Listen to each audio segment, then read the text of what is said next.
move for a call of the House.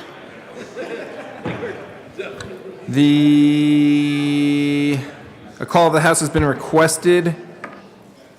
10 or more members must now stand or raise their hand. 1, 2, 3, 4, 5, 6. The motion is properly sustained. Will the sergeants please close and lock the doors? Mr. Schiebel, turn on the chimes. Did you guys know we have chimes? Oh, Yeah. nice. Chimes. Members, push your buttons to indicate your presence. Mr. Schiebel, please call the names of those who are absent. Will the sergeants please locate the members who are missing? They're going to have to drive a pretty long way to get Representative Soper. Oh, I see Representative Soper.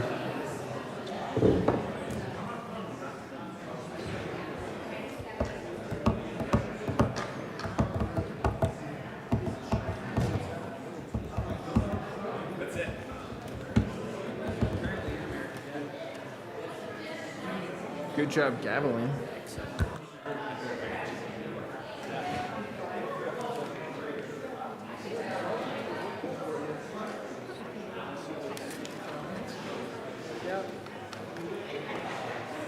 Here we go.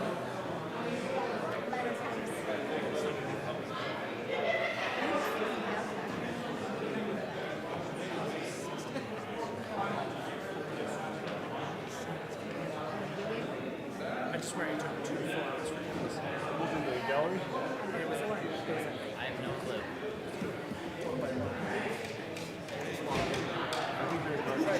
Start calling some names.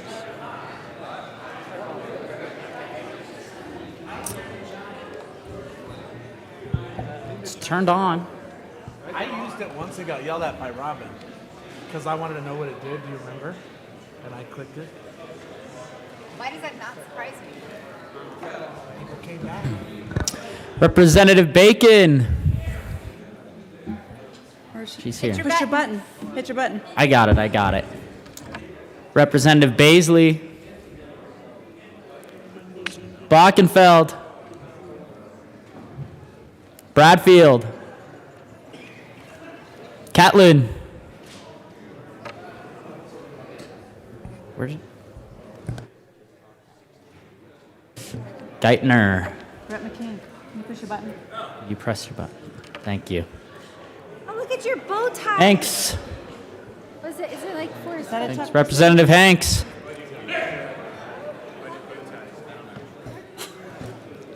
Larson. Oh, Holtorf. Larson. Pico. Michelson Janae.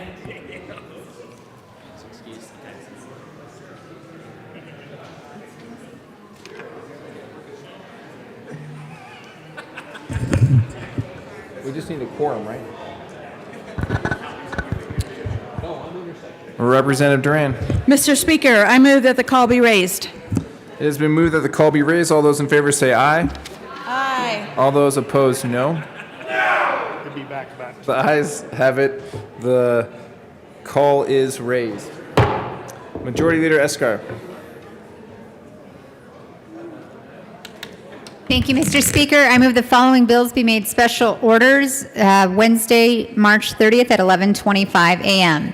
House Bill 1330, House Bill 1331, House Bill 1332, House Bill 1343, House Bill 1335, House Bill 1334, House Bill 1341, House Bill 1342, House Bill 1329, House Bill 1333, House Bill 1340, House Bill 1336, House Bill 1337, House Bill 1338, House Bill 1339. Members, these are simply the long bill and the orbital bills that go along with the long bill.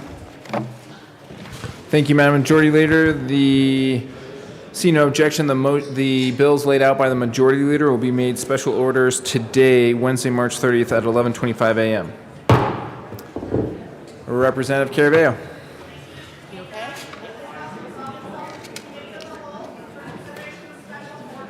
See no objection. Representative Caraveo will take the chair for consideration of special orders.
The committee will come to order.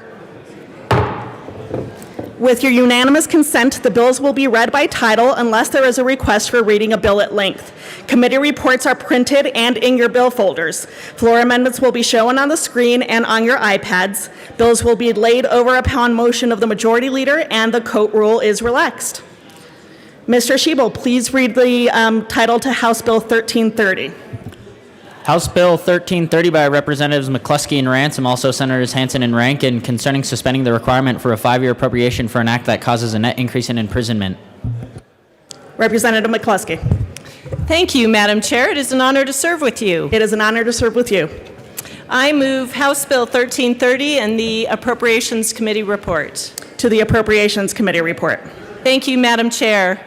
Members, in appropriations, we recognize that in changing the statute for out-year appropriations for 5-year sentencing, it is possible that bills will run this year that would be passed with that 5-year sentencing requirement. So the amendment that we ran in appropriations repealed that possibility for this year so that we set ourselves up for implementing House Bill 1330 for this next budget and years to come.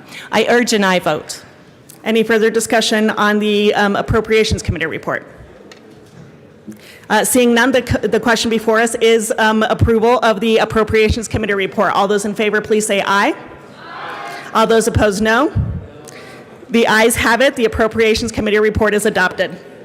To the bill. Representative McCluskey. Thank you, Madam Chair. Members, this is a great cleanup bill. Currently, when legislation passes, this started in 2017, we are required to indicate an appropriation through our fiscal note for out-year impacts on sentencing. It causes us to put money aside that we end up adjusting anyways through prison caseload. So this bill allows us to stop the tedious process of providing appropriation for out years that ultimately we only appropriate annually. I urge an aye vote. Further discussion? Representative Ransom. Thank you, Madam Chair.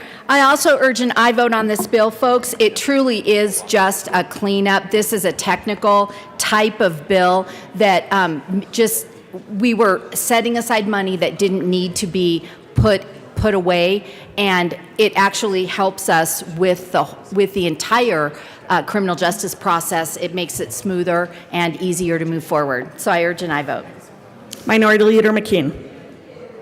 Thank you so much, Madam Chair, and thank you for this bill, which I likely support. But the challenge is that in years past, this policy has actually kept us from doing some things that were important at the time. I brought in 2020 a bill to repeal House Bill 1263, which was the reduction in penalty for possession of drugs. And I brought that, and immediately the fiscal note was so high on that because you would be sentencing people to jail, and therefore in the middle of COVID, we're like, we can't do this. We can't do this because this fiscal note is so big. And so I appreciate this, but boy, we've certainly kind of come to this party late because we've actually not made policy decisions based on the amount that imposition was there for. So I can support it, and I appreciate it. I just would kind of like to not forget that we've had things that we should probably have done, but yet could not because of this kind of an impediment. So thank you for bringing it. I'll support it. Let's not do that again. Any further discussion? Seeing none, the question before us is passage of House Bill 1330. All those in favor say aye. Aye. All those opposed, no. The ayes have it. House Bill 1330 is adopted. Mr. Schiebel, please read the title to House Bill 1331. House Bill 1331 by Representatives Harrod and Ransom, also Senators Enzinger and Rankin, concerning supplemental funding for facility schools and in connection therewith making an appropriation. Representative Harrod. Thank you, Madam Chair. I move House Bill 1331. To the bill. Thank you, Madam Chair. This bill moves money, appropriates $5.1 million for our facility schools. I do ask for an aye vote. These are important parts of our state and our education system. Representative Ransom. Thank you, Madam Chair. Just to define facility schools, for those of you that may not be familiar with them, they are areas of education where children need to still be in school, but they can't get to their local schools. It would include community-based facilities such as hospitals, residential child care facilities, and day treatment programs where children are, and by children I mean all the way up to age 18, but they still need to be attending school. So I also urge an aye vote on this bill. Further discussion on the bill? Seeing none, the question before us is passage of House Bill 1331. All those in favor say aye. Aye. All those opposed, no. The ayes have it. House Bill 1331 is adopted. Mr. Shebel, please read the title to House Bill 1332. House Bill 1332 by Representatives McCluskey and Harrod, also Senators Hansen and Rankin, concerning the Office of Economic Development and International Trade's permissible use of money transferred from the Economic Recovery and Relief Cash Fund to the Colorado Economic Development Fund for use in rural Colorado. Representative Harrod. Thank you, Madam Chair. I move House Bill 1332. To the bill. Representative McCluskey.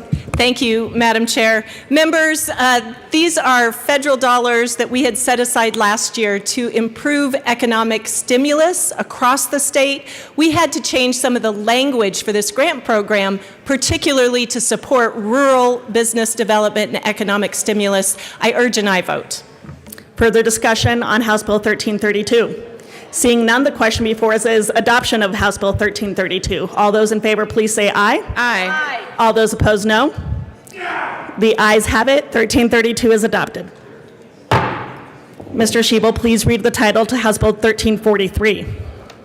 House Bill 1343 by Representatives McCluskey and Ransom, also Senators Hansen and Rankin, concerning state revenue retained and spent under the authority conferred by the voter-approved revenue change referendum C. Representative McCluskey. Thank you, Madam Chair. I move House Bill 1343. That is properly moved to the bill. Thank you. Members, this bill was brought forward by our staff. It is specifically designed to protect to automate the process that we have to go through every year with our general fund exempt account. As many of you know, in 2005, voters approved referendum C. The dollars that we collect between the Tabor cap and the Ref C cap are dollars that are put into our general fund exempt account. Every year we have to reconcile those at the end of the year, but as everyone knows, we continue to reconcile many of our accounts even past the end of the fiscal year.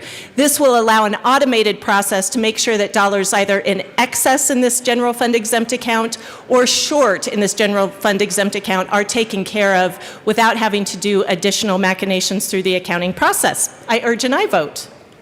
Further discussion. Representative Ransom. Thank you, Madam Chair. I also urge an aye vote on this bill. I know it sounds technical, but it really, truly does just automate what voters have approved under the Ref C cap.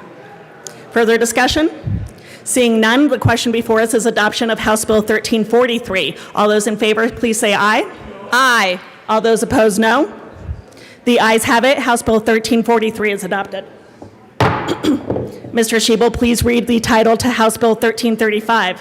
House Bill 1335 by Representatives McCluskey and Ransom, also Senators Hansen and Rankin, concerning a transfer from the Revenue Loss Restoration Cash Fund to the Judicial Department Information Technology Cash Fund. Representative Ransom. Thank you, Madam Chair. I move House Bill 1335. To the bill, Representative. Thank you, Madam Chair. This bill is our standard transfer bill for IT. This is specifically for the Judiciary Department. It is projects that were approved by the Joint Technology Committee, and we are just moving $24.1 million into the Judicial Department IT Cash Fund for the projects that were approved. I urge an aye vote. Representative McCluskey. Thank you, Madam Chair. And members, this really is improving access to justice. We are providing the IT infrastructure to continue with some of the virtual proceedings that have happened because of the pandemic. We are using federal funding for this particular project because we believe the impacts of COVID are what caused it. We urge an aye vote. Any further discussion? Seeing none, the question before us is adoption of House Bill 1335. All those in favor, please say aye. Aye. All those opposed, no. The ayes have it. House Bill 1335 is adopted. Mr. Shebel, please read the title to House Bill 1334. House Bill 1334 by Representative Harrod, also Senator Zenzinger, concerning the collection of an administrative fee from an agency that receives commodities through a food distribution program. Representative Harrod. Thank you, Madam Chair. I move House Bill 1334. To the bill. Thank you, Madam Chair. This is an administrative bill. It allows the under current law, the Department of Human Services may charge an administrative fee to an agency that receives commodities through food distribution. This bill changes that to allow the State Department to collect the administrative fee once every calendar year. I ask for an aye vote. I'm sorry, of agencies, if the balance of the agency reaches more than $100. I ask for an aye vote. Representative Ransom.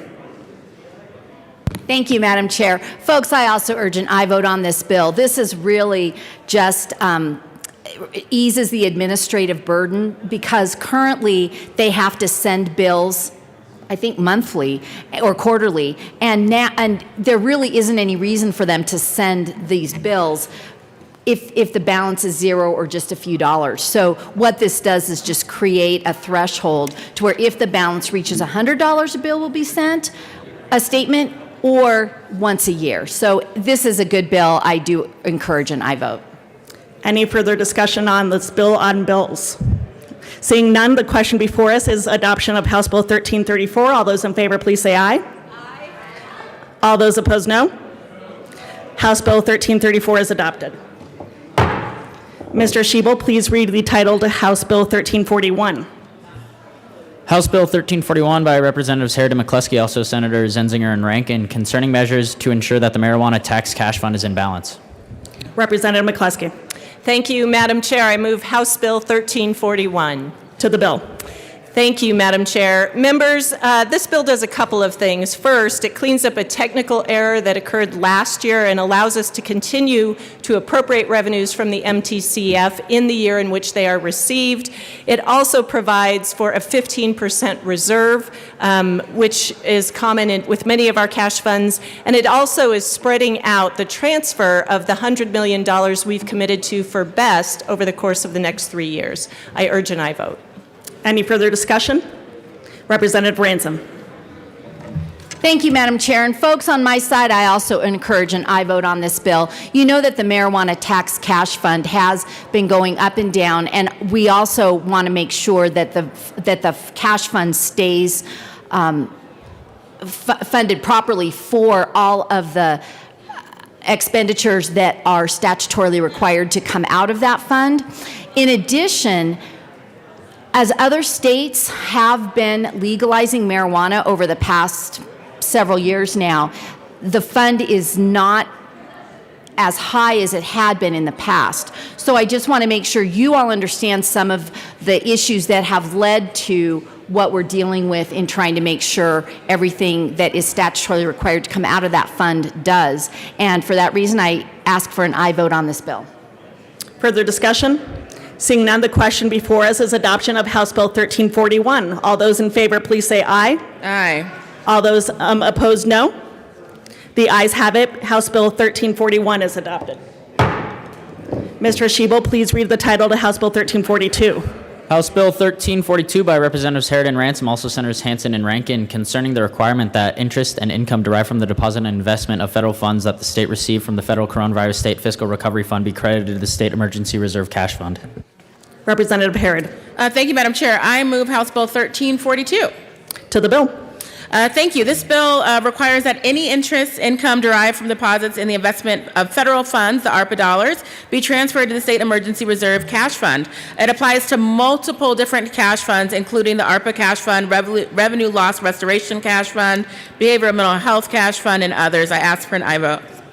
Further discussion? Representative Ransom. Thank you, Madam Chair, and thank you for describing to my co-prime what the bill actually does. But I will add one piece, is that because these funds were being deposited into various cash funds throughout the state, they were being invested, and they would therefore earn interest, but there wasn't really spending authority for that interest beyond what the actual base amount was. So this just allows the state to be more efficient in using the dollars, and I urge an aye vote on the bill. Any further discussion?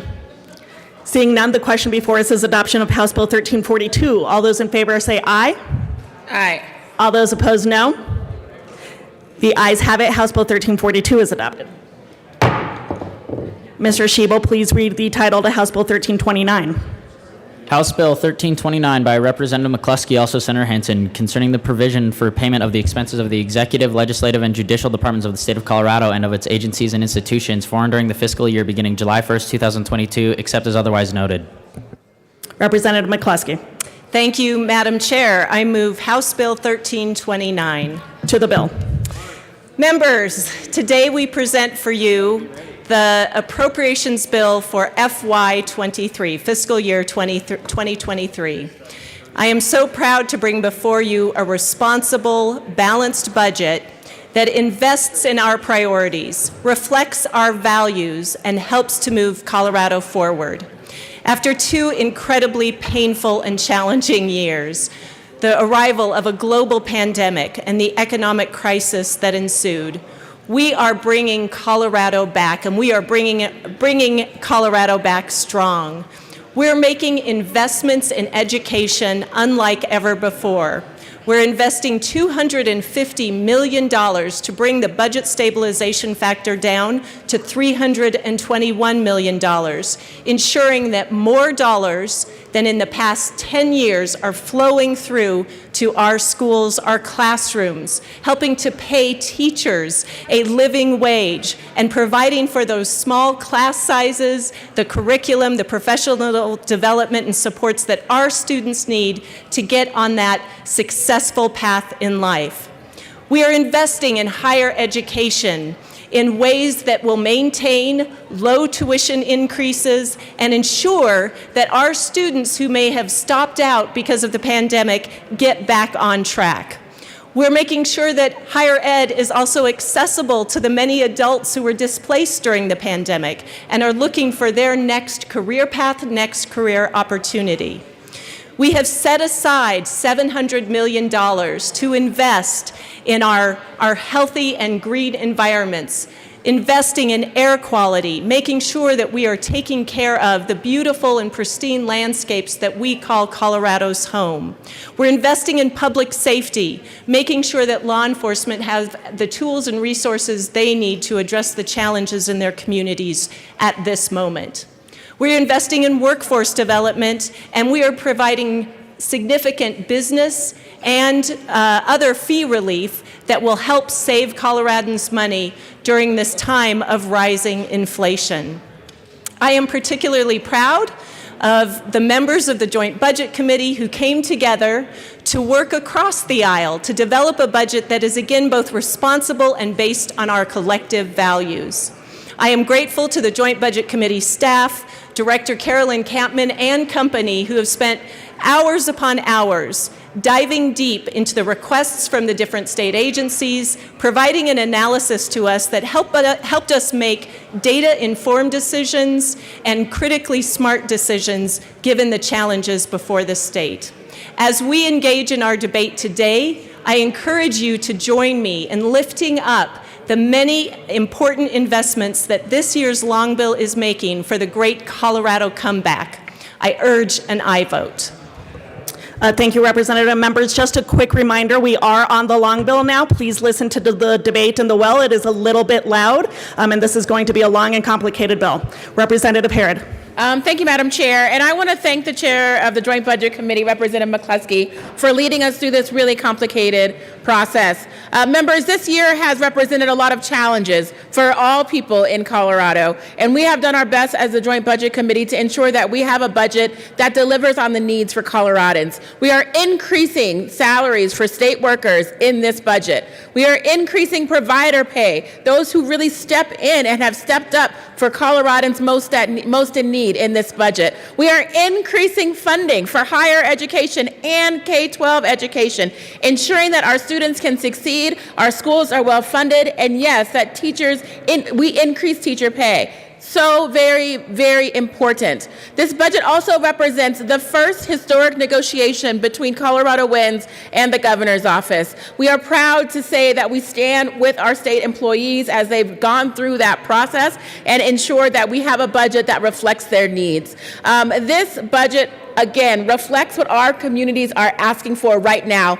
It puts money back in the pockets of Coloradans. It ensures that we have fee relief, higher wages. It ensures that we have a good air quality, improve our air quality across the state. Again, things that Coloradans have asked for.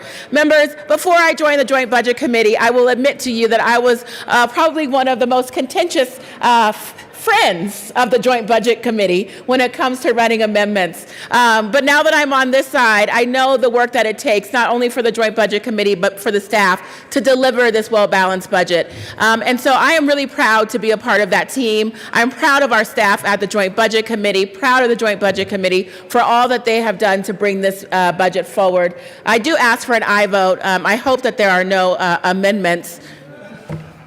But I actually really look forward to the discussion. As I mentioned before, the amendment process is an important process because this is a budget for all of us, and we want to make sure that we present to you a budget that you can stand behind. I do ask for an aye vote, and I look forward to the discussion.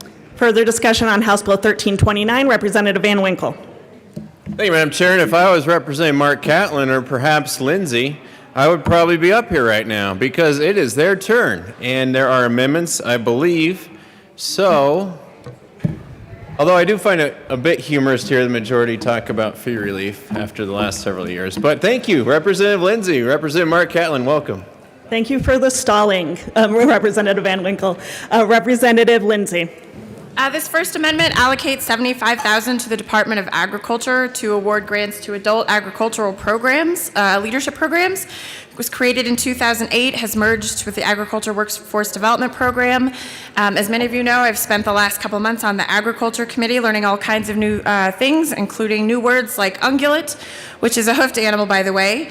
Really loving it. So as we hear around here, agriculture is one of the state's largest industries, and while this program is geared toward agricultural leadership programs, the benefits will be felt broadly in communities and rural parts of the state that face unique challenges, not only with the ups and downs of the business of agriculture, dramatic swings in commodity prices, and extreme weather events like droughts, but also the ability of rural communities to attract and retain business and incentivize younger generations to remain in our rural communities.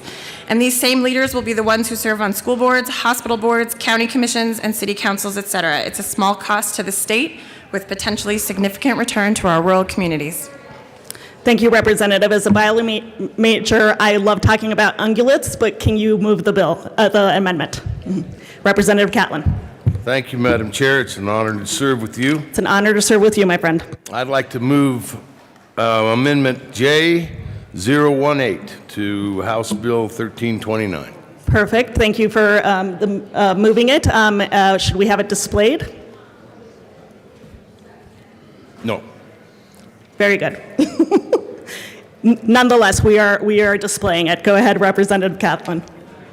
Thank you, Madam Chair. I just wanted to say a couple of words in regards to this. This is an opportunity for the state of Colorado to help build the bench for agriculture.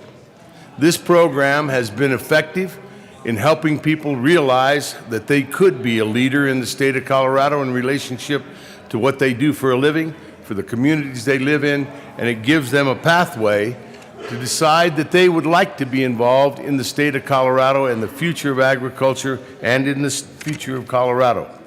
There are probably some leadership trainees sitting in this room at this time. If not, there will be. This is a good amendment. Vote yes. Representative D. Valdez.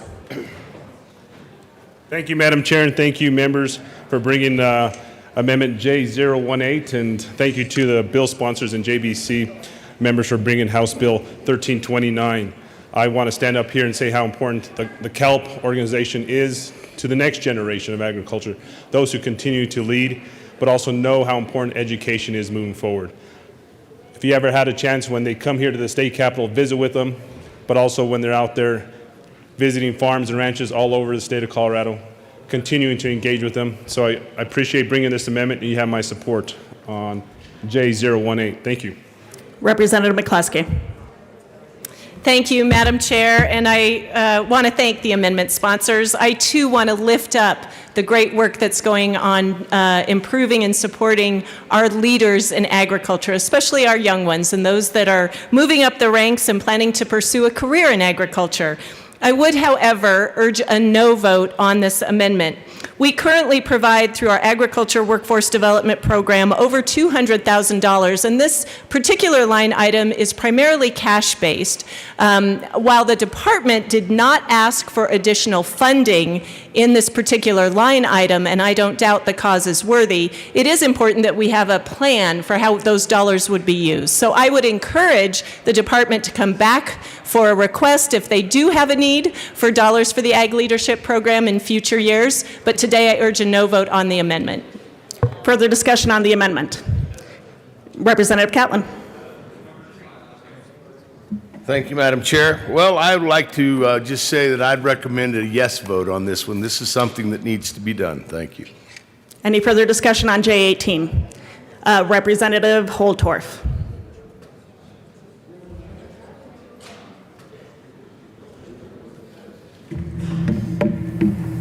Thank you, Madam Chair.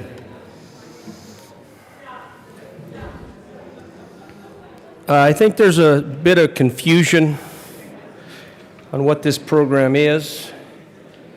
For the members of the JBC, I don't want them to misunderstand what we're doing here. So I'm going to take a little bit of time and talk about how important this is. You see, this isn't about industry. This isn't about supporting, as our JBC member said, agricultural business, agricultural enterprise.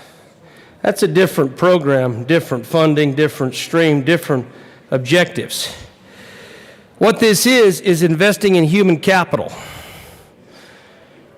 It's young people, and I'm talking the 20, 30-somethings, and some people in their 40s and 50s, actually, that want to develop and enhance the leadership capabilities of diverse men and women who are committed to the future of Colorado agriculture and our rural communities so they can survive and thrive.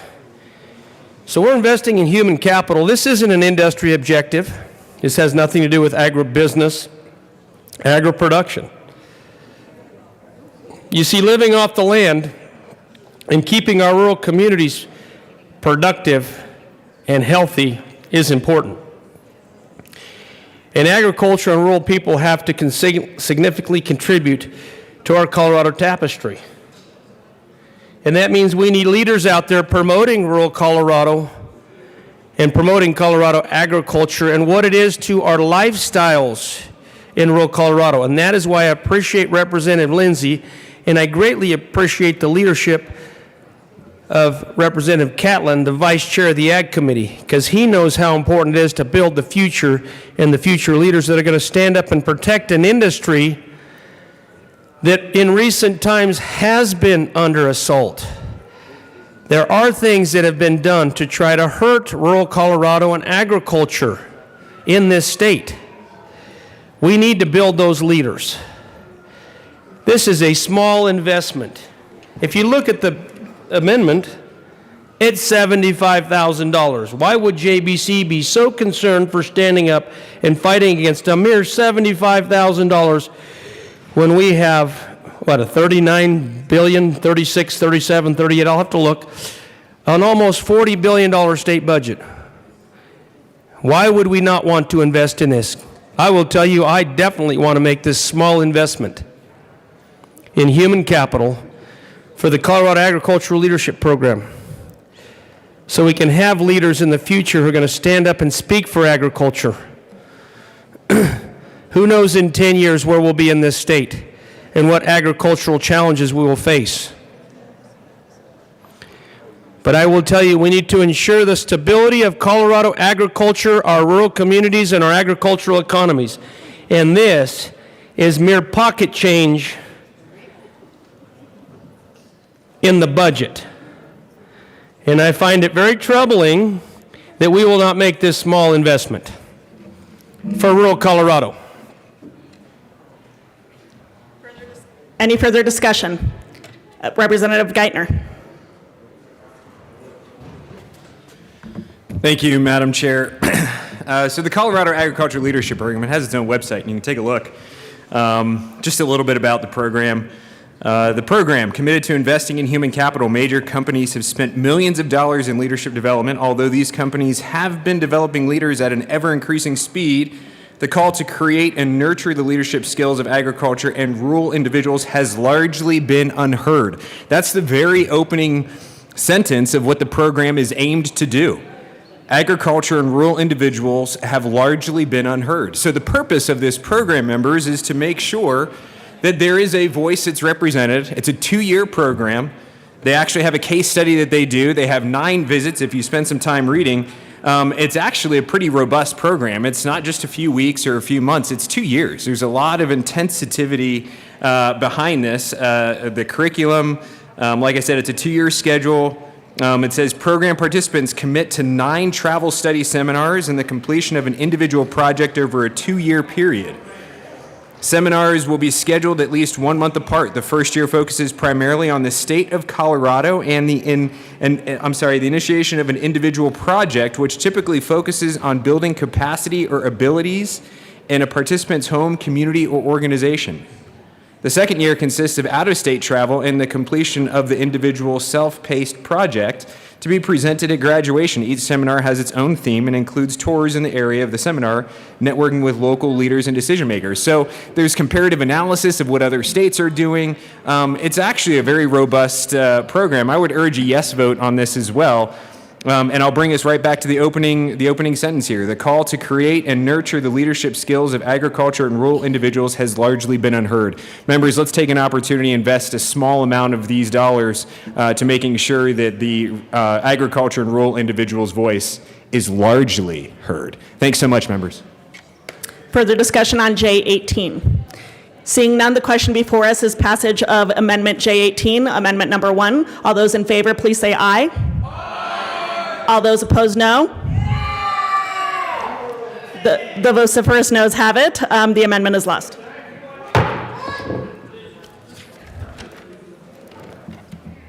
Representative Benavides. Thank you, Madam Chair. I move Amendment J009 and ask that it be displayed. That has been properly moved and displayed. Please continue, Representative. Members, this amendment is asking for $500,000 to go to the Public Defender's Office. For several years, the Public Defenders have been using contract attorneys to provide representation for immigrants that qualify for the Public Defender's services. They have been doing this because there are special requirements to advise immigrant clients about the repercussions of their plea deals that they might enter into. And it's an important aspect because it's constitutionally required for them to have accurate advisements and take that into account.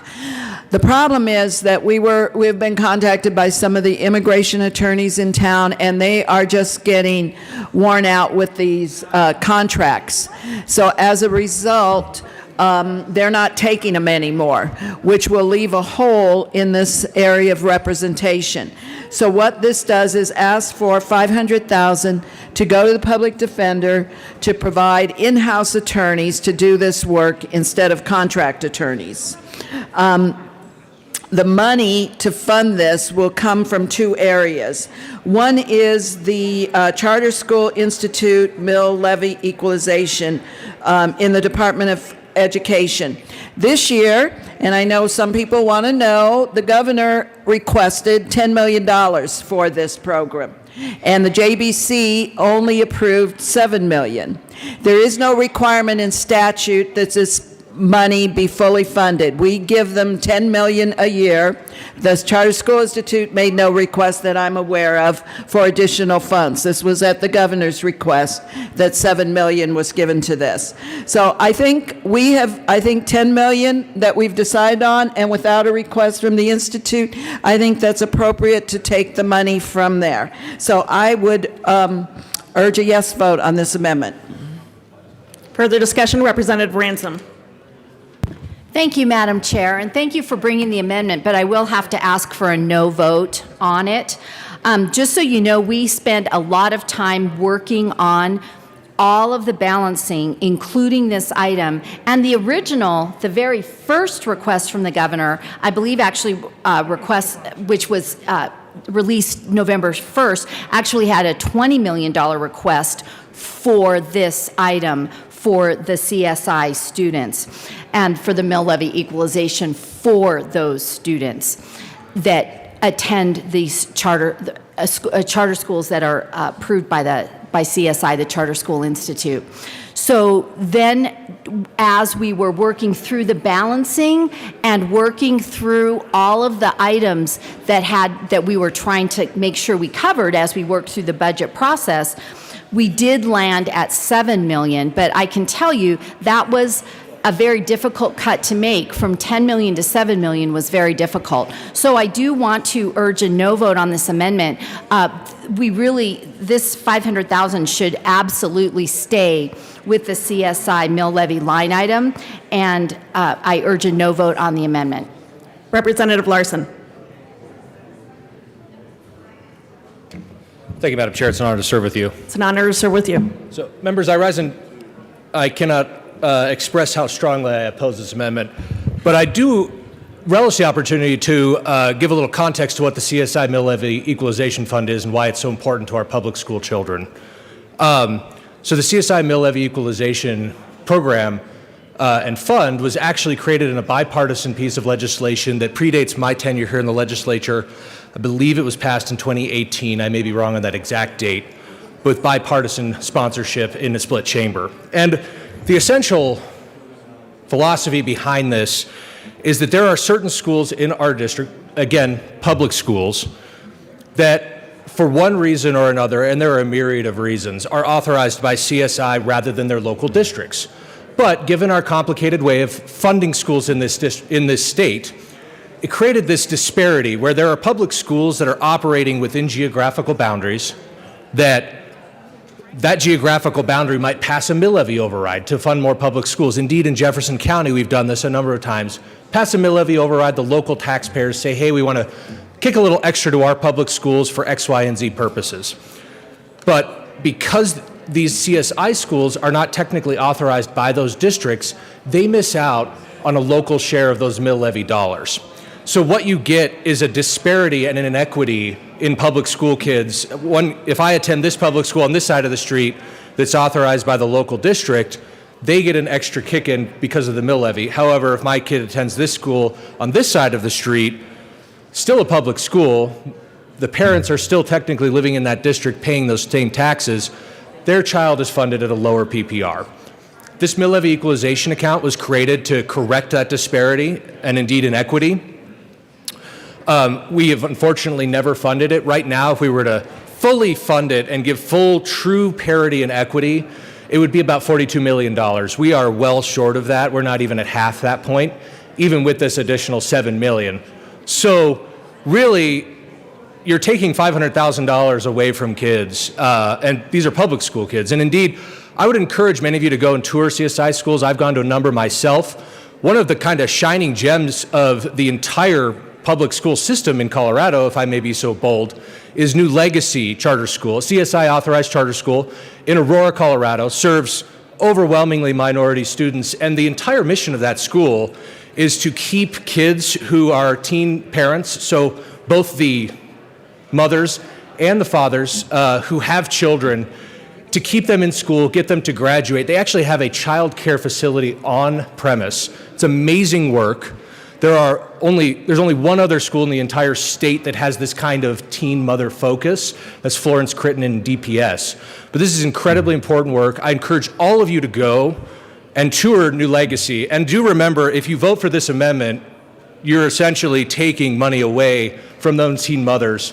So I cannot underscore how damaging this amendment is. Please oppose it. Thank you. Representative Carver.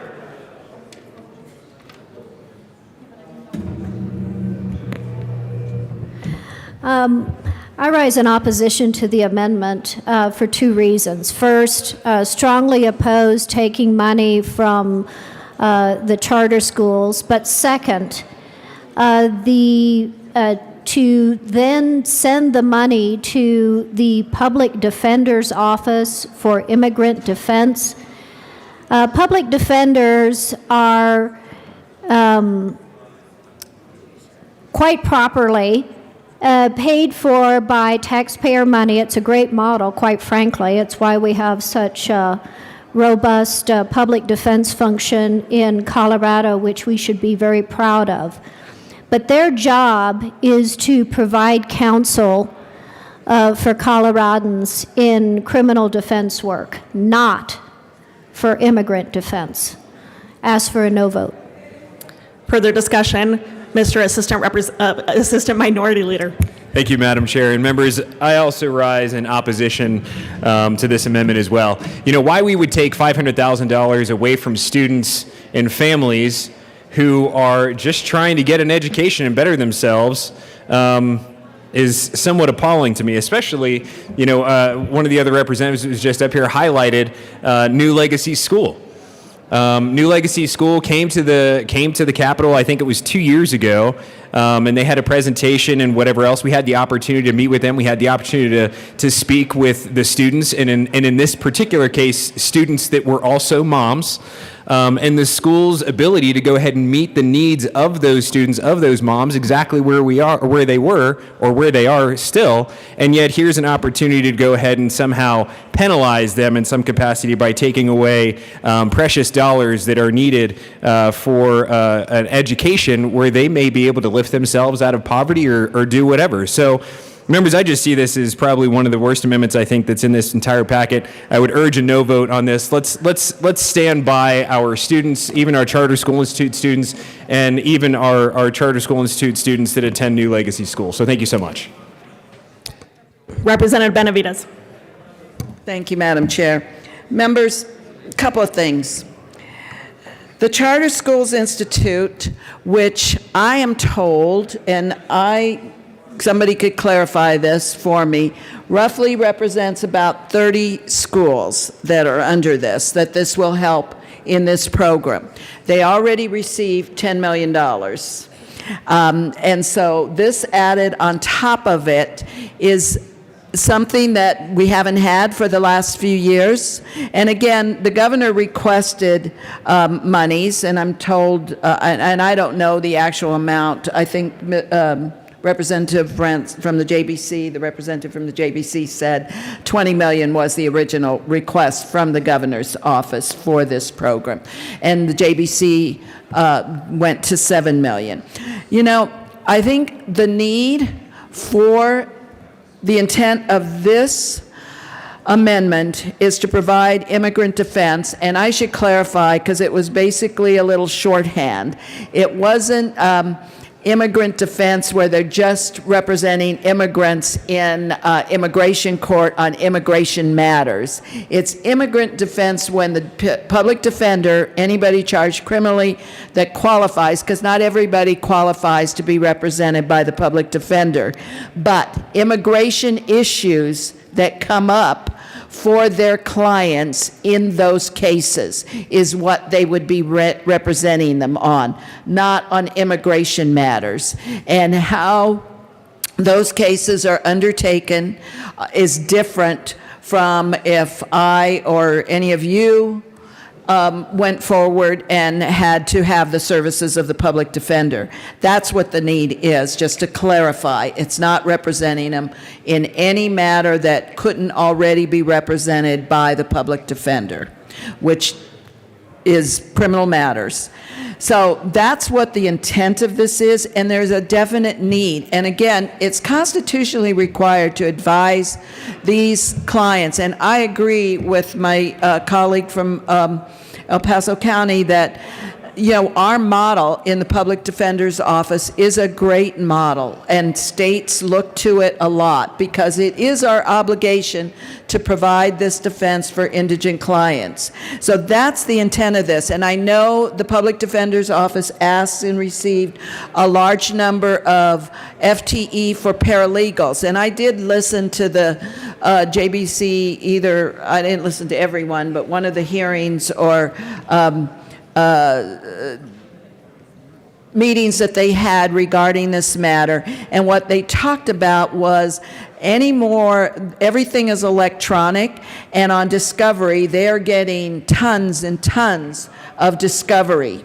And so a lot of those paralegals will be to just review that discovery because the attorneys are the ones doing it now, which doesn't make sense to do that. So they did get some FTE, but not for this purpose.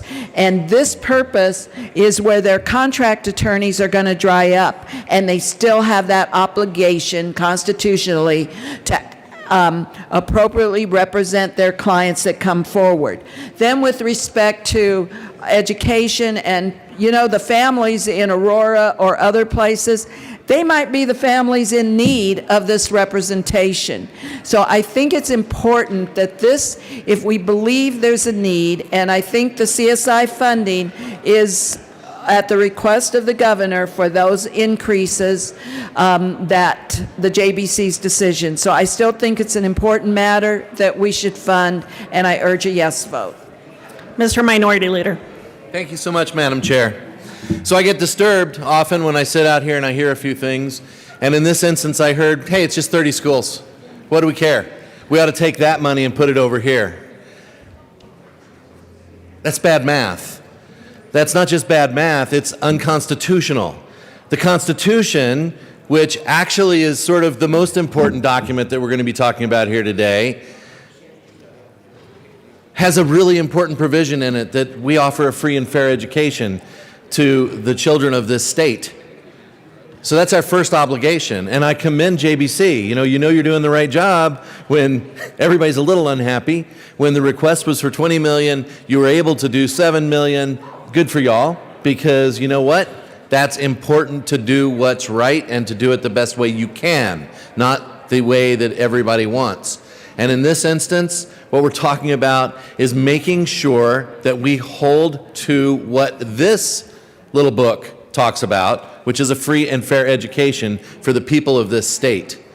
So therefore, taking money away from the schools to give to another project over here is something we should just simply say no to. I urge a no vote on this amendment.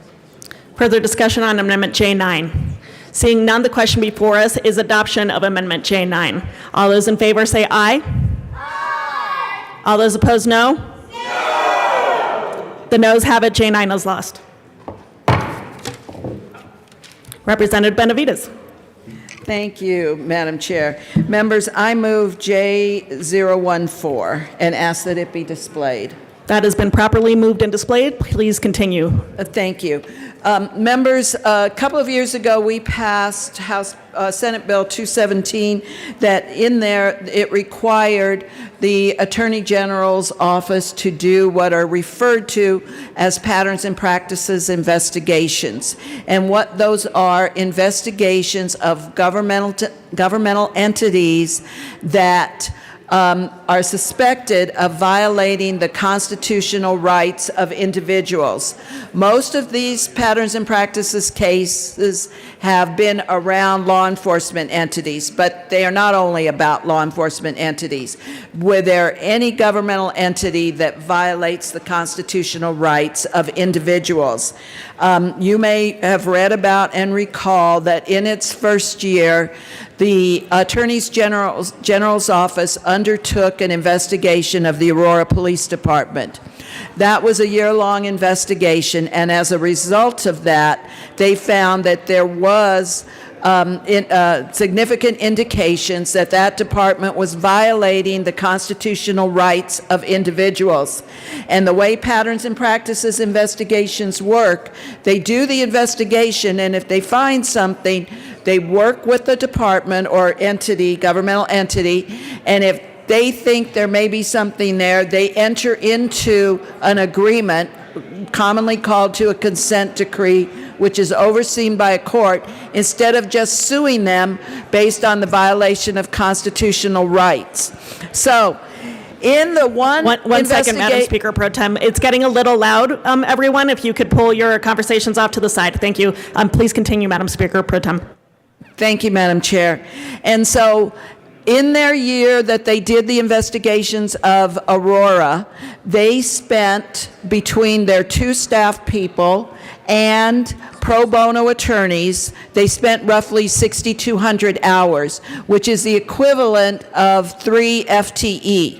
They made a budget request for an additional FTE to do these investigations, because as government, we don't generally rely on pro bono attorneys to do our work for us unless we're kind of desperate, which we were in doing the Aurora investigation. So this one attorney would cost $156,000.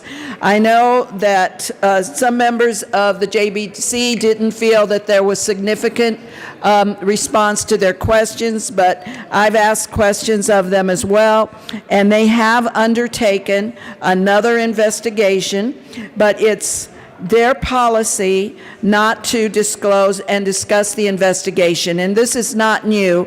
I talked to Representative Roberts about this issue, that we don't normally disclose this unless there's a real public need to do that while you're undergoing the investigation. There is no absolute requirement that it should be confidential, but it's more a matter of practice that it is not disclosed. But they confirmed with me today that they have ongoing investigation now, and they've also confirmed to me that they've had over 2,200 calls from individuals asking them to investigate entities. So that by itself establishes a real need for these investigations. And so I think, as any department, in order to do their work, we need to get them fully staffed. This is 1 FTE that they're asking for. I think it's well within prudent use of our state funds that we should approve and give them the money to do that, to undertake these investigations. This money will come from 2 things. One is, I'm going to start with $6,000 from the CSI fund that we already discussed, the mill levy fund. We already discussed that, the $6,000.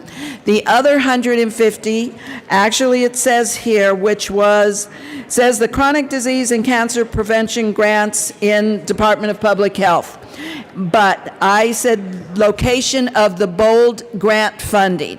The BOLD grant was a grant that CDPHE received from the federal government to do Alzheimer's work. CDPHE didn't ask for any additional money for this work. They're relying on the federal grant. They asked for no more money. The JBC on their own decided to give them an extra $150,000 for this work. The whole budget process is for departments to step up and tell you what they need. They're not asking for this.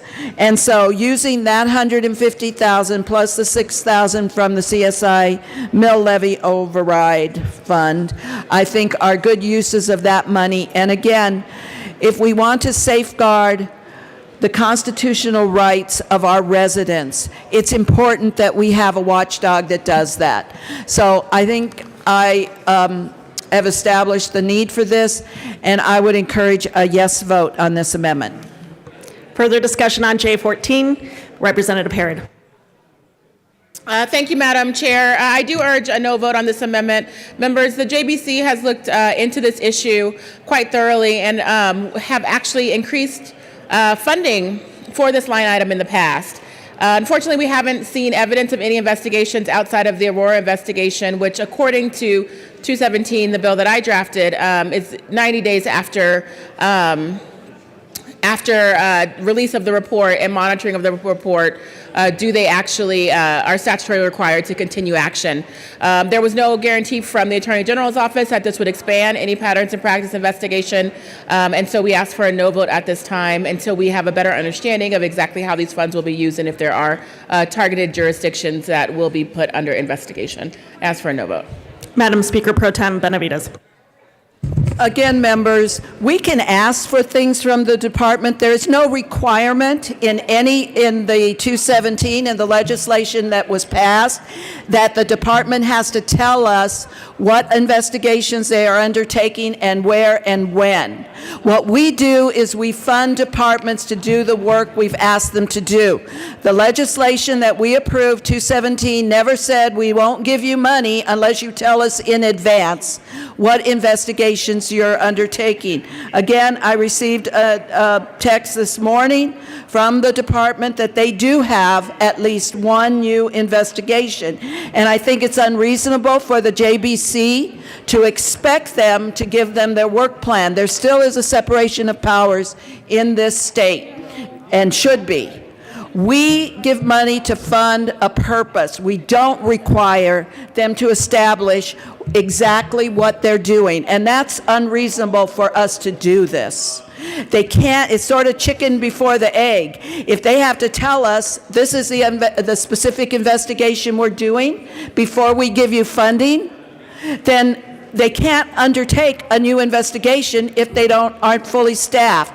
So I think it's an unreasonable request from the JBC, and I think they have established that they are doing investigations. They've established that there is a need for them because of the calls they're getting requesting these investigations. So I urge a yes vote. Any further discussion on Amendment J14 or Amendment number 3? Seeing none, the question before us is adoption of J14. All those in favor, please say aye. No. All those opposed now can say no.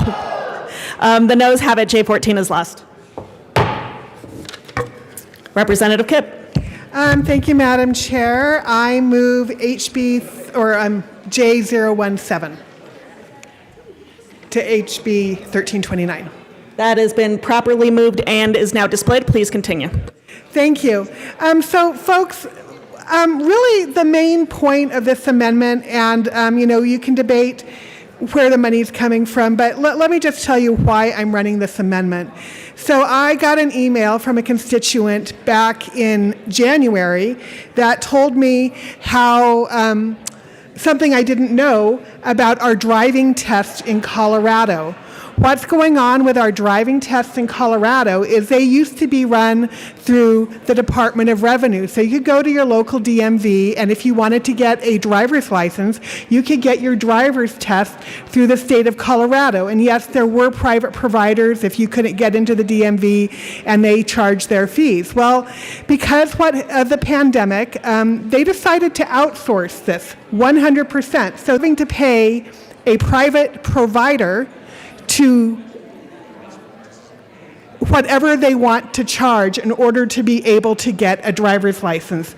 This is a problem. This is the only way you can get a driver's license is to take a driving test, and the only way you can take a driving test is to pay the private provider whatever they happen to charge because the Department of Revenue refuses to regulate it.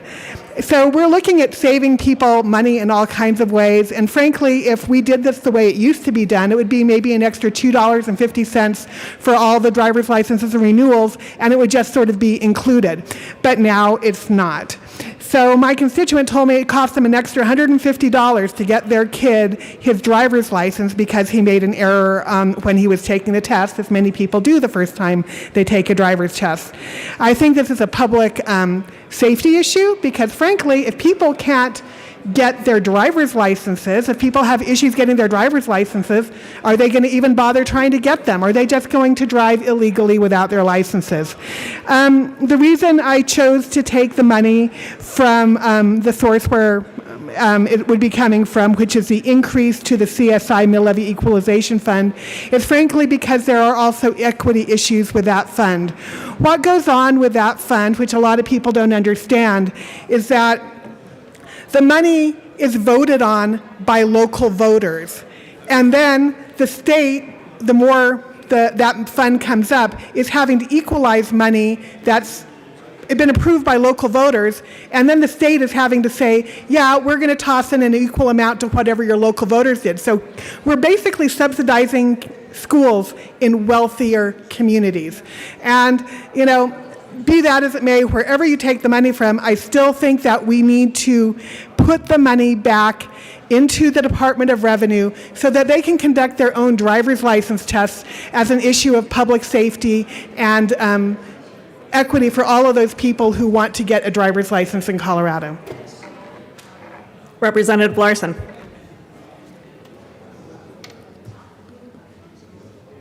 Thank you, Madam Chair. And members, again, I rise in opposition to this amendment.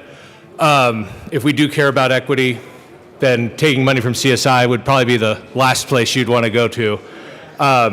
Again, we're talking about public school kids.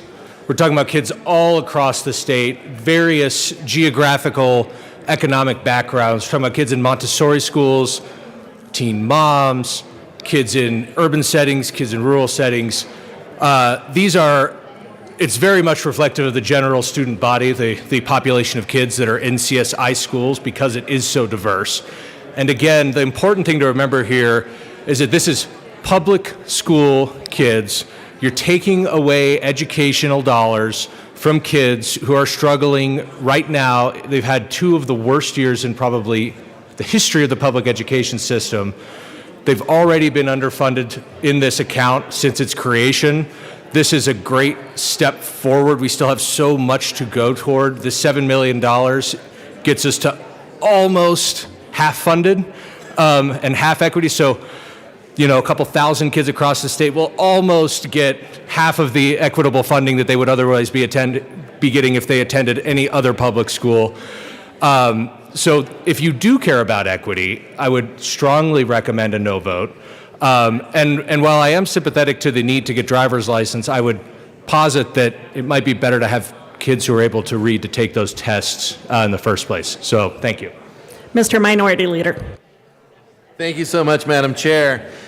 So I decided to look it up because I waved this book around and then I thought I'd just read the words. In Article 9, Section 2, it says the establishment and maintenance of public schools. This is something that I don't think there's one detractor in this chamber about the establishment and maintenance of public schools. The Constitution says the General Assembly shall, as soon as practicable, provide for the establishment and maintenance of a thorough and uniform system of free public schools throughout the state, wherein all residents of the state between ages of 6 and 21 years may be educated gratuitously. You know what's remarkable about those words? They don't say anything about only in the nice neighborhoods. They say all children in the state.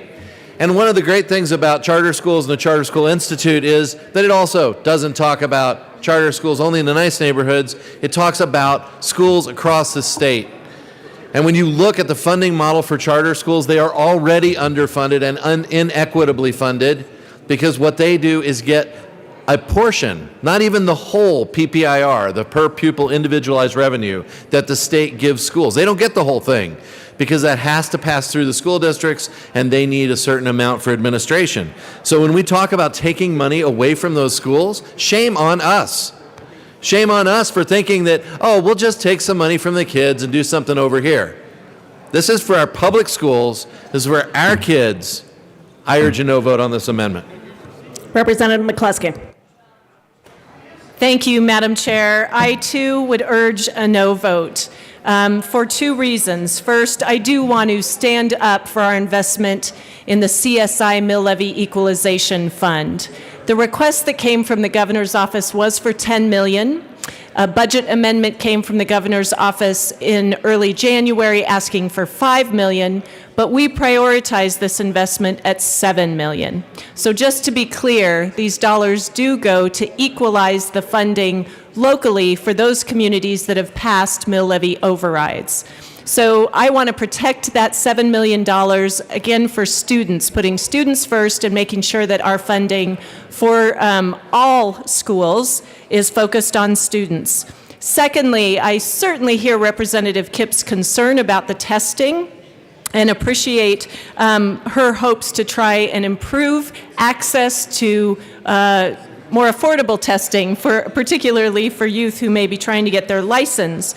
Currently, there is no statutory requirement that we provide this testing service through DMV.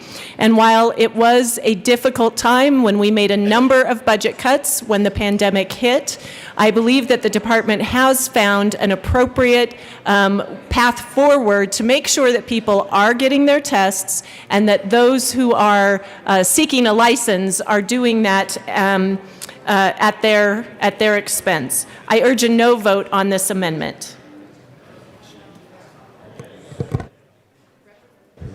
Representative Holtorf. Thank you, Madam Chair. I'm in support of this amendment with one exception, where the funds come from. I don't want to take funds out of charter schools, but I do want, in this particular case, driver's license testing. Okay, we are in a post-COVID environment, ladies and gentlemen. We are getting out of the COVID crisis, if you will. And we need to do what people call return back to normal. That means DMVs need to open up. They need to administer the written tests. They need to also do the practical driving test, and they need to issue licenses. With the contracting provisions now, these contractors, and we all know contractors, oftentimes their fees are determined by what they are able to charge. And in many cases, they're much higher than what it costs to get a driver's license for a 16-year-old kid and his or her family. Now, we talk about wanting to save people money. We hear that. We've heard that for months now, ever since January at the State of the State. Well, let's go back to saving people money by doing a couple things. Let's go back to letting schools have driver's education electives, doing the driver's training as we used to do in days gone by when I was growing up in Colorado, and allowing for the driver's training and the driver's testing, the practical testing, to be done in the school environment. When I was doing this, I remember that if you did this, insurance companies charged you a much reduced rate because they knew the quality of that education. The premise of this, and the bill sponsor who brought this, are airing very serious concerns here in Colorado. These contract organizations, because the DMV has said, oh, we can't do this because of COVID, and they threw it out there to contract, that needs to be reeled back in. As a matter of fact, many things now need to be reeled back in, and this legislative body needs to start that process. This is the first step, and I'm in support of this amendment and the premise of this amendment that says this needs to go back to and get away from the contract arm and back into institutional departments in Colorado, part of what the state government and state departments are supposed to offer as services to Coloradoans. Because otherwise, all you have is high administration fees. You're not even doing the job. You're telling other people to do the job and just watch the money go back and forth. And that's not what we're here to do. Thank you for the bill sponsor for pointing out this very serious problem, because much like myself, the bill sponsor for this particular amendment wants to save Coloradoans money, and so do I. So let's start doing it in this particular body right now today. Is there any further discussion on J17? Seeing none, the question before us is the adoption of J17. All those in favor say aye. All those opposed, no? No. The noes have it. The amendment is lost. Representative Neville. Thank you, Madam Chair. I move amendment number 5, also known as J007. J7 has been displayed. Please proceed. Thank you, Madam Chair. Members, this simply takes the money from the Healthy Kids Survey, which comes from the Marijuana Tax Cash Fund. The Healthy Kids Survey, as we've seen over years, actually asks very intrusive and personal questions, and then lately I've been kind of disturbed seeing it being used as a reason to push other legislation moving forward, which I don't think was the original intent of that survey. And it's also done without parental knowledge whatsoever. And so it takes that money and actually puts it back, which I think was the true voter's intent, and puts it back into K through 12 education. And I urge yes vote. Representative Williams. Thank you, Madam Chair. Members, as a co-sponsor of this amendment, I certainly rise in support of it. I ask that you would vote yes on this. The Healthy Kids Survey is, I think, quite frankly, offensive to moms and dads here in Colorado. the intrusive nature of it, and of course the collection of sensitive information, private information coming from individual homes and families is not something that the government should be in the business of to begin with. And so we need to eliminate this funding and use it for better purposes, not to include the Healthy Kids Survey. So I would ask for a yes vote. Representative Herod. Thank you, Madam Chair. I do ask for a no vote on this amendment. Members, this is a really important tool for us to understand how our kids are doing when it comes to mental health, when it comes to substance misuse, when it comes to community engagement and involvement. It's a very important tool that educators use to measure whether or not the environment is a healthy learning environment for the youth and what they can do to improve it as needed. And so we do ask for a no vote on this amendment. I appreciate the bill sponsors for starting this conversation, but we do ask for a no vote. Representative Van Winkle. Thank you, Madam Chair. I do very much appreciate the sponsor of this amendment for bringing this, because this is one of those that every year a new parent in my district will find out about it, and they'll call and say, what the heck is this? Because it doesn't just talk about the healthy environment for learning within the classroom or within the school. It goes far beyond that. This could be a useful tool, and I wish it was a useful tool, but it goes far beyond that. It goes into, and this is something that should make us all uncomfortable in this body, but, how many times does mom drink wine every week? Questions like that are just absurd, that are way too personal about what's going on in your very household.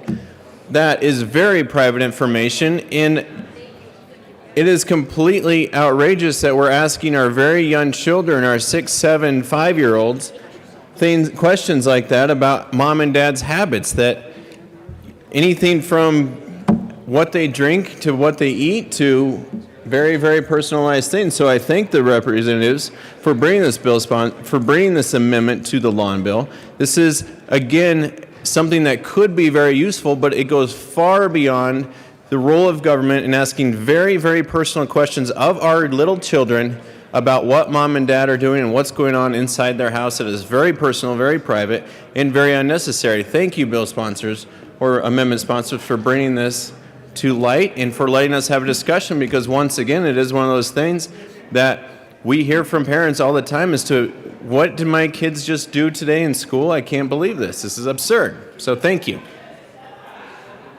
Representative Luck. Thank you, Madam Chair. I also rise in support of this amendment. I have heard from members of this chamber that the government involving itself in environments and asking for sensitive information like this is not the government's role. And so in the name of consistency, I do believe that we should defund this particular survey. And as I look through the 2021 copy, which is 13 pages, I don't know if you guys have ever seen one of these, I'm finally getting to a section on page 12 that asks about the school and the school environment. Everything else relates to the individual students' behaviors, sexual behaviors, identity behaviors, drug and alcohol behaviors, emotional feelings. These things aren't relevant. As a teacher, those were not relevant to my creation of a healthy community within my classroom. A lot of this information is intrusive, and moreover, my understanding is that this information is not collated and made available until after the school year is over. And so if there was an issue in my classroom, I wouldn't even know about it in time to be able to shift anything that I'm doing in my classroom. A good teacher is going to be able to identify what's going on in the lives of their students, and they're going to be able to adjust as needed based off of those conversations that are done in a much better and appropriate way. And so I encourage this amendment to pass. Thank you. Representative McLaughlin. Thank you. As some of you may know, I was a teacher for many years, and we always had this survey done in our class. I have no idea who answered what question. It was completely anonymous. All we got was a list of what's going on in schools. In our school, which kids this year, is there a preponderance for more drug use than usual, more parents drinking at home than usual? We got to see what was going on in the schools. We didn't know who was writing these things or who was answering them. But boy, was it helpful. It helped the nurses, it helped the teachers, it helped the administration. The answers to these surveys were really, really important. And I strongly support keeping this Healthy Family Survey because it does guide our instruction, it guides the way we deal with children, it guides how we treat them, what books we even read. So we wanted to be very sensitive to what our students were going through. So I think this is a really great program. And we've been arguing for years on this. I'm glad to see new people up here. So welcome. Okay, thank you. Representative Nemble. Thank you, Madam Chair. And members, that actually kind of proves my point. The problem is this information is actually being collated and collected without the parents' knowledge whatsoever. A lot of students don't even take this seriously, but I know this actually happened to one of my own kids, that they were going through a different survey electronically, and I've always told them if the Healthy Kids survey comes forward, you do not have to do that survey. And it popped up immediately, and my student actually had to go forward to the teacher and say, I'm not doing this. My dad said no. But a lot of students fill out this survey without even knowing, and I don't think they take it very seriously. And then here we are actually creating policy and changing classroom environments without actually knowing whether or not this information was even taken seriously whatsoever, because there's zero parental involvement. And so here we are asking questions very personal, like, do you have access to a gun? Would you know how to shoot a gun if you had access to a gun? These are some of these questions that are being asked in this survey, and I think it's just totally inappropriate to do it especially without parental involvement. And this money from this fund, when the voters originally passed it, expected this money to go to education, not intrusive surveys, and this amendment does that. It actually honors the will of the voters, and I urge a yes vote.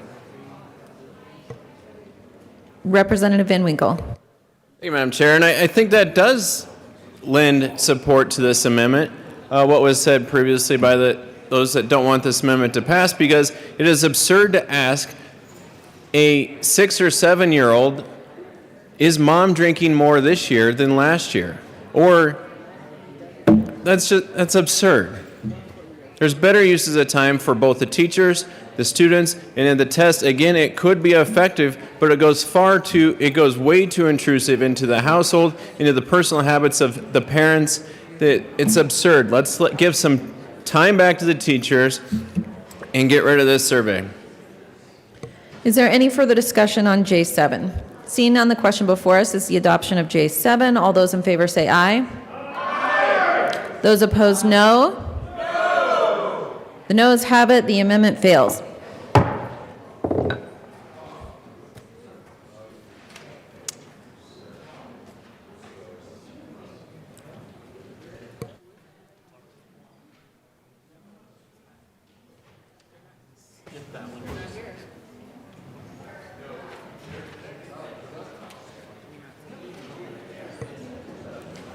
Representative Larson.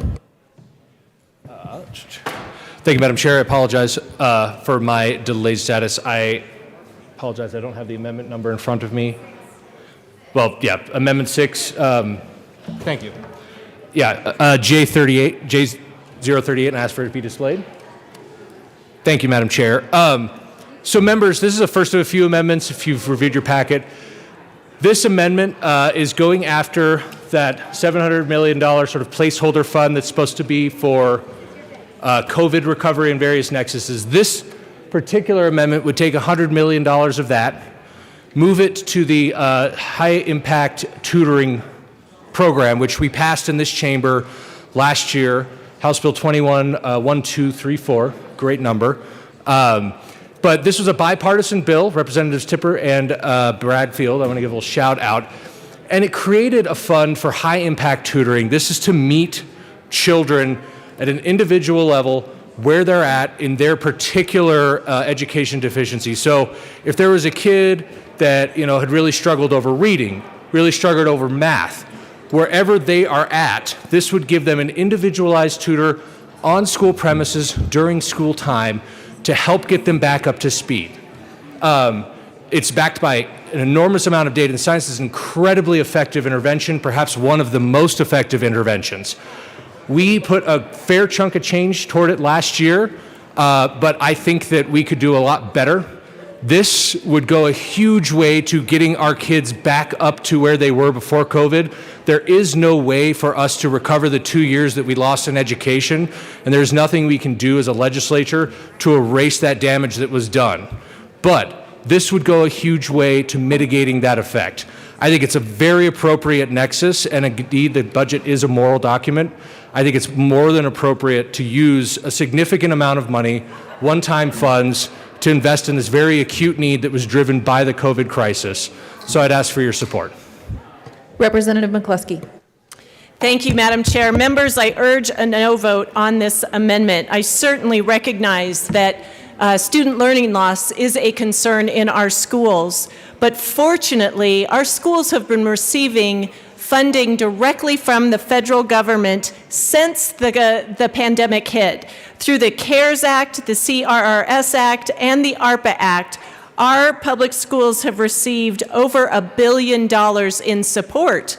As a matter of fact, the shelf life, the funding timeline for the original round of funding that came through the CARES Act needs to be spent by September 2022, and there is still roughly $13 million available for that from that first stream of funding. Now, that is not to be critical of our schools. I think our schools have been quickly trying to respond to the circumstances of the day and make sure that they have additional tutors, additional opportunities for learning, whether that be outside of the typical school day or school dates, outside the typical school year, to support student gains in learning.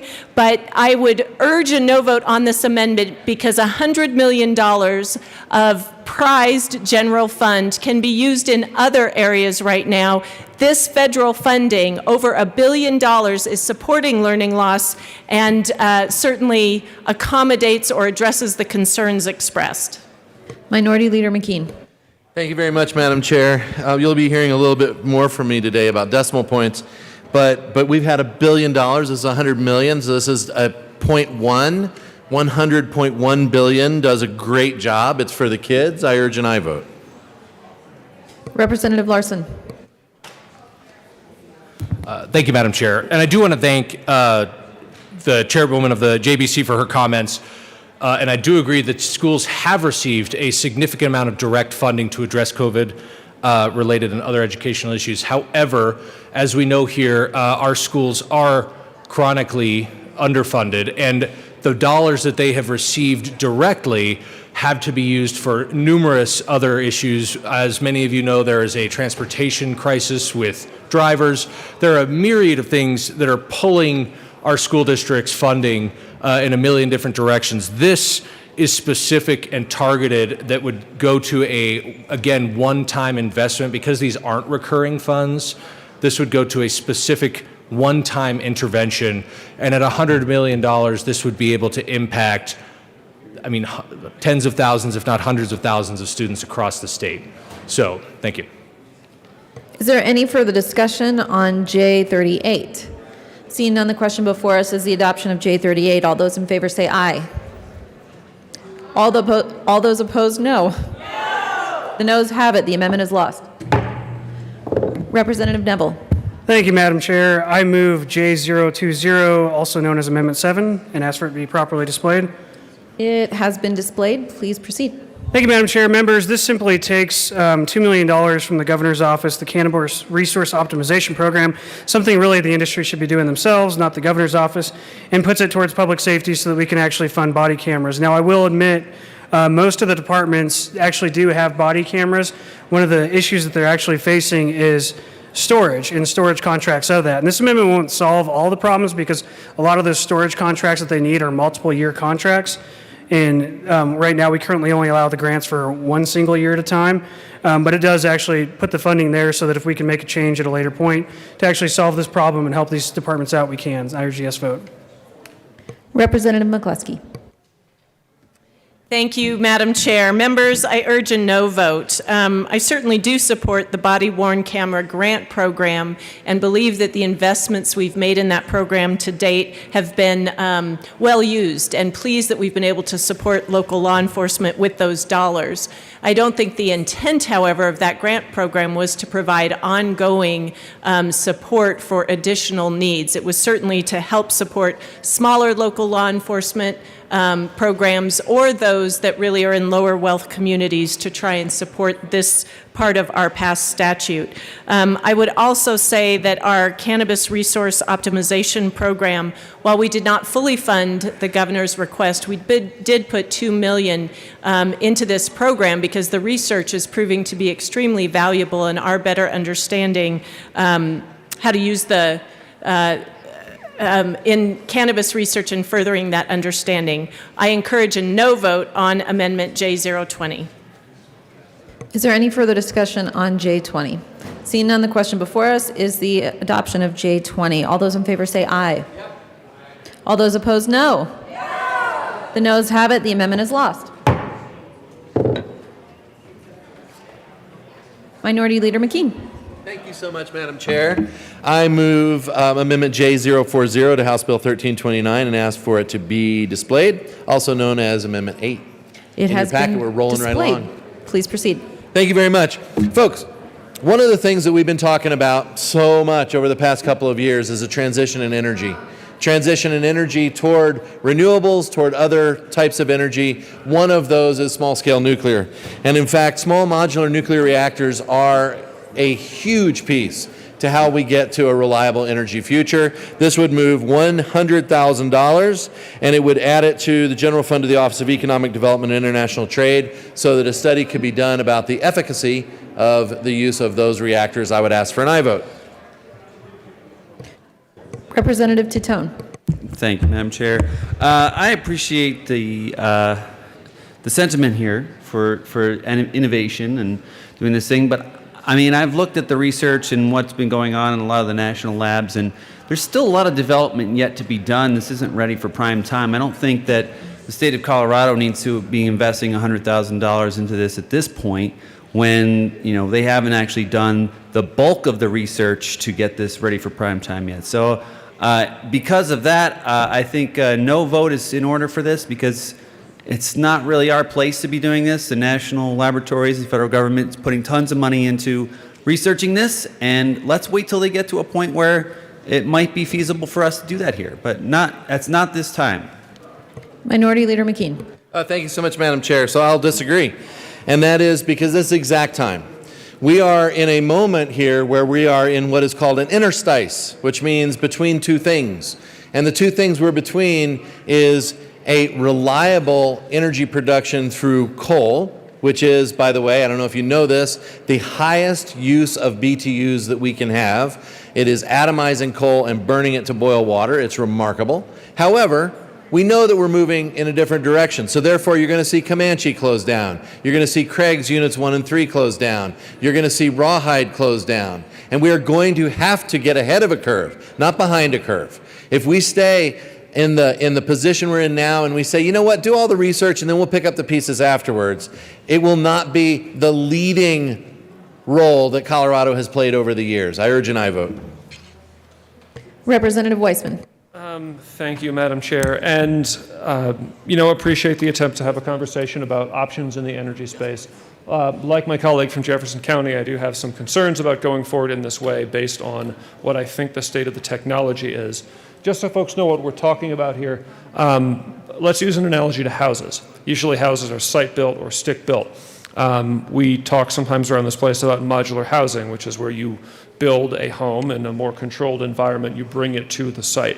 Rough analogy from that to, believe it or not, nuclear reactors. Instead of taking multiple years to build something that might be a $5 or $6 billion with a B dollar effort, those things have a pretty bad track record of running over time and over budget to the detriment of the ratepayer.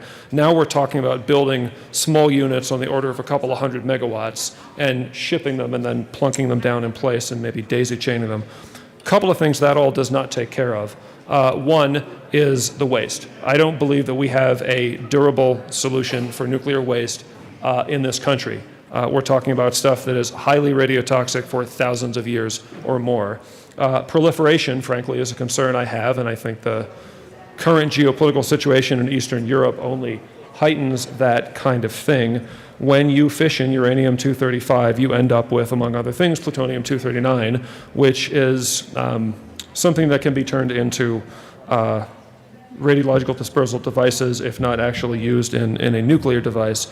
Some people will interpose and say that the thorium fuel cycle is an adequate solution to either scarcity of fuel concerns or proliferation concerns. I don't believe that's the case.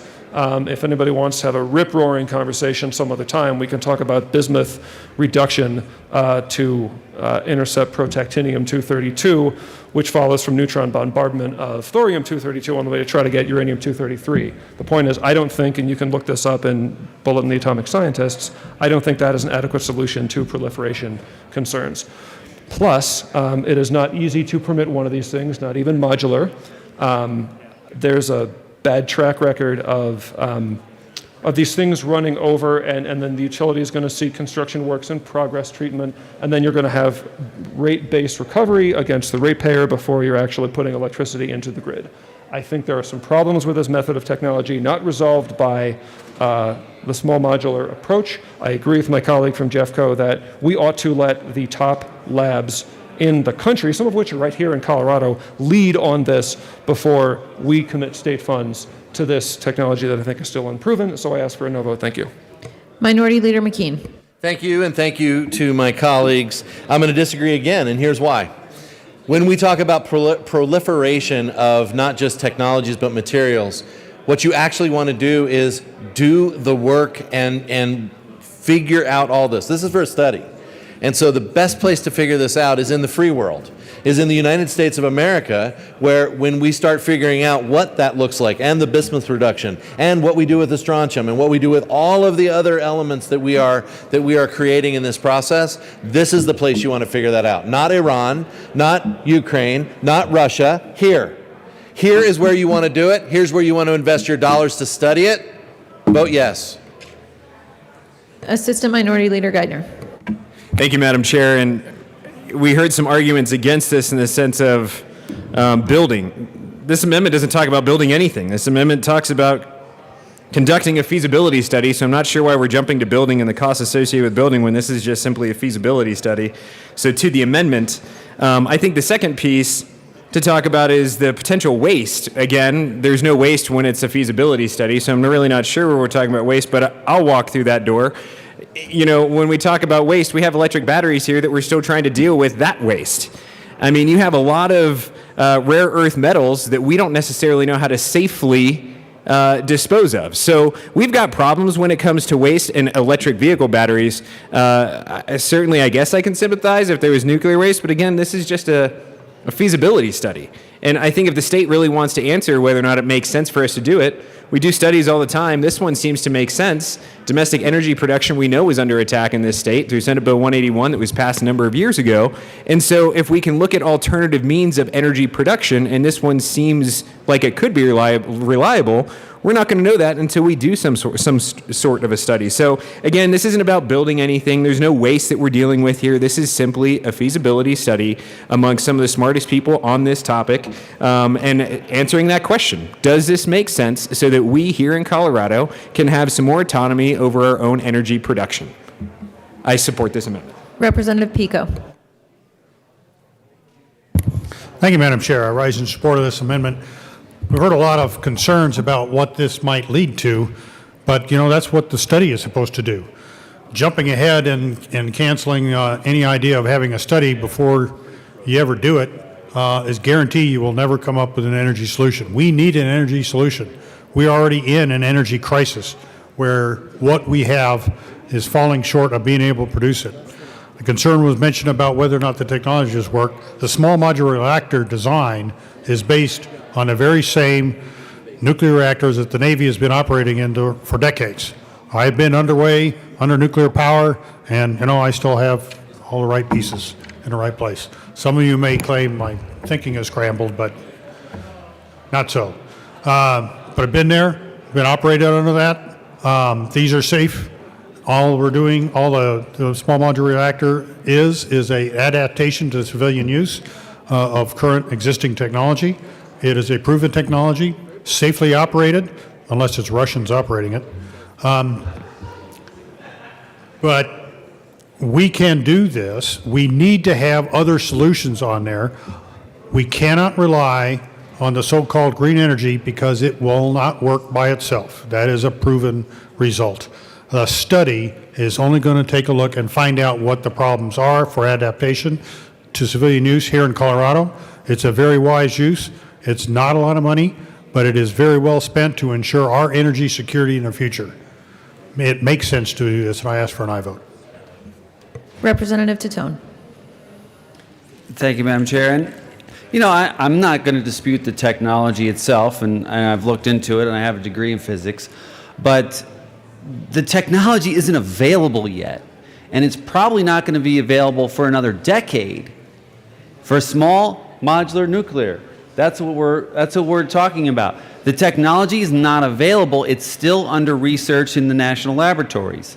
So if we don't have it available yet, and it's not going to be available for another 10 years, why are we asking for a study if it's going to be something that we can use here if we can't even get it for another 10 years? How about we come back in another 10 years when it is available, and then we talk about a study about whether we want to use it here or not? Because it's not available yet, so let's push this down the road until it actually is, and we can actually talk about what the feasibility is of something that exists and is available. Representative Pico. Thank you, Madam Chair. The small modular reactor is, as I said before, is based on U.S. Navy design. We've been operating these things for decades. It is absolutely available today. Experimental models are for civilian use are already being worked on. They're already operational in various places. This is a technology that is available today. It only takes the political will to do so. A study to figure out how to do that in Colorado is well worth the effort. It's time to do and move off the idea. We don't need to sit there and say, well, it's not feasible. Let's get the study and find out what all these issues are. Make sure we can do it. Again, this technology has been available, underway, operational for decades. It's not something that's not available today. It is available today. Representative McCluskey. Thank you, Madam Chair. Members, I urge a no vote. I certainly appreciate the enthusiasm for research, better understanding how the state could utilize nuclear energy in this way. However, this request did not come from the department. I think there's a broader policy conversation here. I think a feasibility study might be a part of a more comprehensive piece of legislation, which is what I would encourage. In this instance, I ask for a no vote. Representative Hanks. Thank you, Madam Chair. I rise in support of this amendment. I have a strong advocacy for nuclear power. My dad was in nuclear power. And I'd refer you to a book by Dr. Peter Beckman out of University of Colorado called The Health Hazards of Not Going Nuclear. The idea that the waste is a problem is really a backwards argument. The fact that the waste is concentrated in a very potent form actually makes it the most green energy there is. The Assistant Minority Leader made comments about the battery pollution that we are going to suffer, and we are suffering now. An 1,100 megawatt reactor, the standard type that you see with the parabolic cooling tower, which, by the way, are 11 feet thick at the base and 3 feet thick of steel and concrete at the top, and can take an impact from a jumbo jet landing at landing speed. That's 1,100 megawatts. The annual waste created by that power plant, which is massive, the waste will fit under your desk in that, let's call it a 1 meter cube. And in reality, it can be reprocessed so that there is no waste. The issue about feasibility, I think more to the point is we figure out where we put modular nuclear reactors in Colorado. And we're going to need them. We're going to need energy because we have destroyed our ability to produce energy and then thus produce any consumer goods in this country. So these are actually probably the quickest response to a power shortage that we are building ourselves into with a green platform that is completely misguided. Nuclear power is the greenest source out there. A feasibility study in Colorado makes a lot of sense to get it started. I support this amendment. Thank you. Assistant Minority Leader Geithner. Thank you, Madam Chair. And so I just thought I would share a little bit from the U.S. Department of Energy, Office of Nuclear Energy. And members, that's under the Biden administration. And it starts off and it says, advanced small modular reactors are a key part of the department's goal to develop safe, clean, and affordable nuclear power options. The advanced small modular reactors currently under development in the United States represent a variety of sizes, technology options, capabilities, and deployment scenarios. These advanced reactors envisioned to vary in size from tens of megawatts to hundreds of megawatts can be used for power generation, process heat, desalinization, or other industrial uses. Small modular reactors designs may employ light water as a coolant or other non-light water coolant such as gas, liquid metal, or molten salt. So currently they're under development. Again, I'll reiterate for those in the room that have an interest, the U.S. Department of Energy and the Office of Nuclear Energy actually say that they envision small modular reactors as a part of their energy production goals. So we're actually in line with, I guess, the Biden administration here on this through this amendment. But again, this is just a feasibility study that could actually, let's see what's on the other side of it. Again, I rise in support of this amendment. Is there any further discussion on J40? Seeing none, the question before us is the adoption of J40. All those in favor say aye. Aye. Those opposed, no. The noes have it. The amendment is lost.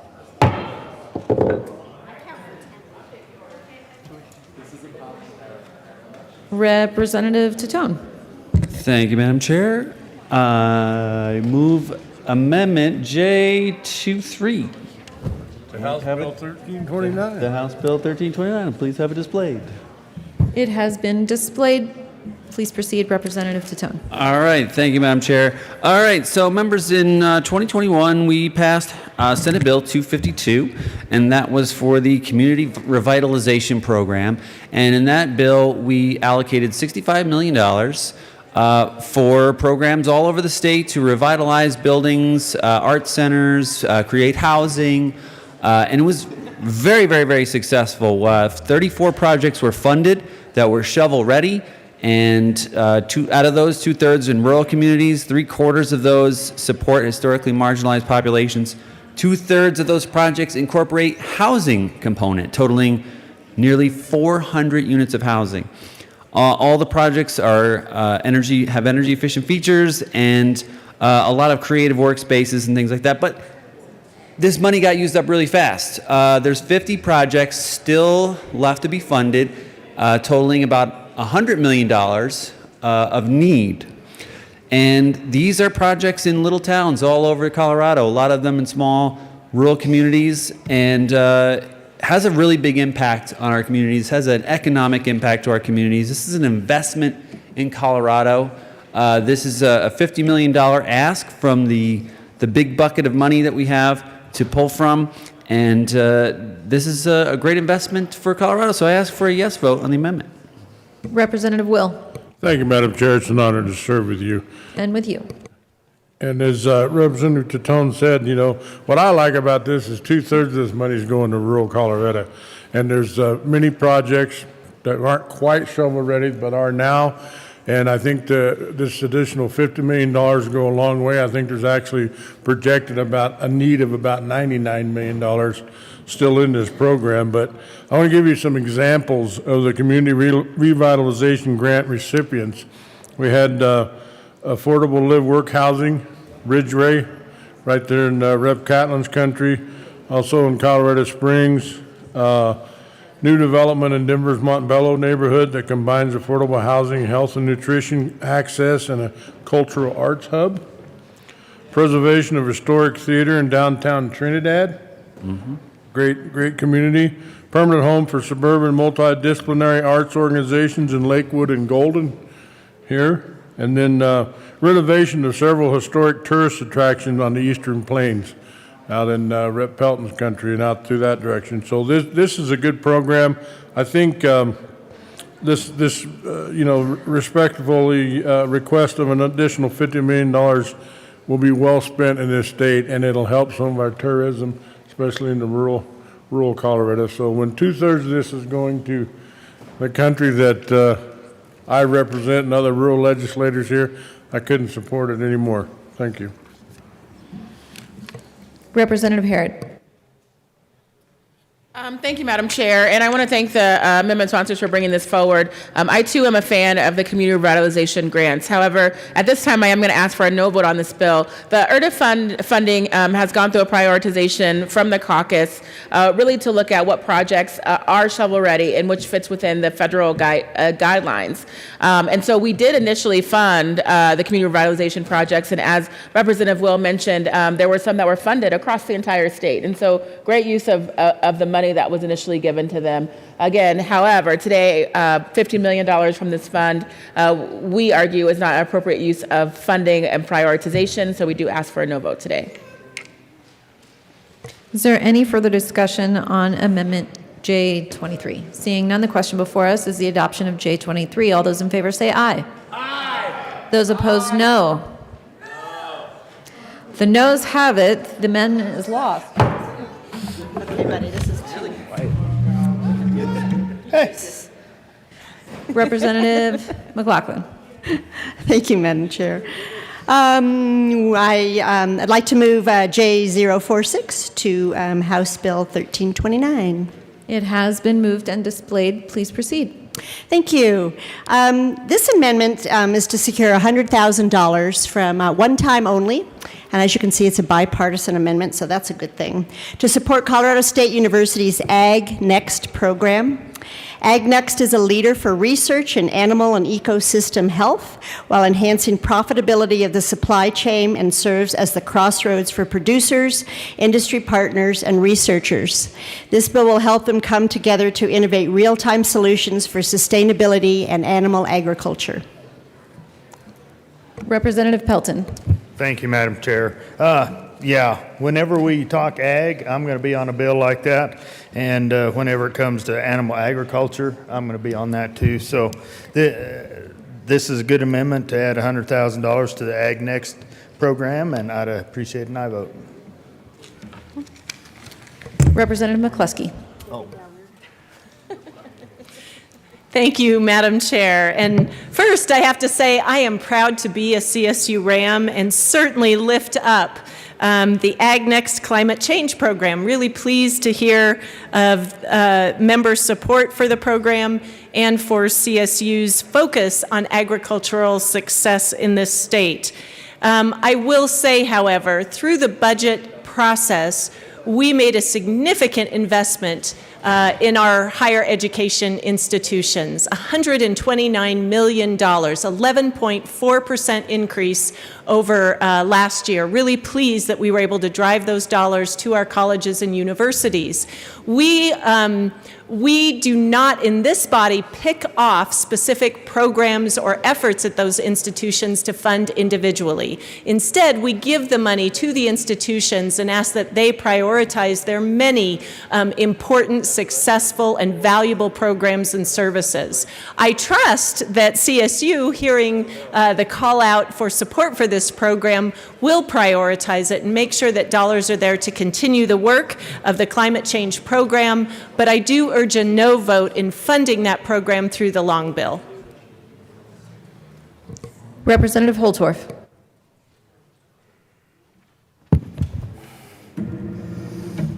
Thank you, Madam Chair. I want to talk about the importance of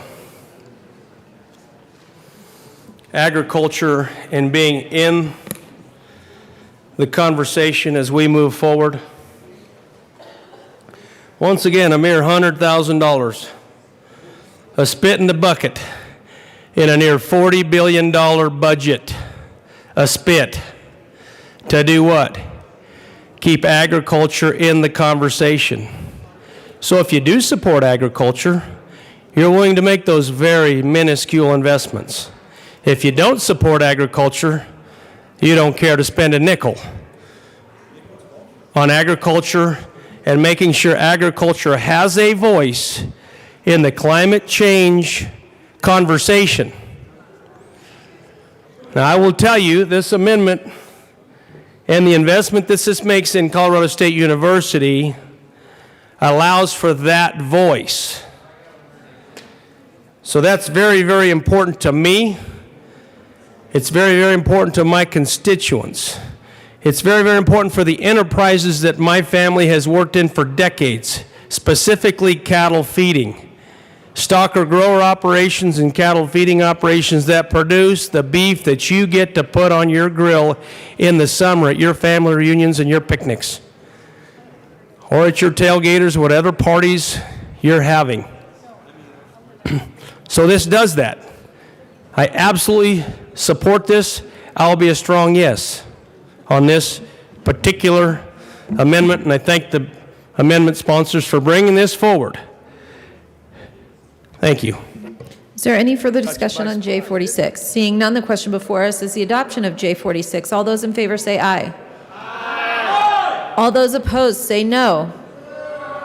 The noes have it. The amendment is lost. Representative McLaughlin. Yes, thank you, Madam Chair. I'd like to move J055 to House Bill 1329. It has been moved and displayed. Please proceed. Representative Pelton. Thank you, Madam Chair. What this amendment does is put $75,000 more towards the Beef Sticks for Backpacks program. You know, it's a very important program, shows the students the importance of animal protein in their diets, and so I'd ask for a yes vote. Representative McLaughlin. Thank you. This is for all of you who ran for office hoping that someday you would get to be able to vote in favor of beef sticks. Now is your time. See, I knew that was going to, somebody was saying, finally, finally. This program uses Colorado beef. It employs people at CSU, and the best thing is that it goes to the backpack programs in schools all over Colorado. So they are getting protein, they're getting Colorado beef, locally grown, and it's a one-time only purchase that we would be doing. And so we think it's a really good program for both the ag industry and for students in hunger need all over Colorado. I call for a vote now. We don't need to listen to Representative. Now here comes McCluskey. Debbie Downer. Maybe she's going to tell us about the tofu sticks in the backpack, too. I think she's in support. I think she knows nutrition is very important. Thank you, Madam Chair. Similar to the last amendment, again, really want to lift up, this is I'm sure a terrific program. We fund our institutions of higher education. They use those dollars to build their own institution or system budgets. Again, a great program. There are many worthy agricultural programs and other programs at our colleges and universities. We want to see them all supported. I trust that CSU will use their budget dollars appropriately and continue to fund beef sticks for backpacks. I urge a no vote on the amendment. Representative Holtorf. Thank you, Madam Chair. And as we celebrated Ag Week last week, you all remember that we brought in the sampling of beef sticks for backpacks. And we talked about youth nutrition. We talked about the deficiency of nutrition in youth, our youth. And we talked about the importance and the high protein level of beef and what that does to undernourished children. We talked about the portability of these beef sticks and how they can use it to their nutritional needs, maybe even when they're not in school, after school or on weekends. And we need to continue to promote these things. This is a Colorado proud initiative. This is an initiative at CSU that's a partner in. This is a partnership. You call it public-private partnerships in this chamber all the time. And we celebrate and we wave our arms in the air and we vote yes because we like those. Well, it's time to vote yes yet again. Is there any further Representative Pico? Thank you, Madam Chair. I rise in support of this. This is a good, solid amendment. This is one we could really sink our teeth into, and I urge an aye vote. Is there any further discussion on J55? Seeing none, the question before us is the adoption of J55. All those in favor say aye. Aye. Those opposed, no. No. The noes have it. The amendment is lost. Assistant Majority Leader Gonzalez Gutierrez. Making sure I have the right number. Thank you, Madam Chair. I move Amendment J35 and ask for it to be displayed. It has been moved and displayed. Please proceed. Thank you, Madam Chair. Members, Amendment J35 takes $2 million from the general fund and applies it to the Collaborative Management Program line item under the State Department of Human Services. I do want to just start off by really thanking the JBC for their generosity, and they did put in $500,000 to go towards the collaborative management programs. I want to tell you a little bit about these programs because I really want to make sure that members truly understand how important these are, because each and every one of you, almost each and every one of you, have these in your districts and in your counties. There are 49 counties with CMPs, and they range from everywhere from Moffett to Baca to Cheyenne to Mesa to down south in Las Animas to up north in Lermer and to the counties in between. So Denver, Adams, Arapahoe, Weld. And what these collaborative management programs do is they work with families that are multi-system involved or are at risk of multi-system involvement. CMPs were adopted in 2004 through House Bill 1451, which was passed by this body, by the legislature, to provide these services to families. Representative Amable. Thank you.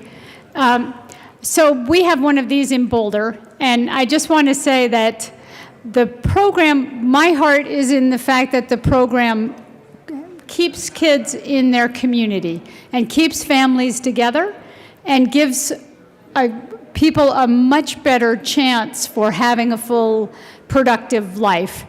But also for those of you who aren't inclined to be motivated by your heart, these programs save our state money. So every kid that is diverted away from the criminal justice system and away from incarceration saves money for our state. And that is, if you can't come from the heart, please come from the wallet and vote yes. Assistant Majority Leader Gonzalez Gutierrez. Thank you, Madam Chair. Members, I mentioned there are 49 CMP sites across Colorado. The last time CMP saw a budget increase since its inception in 2004 was in 2015 with $1.5 million from general funds. At that time, there were around 23 CMP counties. And since 2015, the number of counties has more than doubled, but there has not been an increase to account for the additional counties.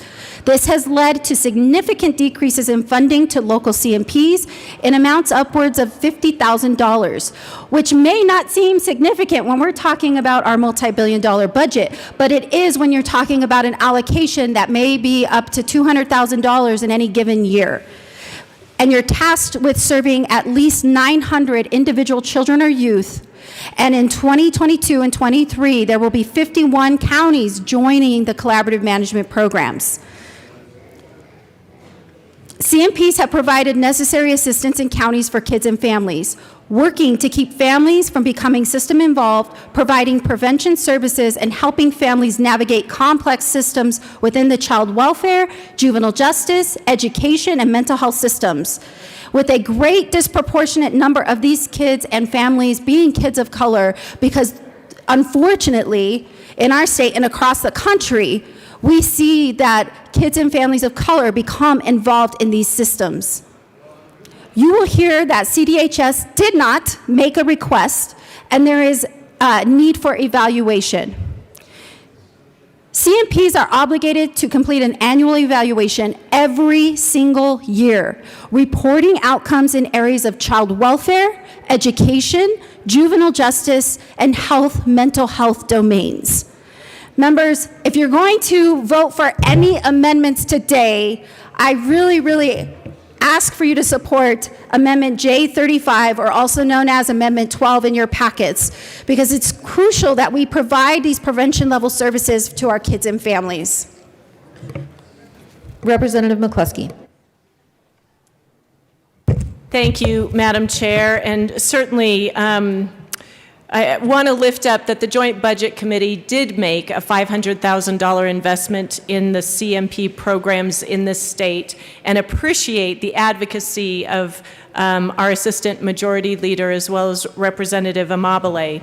I don't think my ask for a no vote on this amendment is at all a signal of my support for CMP programs across the state, and I hope all of you are supportive of the youth prevention services that CMPs are providing. I will say, however, that yes, the department did not bring forward a request for additional funding for CMPs. Their feedback to us is that yes, they support these programs, but they are interested in seeing a deeper evaluation process on these programs' success. I think that's a great thing. I look forward to seeing that hopefully in this next year, and would ask for an aye vote, a no vote on the amendment at this time. Thank you. Is there any further discussion on J35? Seeing none, the question before us is the adoption of J35. All those in favor say aye. Aye. Those opposed, no. No. The noes have it. The amendment is lost.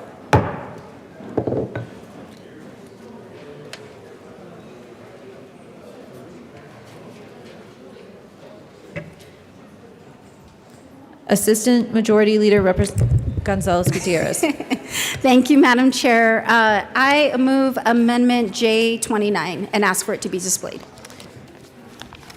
Has been moved and now displayed. Please proceed.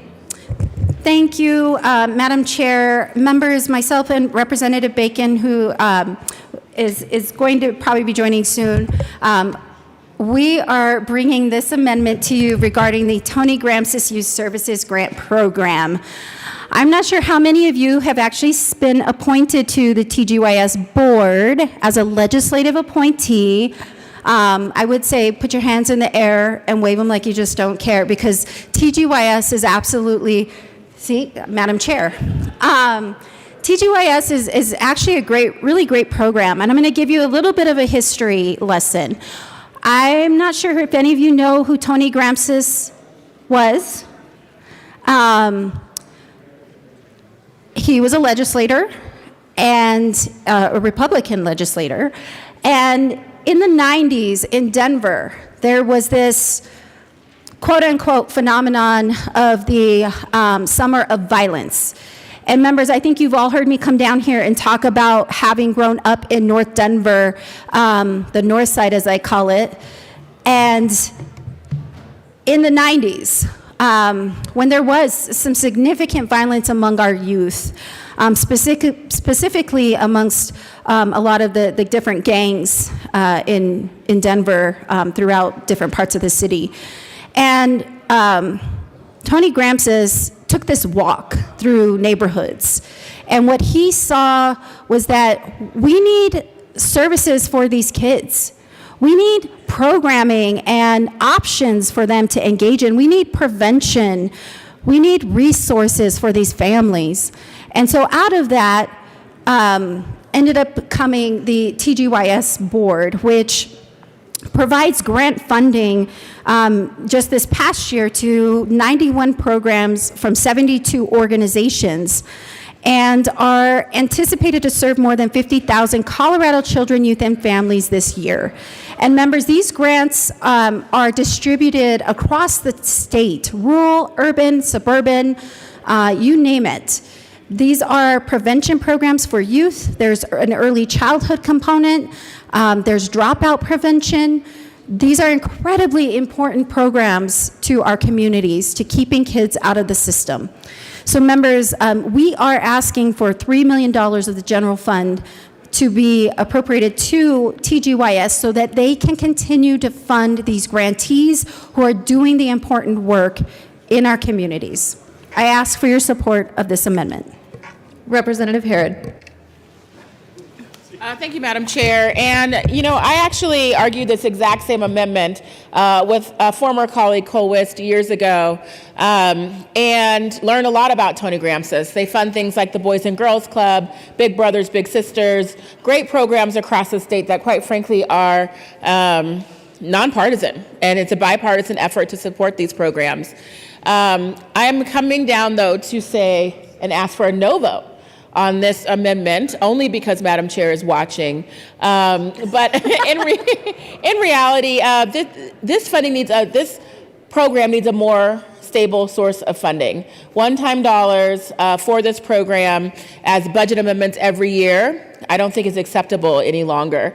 And so, while I appreciate the services that are provided through this program and definitely see the need, I ask for a no vote on this amendment and ask that the General Assembly come together and figure out ways to continue the legacy of Tony Gramscis and support this program in a more stable fashion. Is there any further discussion on J29? Representative Larson. Thank you, Madam Chair. I just wanted to come up here briefly and rise in support of this amendment. This is a great program. I've had an opportunity over the 4 years that I've been down here to interact with some of the programs that this underlying grant program funds. Boys and Girls Club, you've already heard a few. And it's just has a great impact. It's going to programs that are already ensconced in the communities, providing kids, with just those days that they're not in school, whether it's during summer or whether it's those hours after school, provides them oftentimes with a safe place to go while a parent's still at work, provides them with, in some cases, additional academic enrichment. Just a great program, really getting bang for our buck. And also, Tony Gramscis was my representative when I was a little kid in Jefferson County. So, but yes, so a great amendment, and I would love to get our support for this. Is there any further discussion on J29? Seeing none, the question before us is the adoption of J29. All those in favor say aye. Aye. Those opposed, no. The noes have it. The amendment is lost.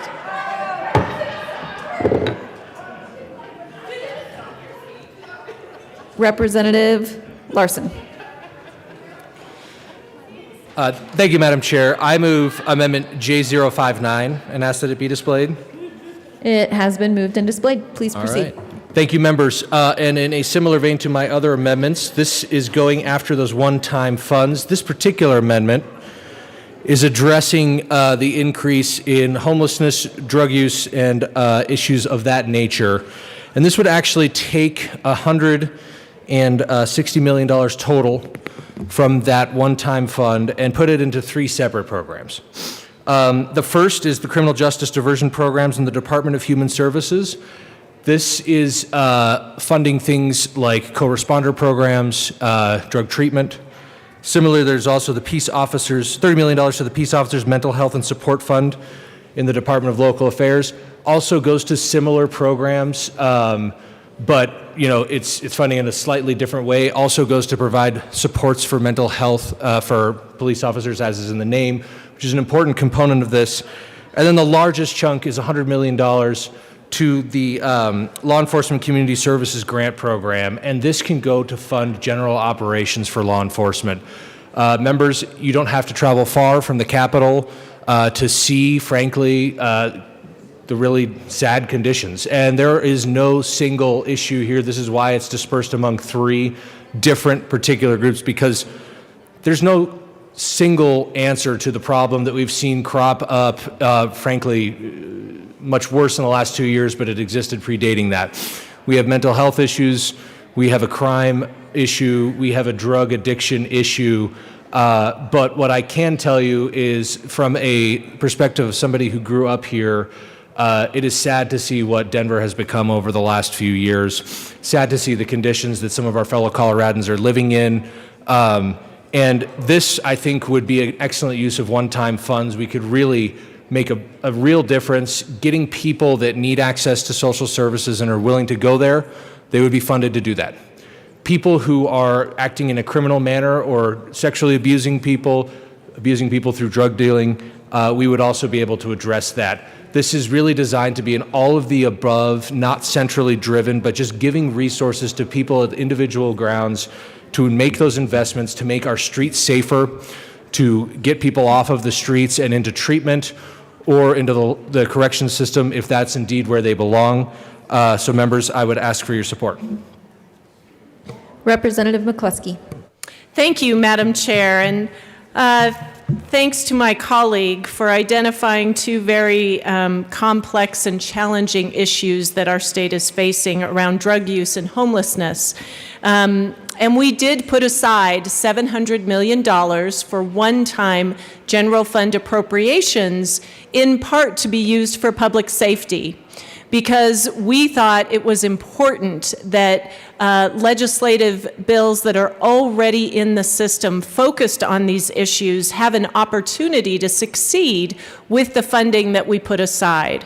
We do believe these are complex policy conversations and that those pieces of legislation should be carrying the funding, and not that we should simply be applying these dollars to existing line items. I also want to lift up that the state has put aside $200 million to address homelessness with use of the ARPA dollars, the federal dollars that came into the state as part of our COVID response to the public health emergency, as well as in response to the economic crisis. So $200 million are being applied to homelessness.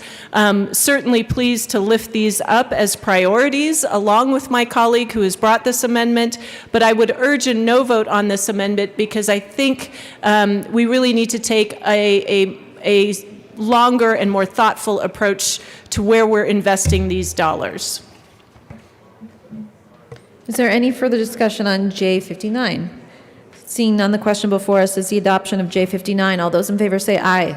Aye. Those opposed, no. The noes have it. The amendment fails.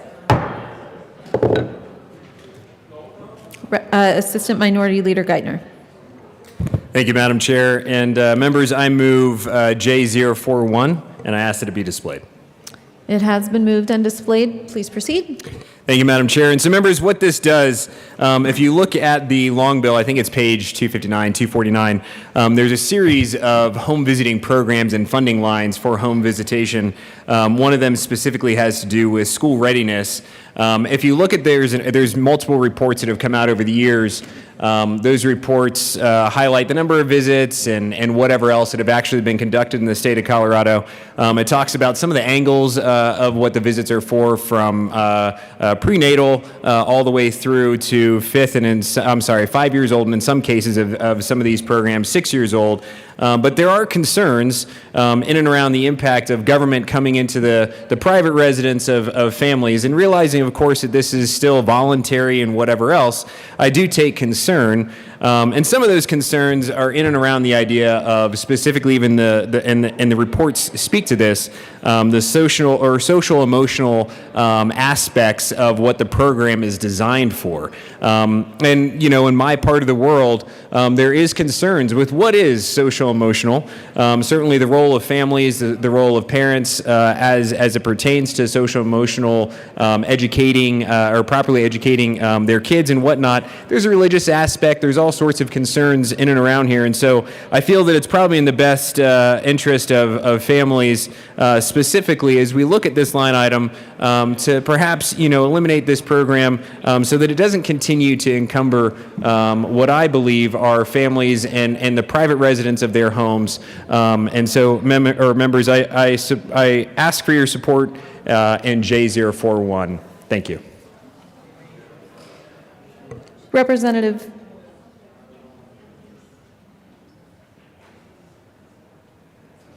Luck.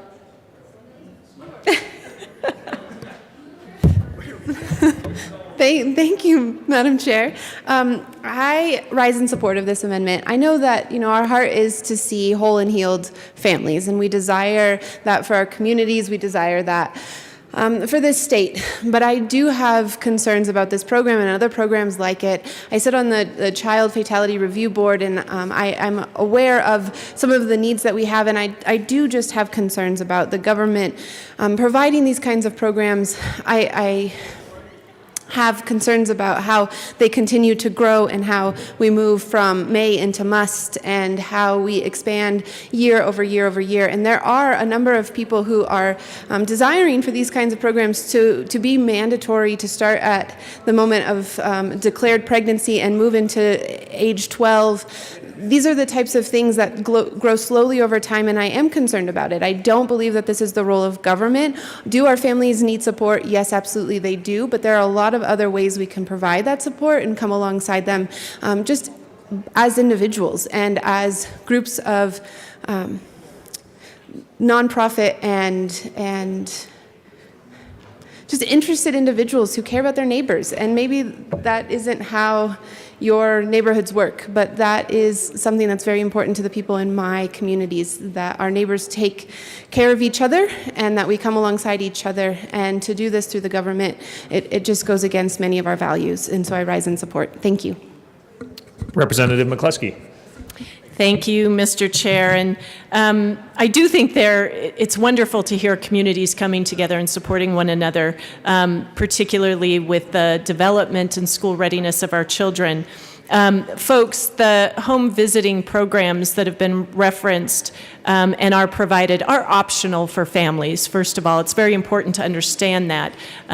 Families may be contacted, and particularly if they are receiving other services through the state, to see if they're interested in receiving supports and helping make sure that their child is ready for school when that day arrives. We're certainly very supportive of these evidence-based programs. They do exist for a variety of purposes, but making sure that kids are ready to start school and have just the right support early on makes such a difference in their success in our public schools. I would urge a no vote on this amendment. Representative Williams. Thank you, Mr. Chair. Members, I rise in support of this amendment. This kind of reminds me of an amendment that we had offered earlier and, of course, in previous years. And it gets back to what the role of government, really is about. And while I do appreciate that the program is, quote, optional, it's also pushed by our government. And my question is, what is sort of the return on investment? And when you balance even that question with, is it appropriate? I think it becomes clear that there are better uses of our taxpayer dollars. And, certainly it's it's not a big amount, but it's certainly enough to where that money could be spent on making sure that our children and families are being better served in other areas that are included in this budget. We just heard Representative Luck and Geithner kind of explain, how this is not necessary, but I would, like to echo those one more time in the well here. But ultimately, the government shouldn't be doing home visitations. There are a number of other programs, a number of other educational opportunities or mental health opportunities that we could put this money towards, which would be better served. So I would ask for a no or yes vote on this. Representative Sirota. Thank you, Mr. Chair. Members, I would ask for a no vote on this amendment. These home visiting services are evidence-based. They are proven they actually save lives. They are a critical investment in families and communities across the state. And it is voluntary. Families don't have to participate, but it allows people to be met where they are, that these services can come to their homes. They use a two-generation approach so that you're working with parents or grandparents and children, and it's a really smart investment. It helps families by meeting them where they are, right in their home, and helps children develop the skills they need to be successful in life and to address any issues that are coming up with children and families early in life, so that it helps prevent families and kids from getting system involved. And so I ask for a no vote because this is a critical program that we should continue supporting in the state of Colorado. Representative Geithner. Thank you, Mr. Chair. And members, I would just step back up here and say that, we heard a couple of comments about evidence-based. When I was a kid, I actually was subject to home visits from the government. And I can tell you, I never felt more scrutinized in my entire life than having the government come into my home as a young child, 7, 8 years old, 9 years old, 10 years old, and having the government actually come in and ask questions of me. Inspect our home, make sure that certain things were in order, that maybe there was 2 exits, one in the front, one in the back of the apartment that we had. And I've talked about how I've come out of, a homeless shelter and whatever else.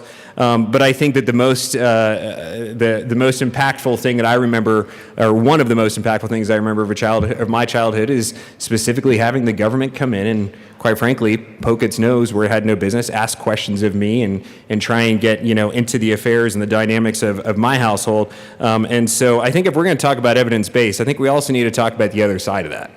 And that is the impact on the child itself that is actually seeing these home visits take place, and the pressure and dare I say the trauma that it can actually induce on some of our children. So I stand by this amendment. I think it's a good one. I think we need to leave families in Colorado alone. I think parents are probably in the best position in order to take care of that, and certainly, no family who's out there struggle. But that's part of what it takes to be a family, right? I mean, through some of those trials and whatever hardships, I think we become stronger families. So I don't think that we need the nanny state or the government coming in alongside. So, members, I reiterate my encouragement and support for 041. Is there any, Representative Williams. Thank you, Madam Chair. And I do appreciate this conversation because it did trigger another thought that I had pertaining to this. But the overall budget itself, I mean, when we look at programs like this that are designed to try and make sure that our students are getting, well, not just students, but children, families are getting the support that they need, I kind of look at the overall budget. It's grown over the years, and not just the budget, but the subsequent programs that are supposed to be dealing with mental health, that are supposed to be dealing with some sort of community support, and they just keep increasing. And so when we talk about evidence-based solutions and results, I'm kind of wondering where those results are actually coming from. Because as I see it, we have an increase in mental health problems, especially amongst our students and children. We're having increases in issues related to these families needing the support that we all want them to get. But as we fund these programs, it doesn't appear to be working.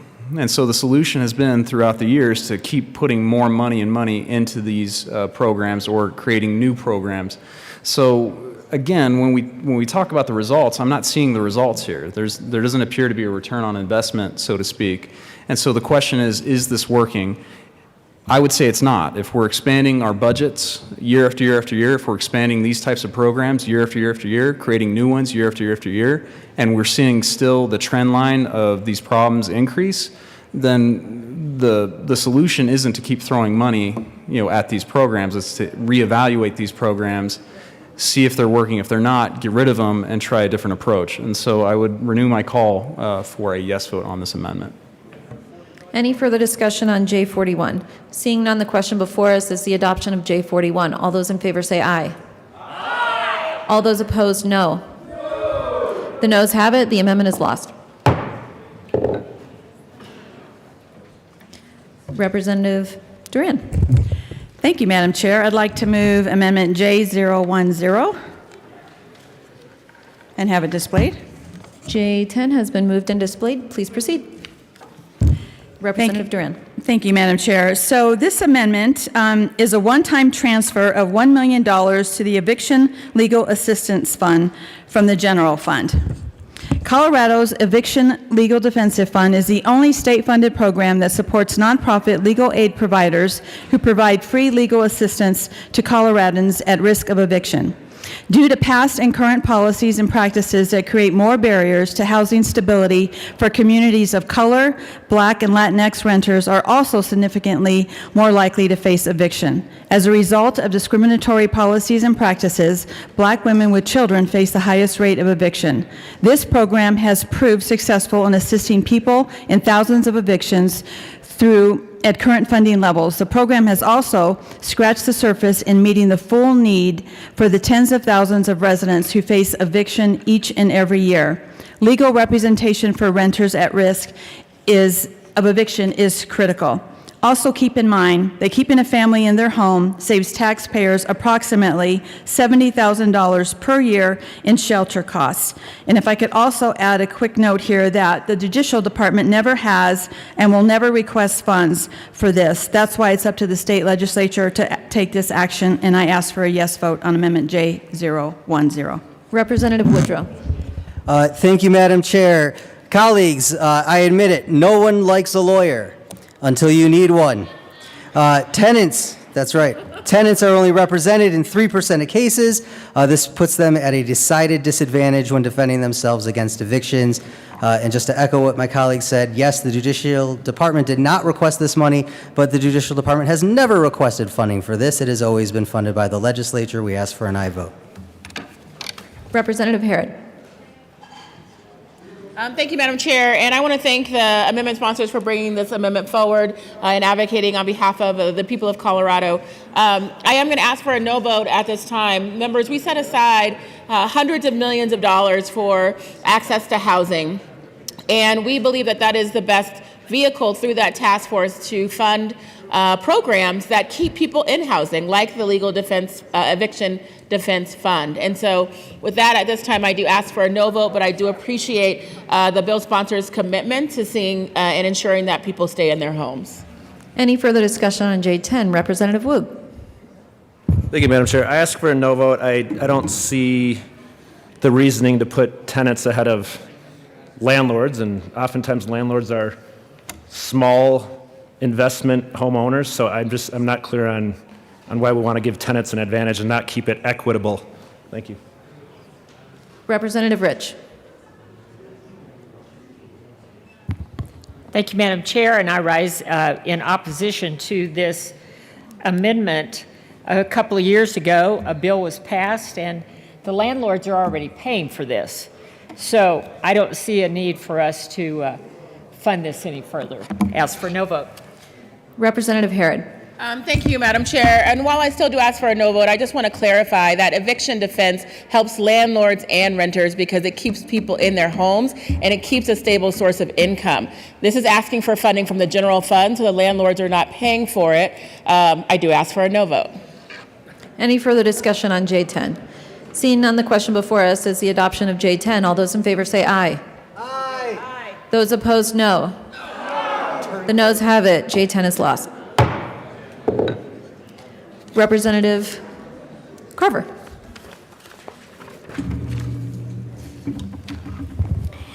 Thank you, Madam Chair. I move Amendment J033, which is Amendment 18, and ask that it be displayed. J33 has been moved and displayed. Please proceed. Thank you, Madam Chair. And for the record, I had pulled Amendment 17, just proceeding with 18. This amendment would add additional funding to CASA, which is a great program. They actually receive very little state funding, and in a bill before House Judiciary, we heard about the tremendous need for additional resources for this program and how the CASA representatives really do change the lives of the children that they come into contact and mentor through difficult periods in the child's life. And so this would provide some additional funding for this very, very effective program. Ask for an aye vote. Representative Byrd. Thank you, Madam Chair. And I am proud to join Representative Carver on this amendment. I know my name isn't on your printed copy, but I am also a co-sponsor of this amendment and very much support this. I don't know how many of us are aware of the fact that CASAs provide essential government services for children, or they provide an essential role, and they are 100% supported on fundraising efforts. We should not be supporting our children and giving them the care that they need and the attention and supports that they need through their involvement in our court system when they are in the foster care system, or if they've been victims of abuse or neglect.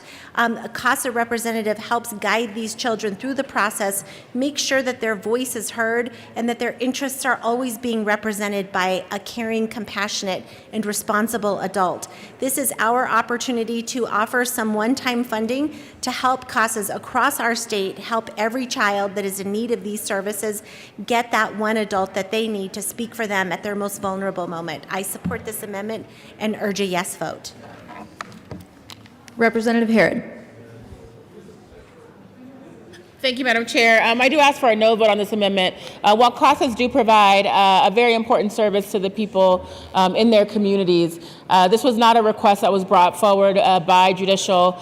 We had not heard from CASA on this request either, and so at this time, we do ask for a no vote on this amendment.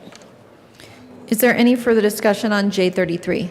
Seeing none, the question before us is the adoption of J33. All those in favor say aye. Aye. Those opposed, no. The noes have it. The amendment is lost.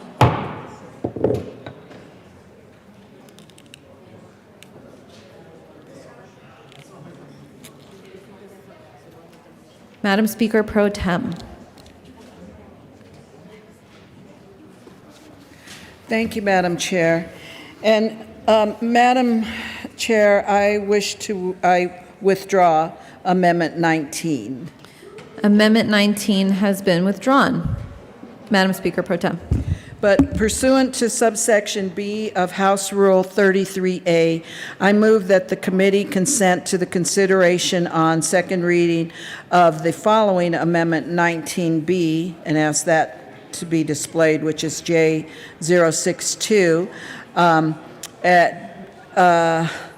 that does not meet the requirements of subsection A of said rule, I think is the 17-hour rule under Rule 33A. Members, the reason for this is when I requested the original Amendment 19, I had asked some questions in our caucus about the funding for the Office of Public Guardianship, and speaking to the increase that was awarded for additional 4 FTE. And so there was some miscommunication between myself and the JBC staff members in asking for the amendment, that I was only requesting the increase, not to get rid of the whole office. And I spoke with the chair of the JBC and discussed this with her, who authorized the drafting of 19B and supports this. And I'm saying this for her, and she could see her shaking her head, because Rule 33 also does not allow debate on this motion. So. Thank you. Members, as has been stated, this is a non-debatable motion. You have heard the motion. All those in favor of granting consent for consideration of Amendment 19B say aye. Aye. Those opposed, no. The motion passes. Madam Speaker Pro Tem. Representative Froelich. Thank you very much, Madam Chair.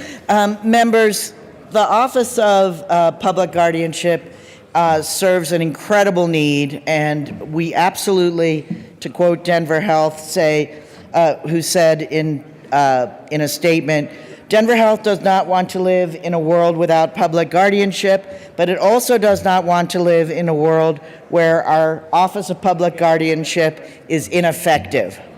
What we have now is a pilot program. They're asking for expansion. We are saying, hold on, before you expand and appropriate this money for expansion, to fill out the original pilot, which we understand was derailed somewhat by COVID and other acts of God, I guess. There's a report due January 1 next year, so in only a few months. So before we expand, we would like to put a hold on funds going to the Office of Public Guardianship. Know that the Office of Public Guardianship already receives $1.2 million in court fees, which is fantastic and a great way to fund this program, and we're in support of that. But we have big questions. Of the folks that have been served by this program, we did have 14 deaths last year. We don't really know what we don't know. There's a lack of transparency, there's a lack of responsiveness, and the head of OPG said, we haven't been able to report on much, but that's information we'll be able to fully realize and show through our final report to the General Assembly on January 1, 2023. So we are asking very much that we put a hold on this, press pause on this program, not saying it isn't needed, not saying there's not a desperate need, but saying that this is something, because it serves such vulnerable people, we absolutely have to get right. Representative Froelich, before you leave, would you like to move the amendment? Pardon? Would you like to move the amendment? We didn't move it? No. Oh, I am so sorry. I move Amendment J62. Okay, it's now been moved and displayed. For all the reasons that I just said. Is there any further discussion on J? Okay, Representative Snyder. Madam Speaker Pro Tem. Thank you, Madam Chair, and thank you, Representative Snyder.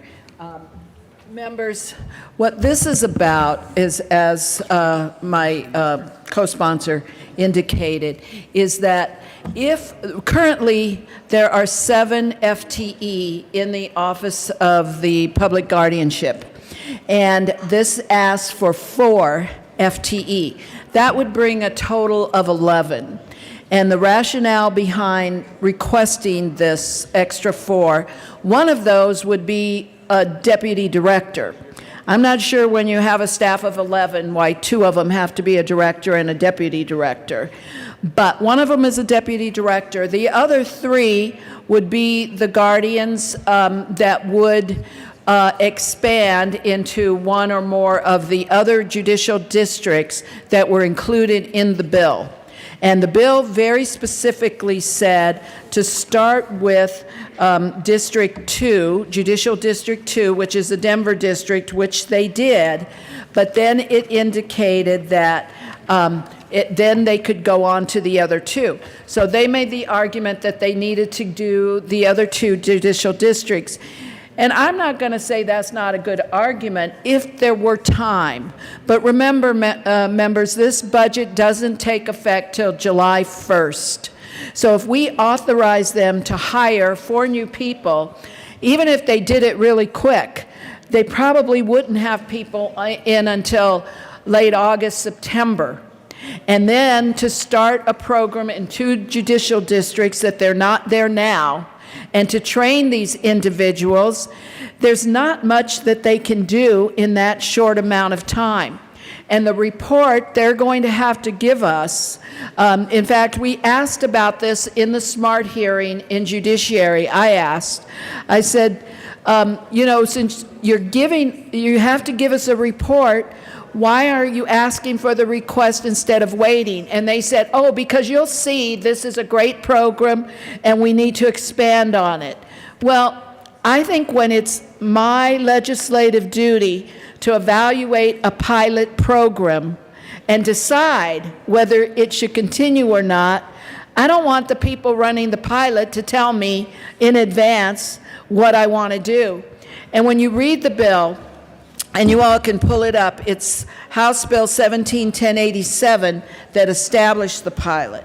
And it said that on or before January 1st, 2021, and they've actually had a couple of extra 2 years because of COVID. We passed a bill in 19 that extended that.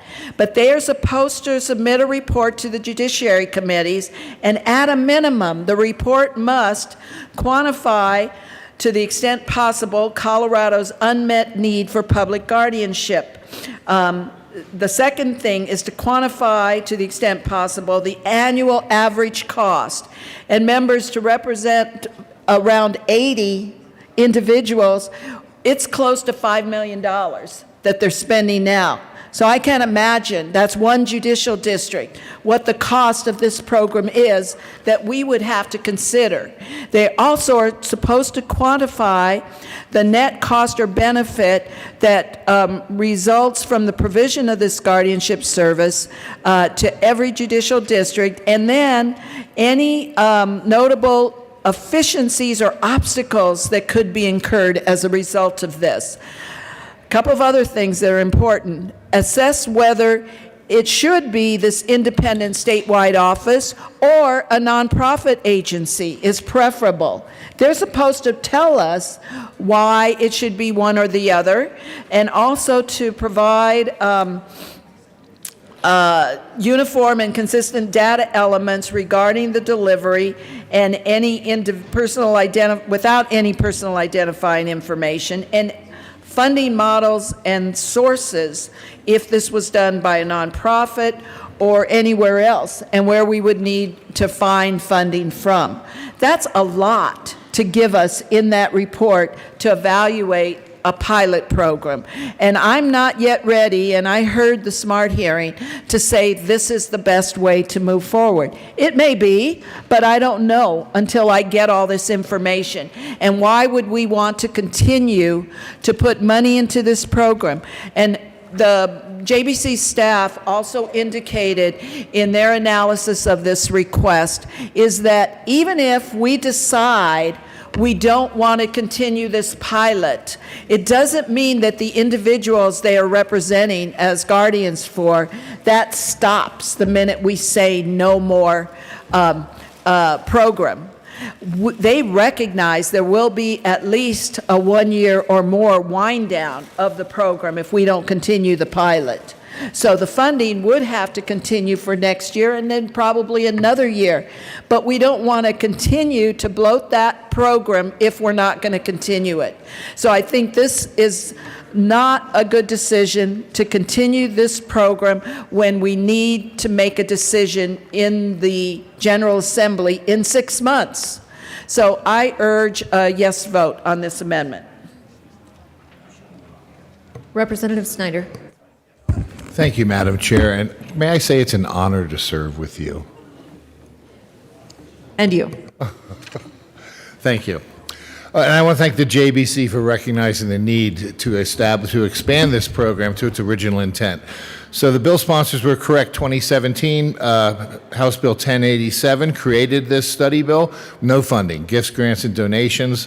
Not surprisingly, they weren't able to come up with very much money at all. So in 2019, we ran the House Bill 1045, which funded the program through an increase in probate fees, which was well stakeholdered and got a lot of support from everywhere. I think you need to recognize that when you're talking about Office of Public Guardianship, there is no lobbyist for the Office of Public Guardianship. In fact, we had a pro bono lobbyist in 2019 that helped us shepherd that through the legislature. And just to make a brief correction, it was not COVID related that we extended this deadline. It was because nothing was really getting off the ground in 2017, so we pushed it out 2 more years so they'd have time to get that program established. So right now, the program is just serving the 2nd Judicial District up here in Denver, but the original intent was to move it out into rural Colorado. That's what this funding would be for. We'd be able to get our public guardianship on a track to serve people in rural Colorado and come back and report that data to us. Everybody's had troubles in the COVID era, and I think you can imagine how difficult it would be for public guardians to work in the hospitals and the long-term care facilities where most of the clients are found languishing right now. So yes, it's had some troubles getting off the ground. They're doing excellent work now, and we really want to stay true to the original study intent in 2017 and expand it to its original scope. And I think lastly, we have to recognize that we have an aging population, folks. This is a problem that exists now, is only going to get worse going down the road in the future. We need to keep the momentum going. I think the public guardianship model is, to me, the best one, and I've looked at all of them, believe me. And really, this started from some of the horrible abuses you heard about in the private guardianship model in places like Nevada and Arizona. So I ask you to vote no on this amendment and let this program have an opportunity to fulfill their mission and complete their study and report the data come January 1st, 2023. Thank you.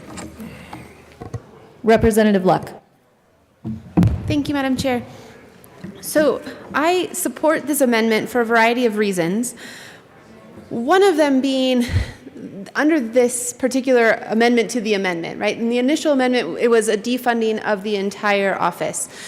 This amendment just says, we as a General Assembly aren't going to enable you to grow your department. You can continue operating as you've been operating for the first portion of your pilot program, but we're not going to allow you to add more staffing. Regardless of what is going on with that office, that's just good governance, because this is a 5-year pilot. We started it out, we gave it a narrow scope of work, and we wanted to be able to go back and say, is this working, is this not?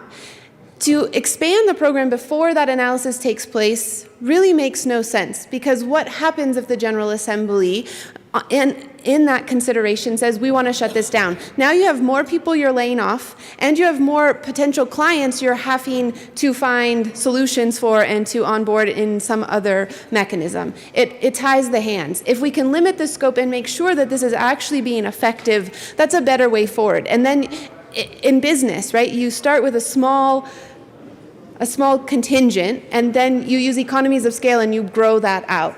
We can't even show that in the 2nd Judicial District this is working and working properly.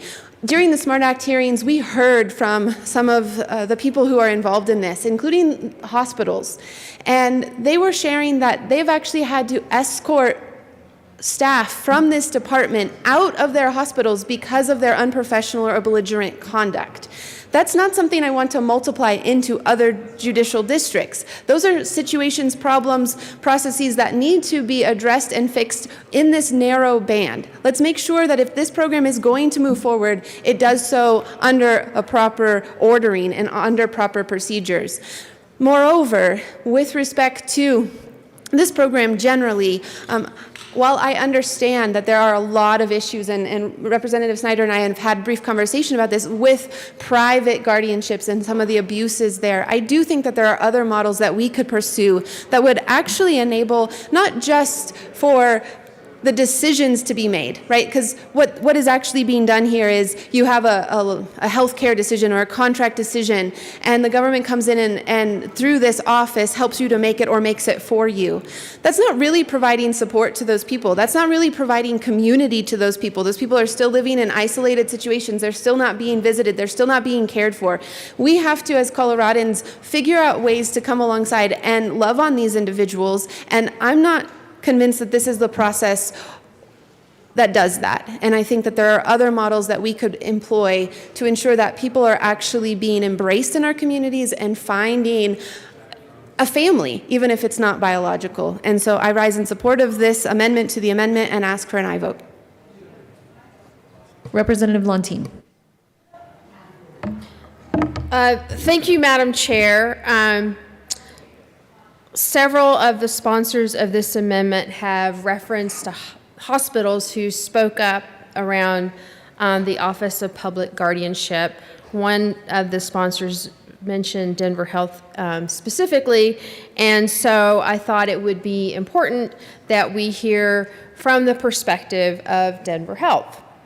Right now, there are 8 people at Denver Health waiting with no option for a guardian, and they will remain there, which is really expensive, in the hospital until a guardian becomes available.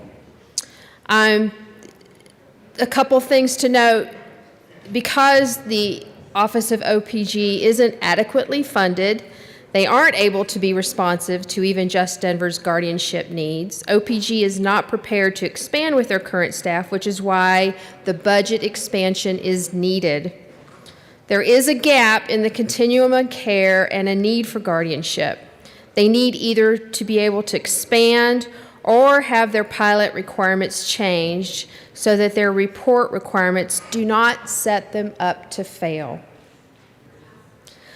I know there's some unhappiness with the effectiveness of the pilot, and what is in the best interest of all of us, and Denver Health says this specifically, they want a fully funded and functional guardianship program.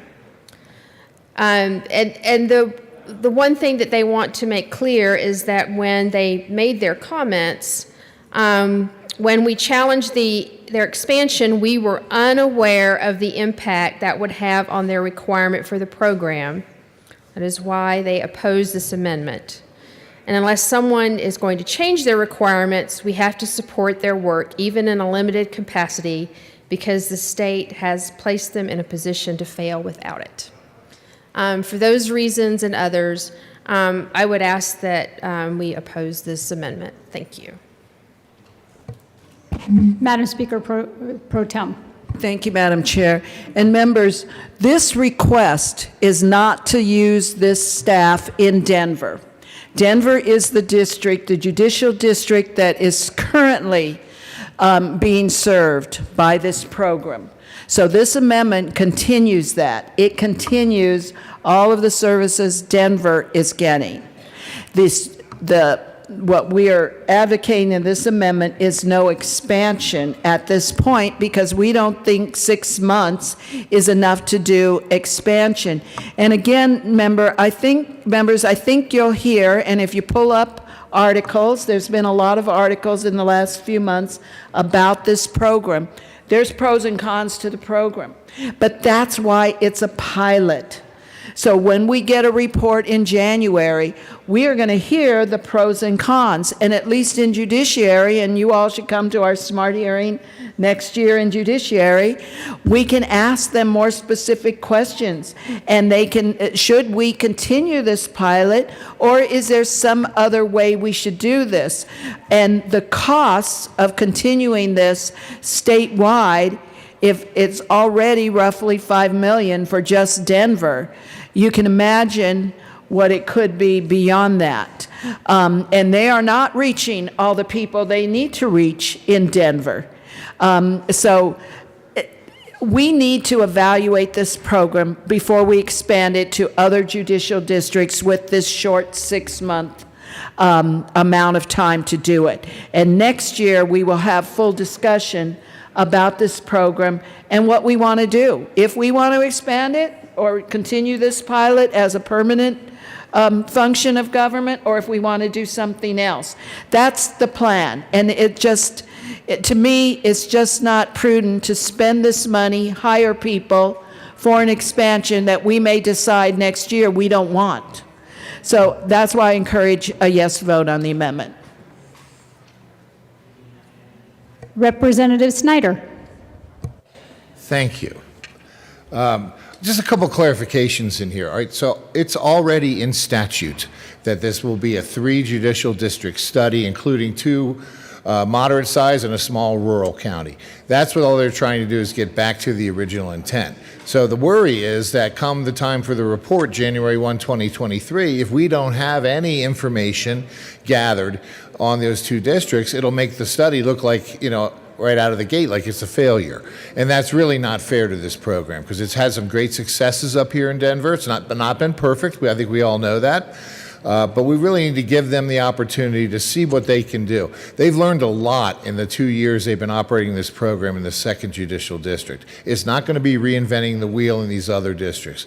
They're already working towards that, and they realize that things are different in rural Colorado than they are in a big city like Denver. So they're ready to hit the ground running. We just need to give them that opportunity. That's what the JBC saw. That's why it's in the long bill, and I would ask you to respectfully vote no on this amendment. Representative Froelich. Thank you, Madam Chair. And again, I am fully supportive of the concept of the original bill of the Office of Public Guardianship.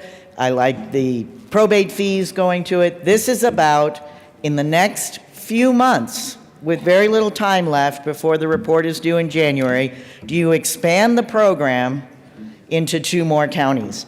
as was, I recognize the original intent of the bill.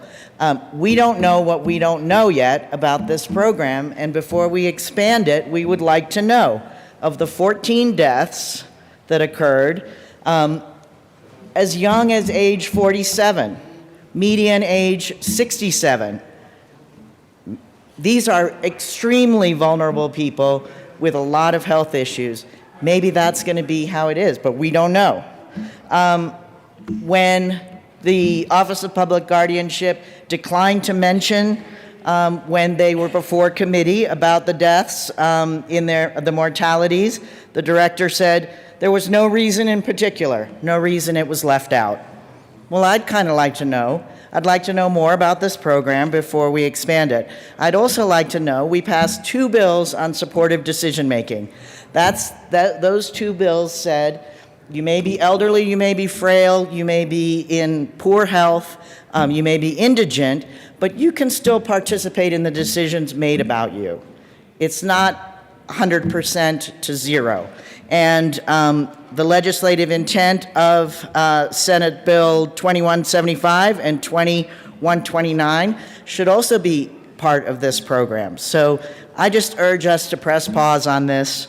Let's see if what they're doing in Denver is working out and make that decision in January. Rep. McCluskey. Thank you, Madam Chair. It is an honor to serve with you. And with you. Members, I urge a no vote on the amendment. I want to emphasize a couple of points. One, this is not an expansion of this pilot. It has been said by others, but I want to make it very clear.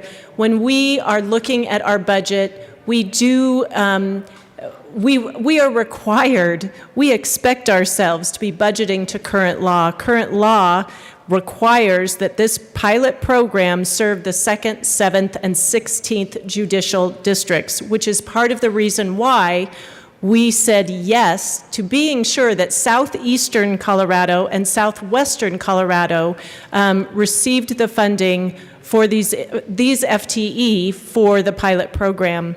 I also want to speak with a great deal of compassion about the deaths of those wards who have been a part of the program, and just clarify that guardians and the office have no direct clinical care responsibility. So it's important to note that it is a very difficult discussion when we talk about the outcomes for some of these individuals. We know that this population is elderly, medically frail, or health challenged. We know that it is possible we would see higher rates of mortality with this population. It certainly is something I think we all need to be very mindful of. I just want to highlight that our guardians and the office itself are not clinicians. I also want to mention that in the increase of FTE, one of the public guardian positions that is being added will be fully funded by the University of Colorado, UC Health, because they have recognized the value of public guardians in their work with the office. And ultimately, that would probably be the ideal way that we fund the office itself, is through those partnerships with hospitals and other care providers. I urge a no vote on the amendment. Representative Benavides. Members, I just want to clarify one thing. In the bill in 2017, it did indicate the 3 judicial districts, but what it said was you must start with Judicial District 2. And that's what they've done. And you've heard from one representative that there's still a waiting list for Judicial District 2. So it doesn't say during the pilot period you have to do the other 2. All it says is it should be for the 3. So even if it had that language, in reality, nobody's asking to extend the pilot. Nobody ran a bill this year to extend the pilot for those. So right now, this pilot is going to have to report on how they've done by January 1st, and to hire 4 FTE in 6 months and expect real data from those other 2 judicial districts is unrealistic. That we should get the report and make a decision. and I urge a yes vote. Is there further discussion of Amendment 19B? Seeing none, the question before us is the adoption of Amendment 19B. All those in favor say yes. Yes. All those in favor say no. No. The noes have it. The amendment is lost.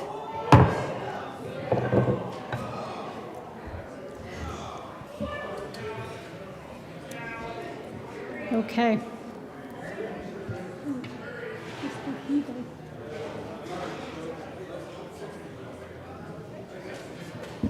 Okay. Representative Holtorf, you would like to present Amendment 20?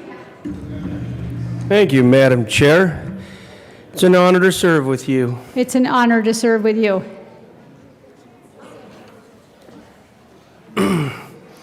I'd like to move J053 to House Bill 1329 and ask that it properly be displayed, also known as Amendment Number 20. And it is displayed. Fellow colleagues, I'm very, very concerned with the impacts that we have on small business. As a small businessman myself and supporting small agribusinesses all across Colorado, specifically eastern Colorado, for those of us that are in small business, we know that the unemployment tax that we pay every month is a real expense. It's a real line item expense that we have to pay. Now, I understand that that has gone up. It's in the premium. There is now an unemployment tax premium. I also understand that during the COVID-19 period, $70 million was lost and or unaccounted for during this COVID pandemic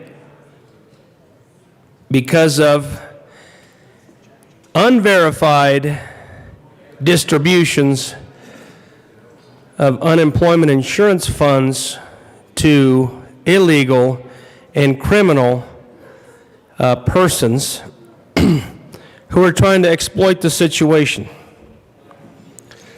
I also further know that the small businesses bear the burden, in all business for that matter, but it really affects small businesses most because they don't have the economies of scale that larger businesses have. So I will tell you in this particular amendment, we are moving $700 million. Now I understand the good governor wants this in his budget. He's got $900 million carved out over here for special legislative priorities that he is going to come up with, as it was briefed to me by JBC.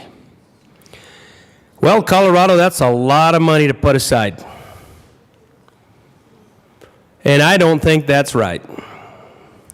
The legislative body is the power of the purse. The legislative body decides how money is to be spent. It's not the governor's office to decide. Under the 3 pillars of government that I learned when I went to school. So in this amendment, I am saying we are going to try to help replenish the money that was lost and misappropriated during the COVID period and recover and replenish that particular fund, the Unemployment Compensation Fund. Because it shouldn't be the responsibility of small business to carry that weight. The government has the responsibility not only to replenish that $70 million and make it whole, rather than business, but also to keep that compensation fund at the highest level so we don't have to pay the premium. So small business don't have to pay what we like to call nowadays the upcharge. Small business doesn't want any upcharges. In fact, how about some down charges for small business in Colorado? And that is the primary reason I'm bringing this forward. This is relief to small business.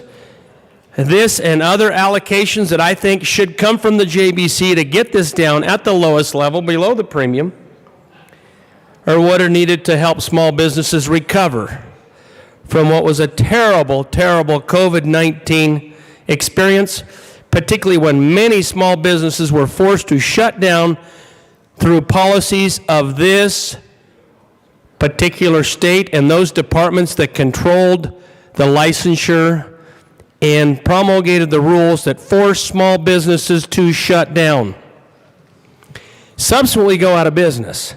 Now, there's another part of this, ladies and gentlemen, because we shut down hundreds of thousands of small businesses with this policy, and now those small businesses are not there to help pay into the unemployment insurance compensation fund.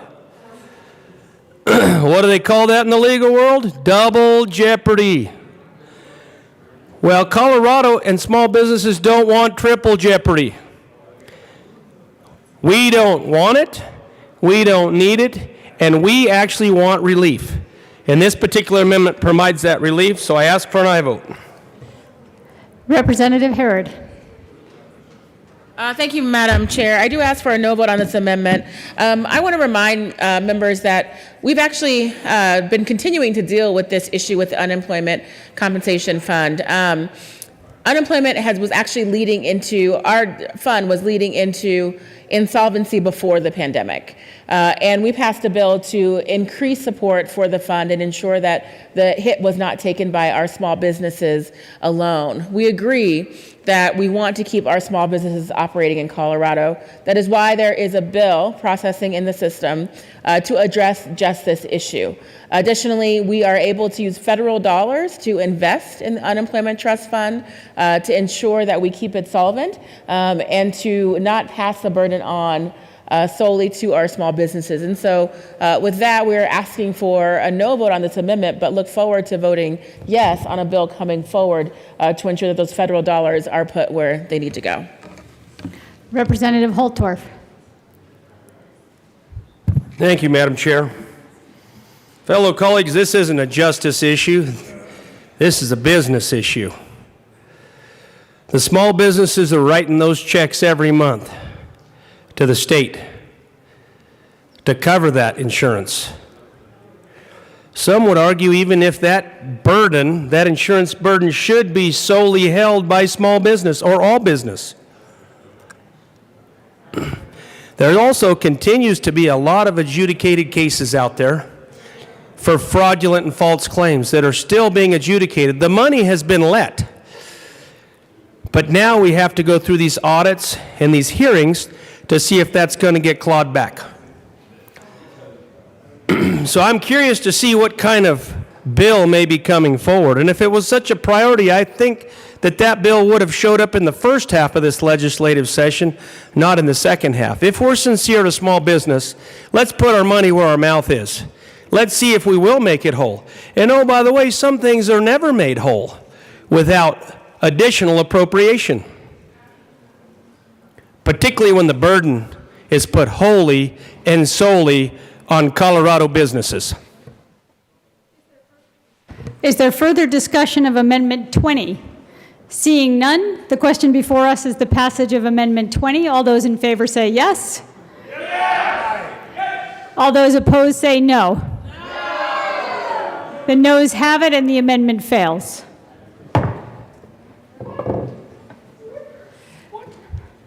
Representative Carver.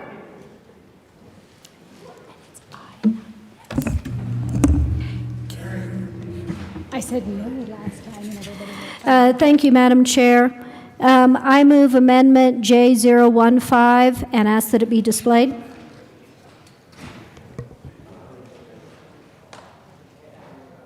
The amendment is properly displayed. Representative Larson. Thank you, Madam Chair. So members, Representative Carver and I bring you this amendment. It's very similar in nature to the one we just heard from Representative Holtorf. But this is asking for $550 million. It is my understanding that there is $600 million that has been pledged to go into the UI Trust Fund currently. And I may be wrong on that, but that is my understanding. But in order to avoid the UI solvency surcharge, the balance in that trust fund needs to be at 0.7% of the anticipated yearly wages, which is just above $1.1 billion.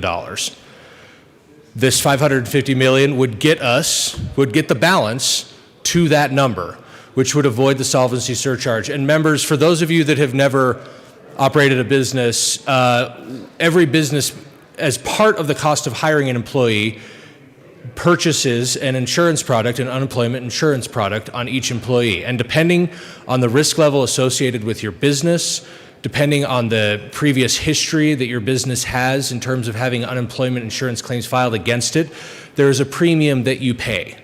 And in the unemployment, in this case, when the trust fund falls below a certain number, there's a solvency surcharge that kicks in order to keep the trust fund from being in a dangerous situation where we don't have any money to pay these employment benefits. Unfortunately, we hit a situation like that 2 years ago, and we went into a great deal of debt. The federal government, given the extraordinary circumstances, gave us a huge federal loan of over $1 billion to backfill that. That does not happen every time, but in this particular instance, it did. But what it did is it left our unemployment trust fund depleted, and in a situation where now we've kicked the surcharge down the road for a few years with some legislation that we voted on. It's been wrapped into various pieces of legislation. But if we do nothing, the surcharge will kick in again. And members, we have these businesses that were struggling deeply through the last 2 years. Many businesses did not make it. The businesses that did make it generally are still in recovery mode. It's a very difficult time specifically for retail businesses. To add on, and this, depending on the business, is going to be hundreds to hundreds of thousands of dollars additional cost, depending on the size of your business, the nature of your business. It's a very complicated thing. I wish I could give you a simple one, but it's going to vary quite a bit. It's going to be a big additional cost, and for many of these businesses could be the difference between them being able to make it the next couple of years and them closing down. Those jobs disappearing, that rent disappearing, a family going into foreclosure, all of the bad things that we have lived through for the last 2 years. So again, going to these one-time federal funds, I cannot imagine a more appropriate use of those dollars than to backfill the UI Trust Fund, make it so that the businesses that already have people employed can stay in business. They can stay doing that. They're not going to face these additional costs at the most tenuous time in their existence for many people. So that's essentially what we're trying to get at with the amendment here, and I ask for a yes vote. Representative Carver. Madam Chair, members, if the point of funding the UI Trust Fund is to minimize additional charges against our business community, we've talked a lot about business relief, especially for small business. It is only meaningful to avoid this additional charge on our entire business community if there is a certain amount put in the UI Trust Fund. That is our discussion with staff. And so while we appreciate the governor's attempt and proposal to put a certain amount in the UI Trust Fund, it is our understanding that that is not sufficient to avoid a surcharge on the business community. That's what this amendment is attempting to do. Ask for an aye vote. Representative Herod. Thank you, Madam Chair. I'd like to thank the bill sponsors, the amendment sponsors, for bringing this bill forward. I have to say that I agree with the arguments that were made by both of the amendment sponsors on why this is so important and why what was initially proposed by the governor is not sufficient. That is why a bill is in the works that does exactly what the bill sponsors, I believe, said this amendment does, which is takes from the federal dollars to put into the unemployment trust fund. However, this amendment takes from the general fund, leaving the federal dollars on the table. And so, for the reasons that were discussed by the amendment sponsors, I look forward to voting yes on that bill as it comes across our desk, but I do ask for a no vote on taking these dollars from general funds today. Representative Larson. Thank you, Madam Chair, and thank you to Representative Herod. And yes, that bill is coming forward. I am thrilled to hear that, but again, that bill, my understanding, unless that amount has changed, will only be for $600 million and will not be able to stave off the surcharge. And that is what this bill is trying to do. is to hit that magic number to avoid the surcharge kicking in this next year. So without this additional money, we would still have a surcharge assessed, and there would still have all of the negative consequences. The price of employing people in Colorado would go up. So that's what we're trying to accomplish here. Is there any further discussion of Amendment 21? Seeing none, the question before us is the adoption of Amendment 21. All those in favor say aye. Aye. All those opposed say no. No. The amendment is lost. Representative Van Winkle. Thank you, Madam Chair, and I move J025, Amendment 22. And ask for it to be displayed. There it the is. amendment is properly displayed. Go ahead. Thank you, Madam Chair, and we're trying to address a real problem here in that hemp is outside, of course, all the marijuana tracking, all the marijuana taxation and things like that because it's hemp. It's very low THC level. But if a company or a person were to get enough hemp, it can actually be boiled and cooked down and burnt down into a product that has actually a very high THC level. And my friend from across the aisle will go into more details about this, but essentially, those products are being sold in Colorado right now completely outside all the marijuana regulations that we've implemented since the passage of Amendment 64, outside the seed-to-sale tracking system, outside of age restrictions, outside of warning labels, things like this. But it's a very dangerous high THC product that is in product in our stores. And what this amendment does is take $3 million from the marijuana tax cash fund and moves it to the Department of Law to help protect consumers across the state of Colorado from this very dangerous product. Representative Snyder. Thank you, Madam Chair. And in discussions with the Attorney General's office, this was a priority bill for them. It didn't quite make the cut. I don't know if there's a hard number, like there might be with Department of Revenue, but it's something they're very interested in. And since my colleague mentioned a few things, I actually pulled up a website of one of these companies. All natural, non-synthetic, hemp-derived, full panel safety tested, less than 0.3% total THC, shipped to all 50 states. And yet, when you look into it a little bit closer and look at the products they actually sell, they have gummies, 10 milligrams THC each. They have shatter. They have powders and tinctures. They have one product that says 25 milligrams THC each gummy bear. So where's the disconnect there? They're claiming it's a legal product from hemp derived, and yet what they're selling should be regulated by our vigorous regulation system, and it's not being. We have an opportunity to get ahead of this now before it becomes a larger and bigger problem, and I would strongly request a yes vote on Amendment J025. Representative McCluskey. Thank you, Madam Chair, and with great respect, and it does sound like something that we need to address, this request did not come forward from the department through the budgeting process. And it's my understanding that it is not a new issue that just came to light. I would encourage, if members are interested in pursuing this as a policy concern, that it could be brought as legislation. At this time, I would urge a no vote on the amendment.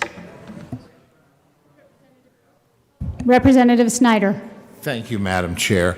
And I certainly respect our JBC's chair's opinion on this, and she's absolutely right. It didn't make the cut originally, but this is a problem, folks. And, you know, these things are being ordered online by anyone, including children. They come to your door. There's no signing for it. They leave it on your stoop.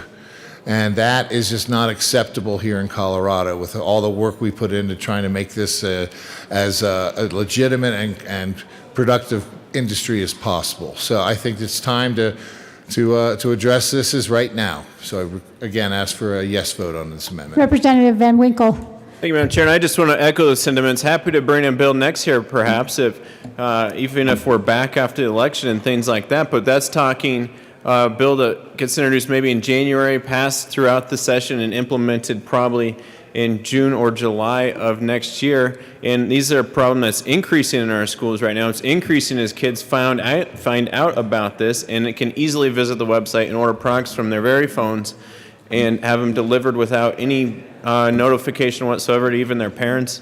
And it's starting to get into schools much more, and we needed to get ahead of it, not get behind it when it's an even bigger problem next year.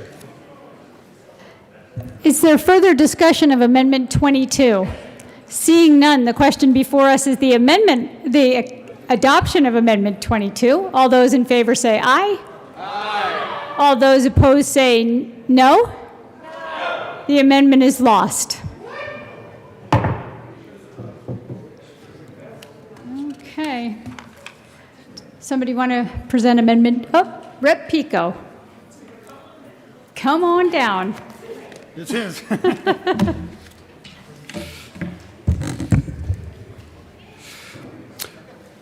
Representative Pico.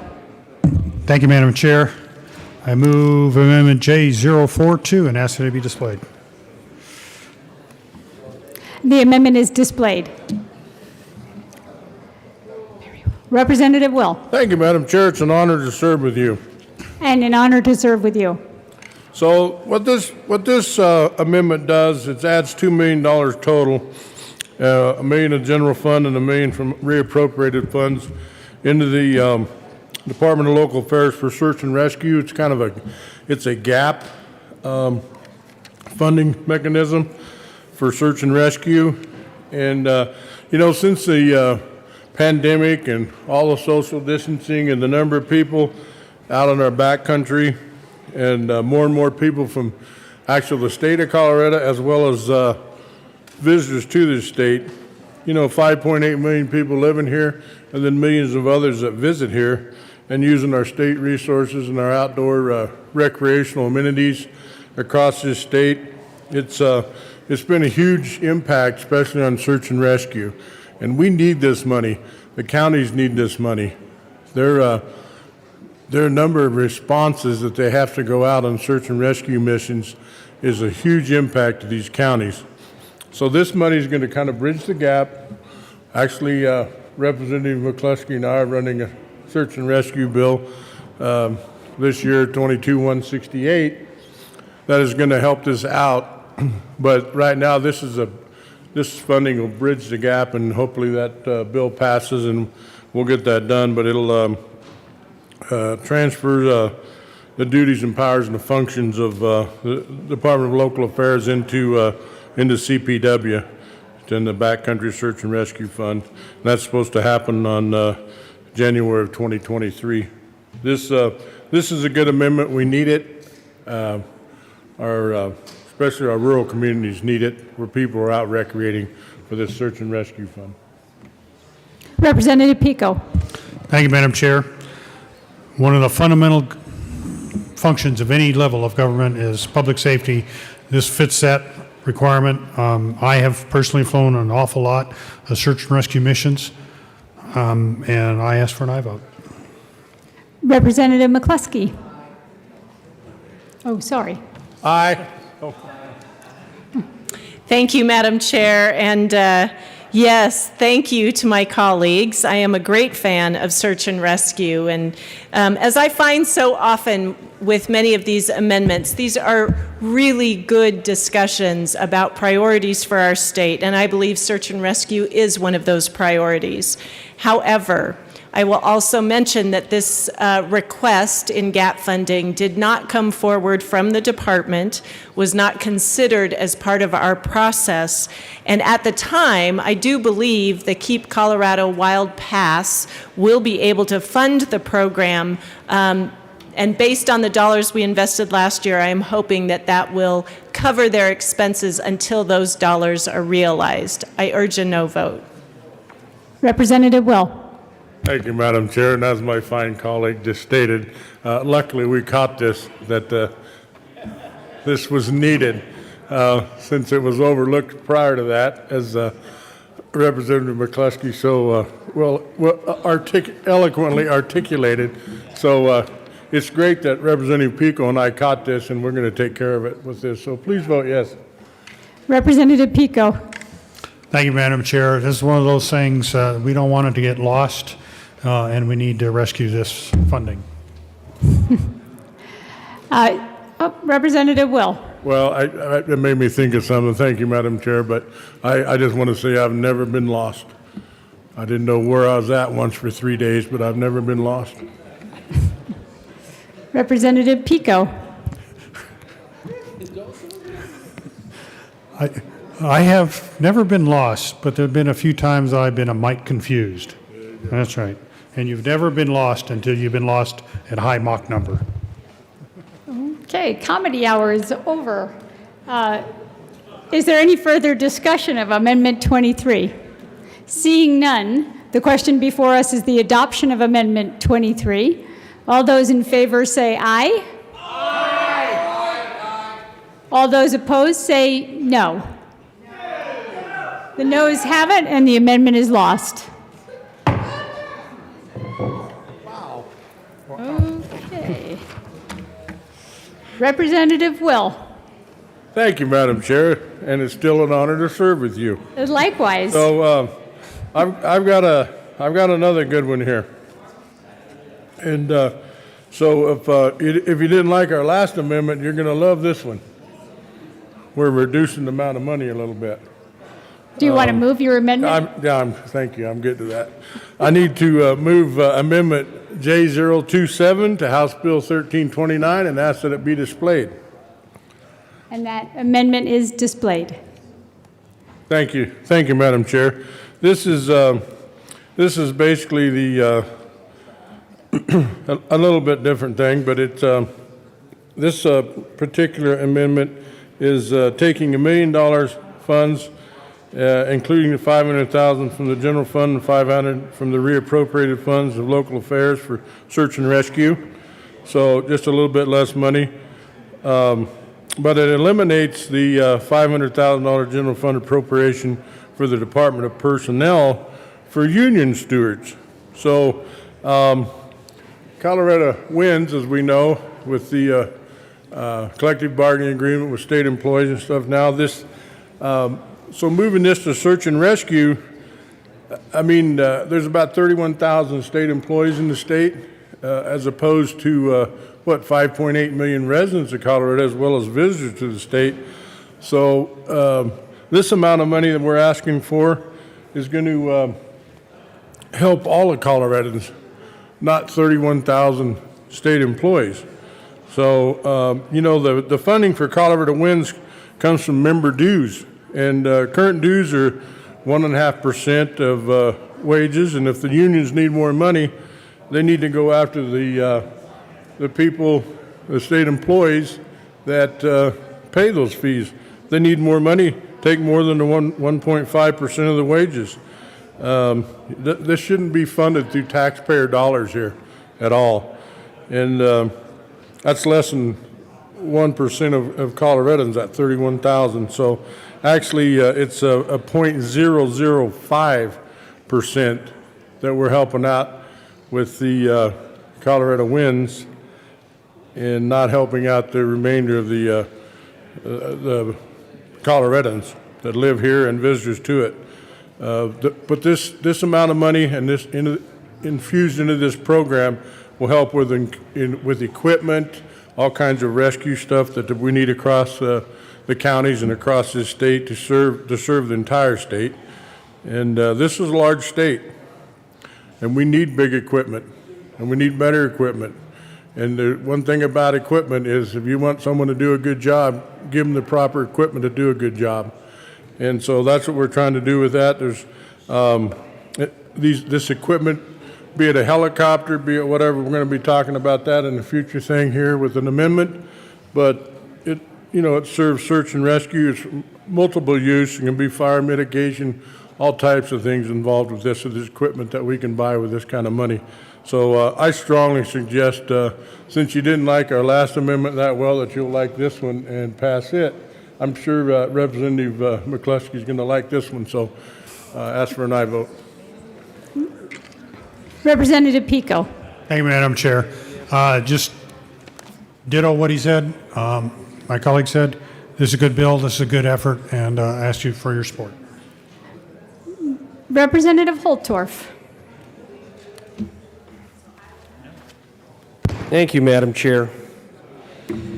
I want to tell the chamber how important this investment is to search and rescue for those of us that have done aerial search and rescue in the state of Colorado. You see, years ago, I used to fly helicopters. And we had back in the 90s, and I'm not going to say what day, and I'm not going to say who my fellow crew member was. We did, after a terrible snowstorm in Colorado, we had to airlift hay to livestock. We also had to do search and rescue of missing persons. This type of funding right here provides the funds that helps reimburse whatever state agency, in this case it was the Colorado Army National Guard, but it may be a private helicopter company as well, to do that aerial search and rescue. Now, in this particular storm, there was a missing person. There was an individual who went out to go hunting and had told his spouse he was going to go hunting and gave her the general area in southeast Colorado, in my district, where he was going hunting. But as you know, when you're hunting, you want to study the trails, you want to study the movements of wildlife, and you want to pick the best place. Well, his location changed. If it wouldn't have been for the aerial search and rescue, that family's husband would have never been found in a timely manner. Instead of taking days after this terrible snowstorm, it might have taken weeks. That's why this type of investment is so important. Now, the person that was lost was found. Unfortunately, it was post a terrible snowstorm and he was deceased. Sitting beside a tree with his rifle in his lap, knowing that he would not find his way back to his vehicle. And I'm sure hypothermia took him. And you can't do the search and rescue during these extreme weather events, or you'll have more casualties. But post these extreme events, search and rescue is critical. And aerial search and rescue is optimal. So I want the JBC staff to consider this investment. An investment in Colorado, an investment, a small investment that right now the JBC is unwilling to make in almost every regard. This one is important.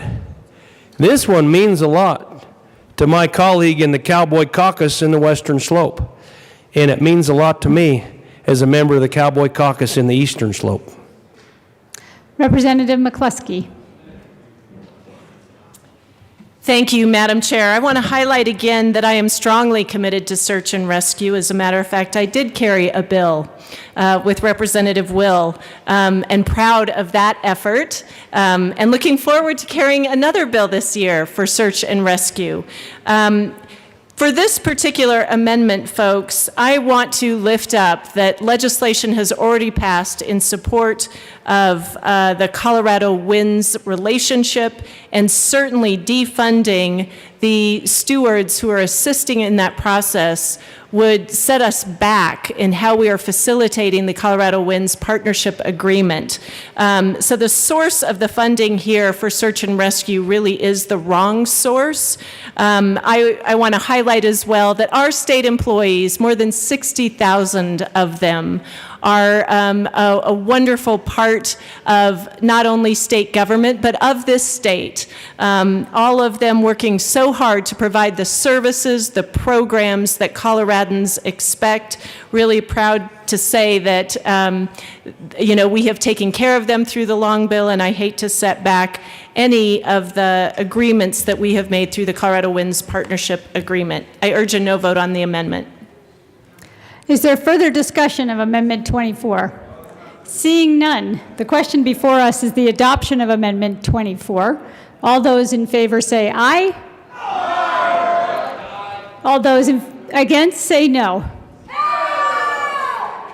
The noes have it and the amendment is lost.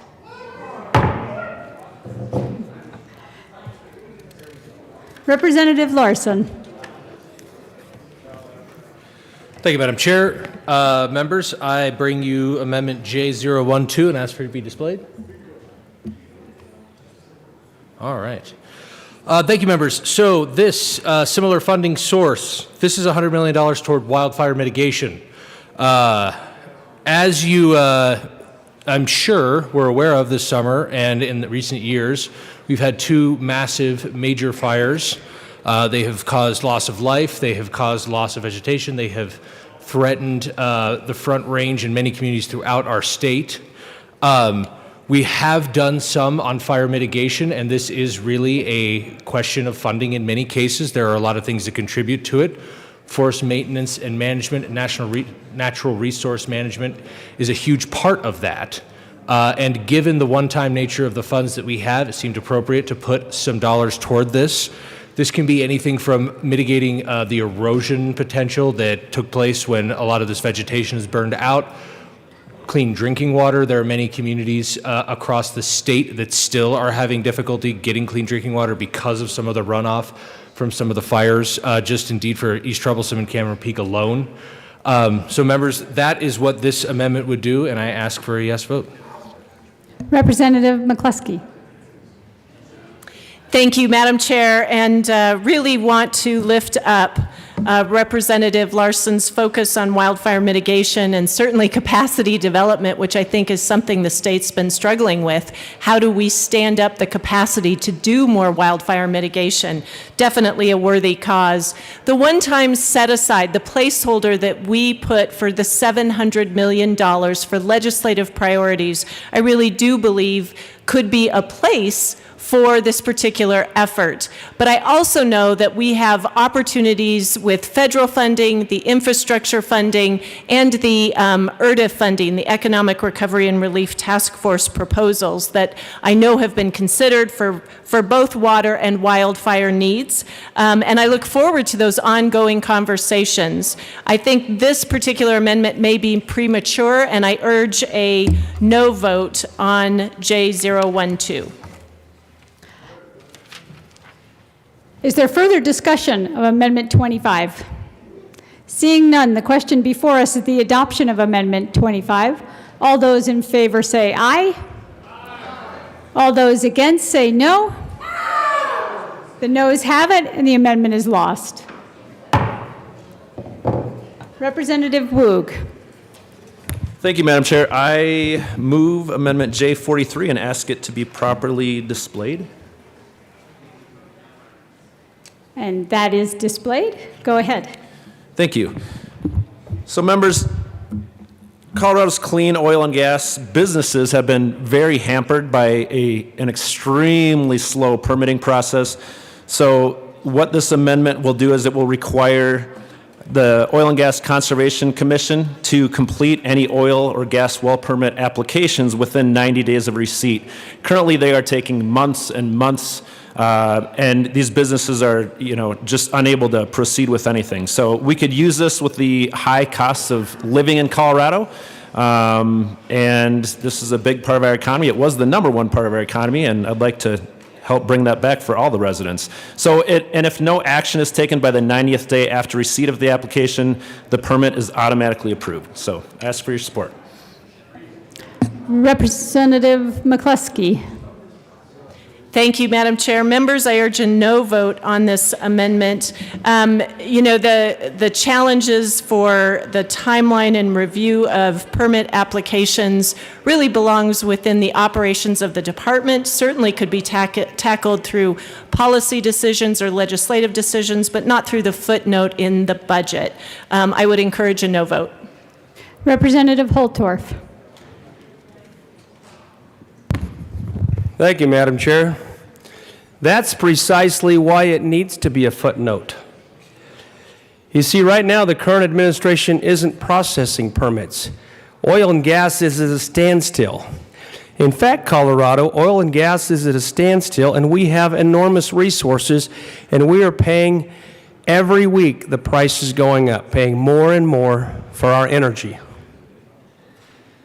I agree with the JBC representative that this could be handled through policy if we had a robust and active energy policy. But our energy policy is flat, and these permits do not move forward. And that's intentional, and Colorado knows that. Colorado Oil and Gas knows that. Now, if you're a businessman and you want to make a significant investment in any endeavor, you need to have predictability.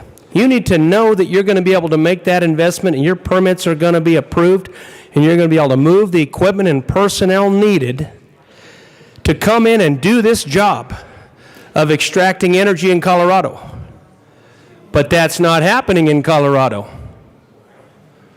Even while we wage a war in the Ukraine, we don't, rather, the Ukrainians do, against the Russians, which we as the United States are supporting through military procurement and providing arms so the Ukrainians can fight for their lives and their mere existence as a nation.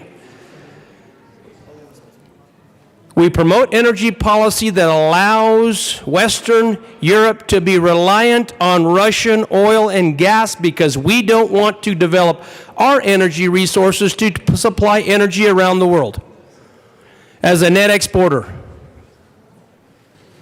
Why is that? Well, it's exactly what my colleague said. Well, if we did the policy, then we could do that. But we don't do the policy. And that is precisely why this is the place where it needs to start, in this footnote. The other thing that's very ironical, if that's a word, I couldn't spell it if I had to, but we have this thing called the Oil and Gas Trust Fund that Colorado and this state relies on for hundreds of millions of dollars and many, many state programs. Well, guess what? With this footnote, that trust fund gets replenished if we begin to develop and produce and export. But we don't, and that trust fund continues to shrink. I will tell you there are many reasons why this might be the most important amendment that Colorado is looking at today. This might be the most important amendment for Colorado to be fiscally sound and not need ARPA dollars to fund everything, because we generate our own dollars right here in Colorado through the excise taxes that we already have in place. Ladies and gentlemen, this may be the most important amendment today, and I urge an aye vote for the future of Colorado, for the future of the United States, for the future and freedom of Western Europe, and for the future of victory against Russia, who is trying to expand their reach all across the world and use energy dollars that we have in the past, the United States, and Western Europe continues to provide so they can fund their war machine that is killing Ukrainians today, yesterday, for the past 3 to 4 weeks. And I call that blood on your hands when you promote that. Representative Holtorf, thank you. Representative Pico. Thank you, Madam Chair. I rise in support of this amendment. The fiscal impact of this is zero, but the footnote emphasizes how we want the dollars to be spent, and that is absolutely a function of this body. We do have the power of the purse, and this one directs them to get off the dime, lubricate their process, and get the permits issued. I ask for an aye vote. Is there further discussion of Amendment 26? Seeing none, the question before us is the adoption of Amendment 26. All those in favor say aye. Aye. All those opposed say no. Aye. The amendment is lost.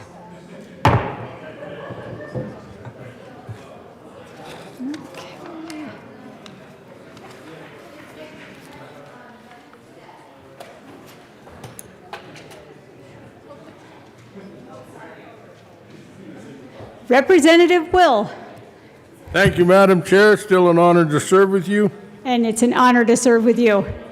And I've had a few amendments up here, and I think this one's going to be the one. So I would like to move J044 to House Bill 1329 and ask that it be displayed. And it is displayed.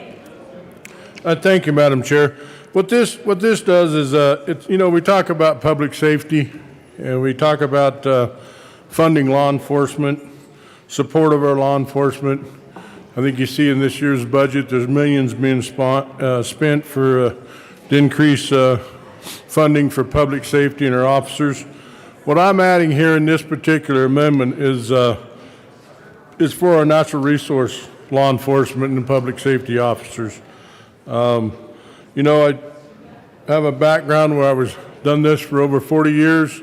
And tell you, talking about stories about emergencies, and before I was talking about search and rescue, get lots of calls from dispatchers wanting you to check on camps, trying to find a certain white Ford pickup, or some spouse calls and says, I haven't heard from my husband in 7 days or 5 days or whatever, and could you check on them? Well, these officers and these peace officers I'm talking about are the ones out there in the woods doing that, and they're the ones the dispatchers and other agencies count on to do those responses and emergency messages.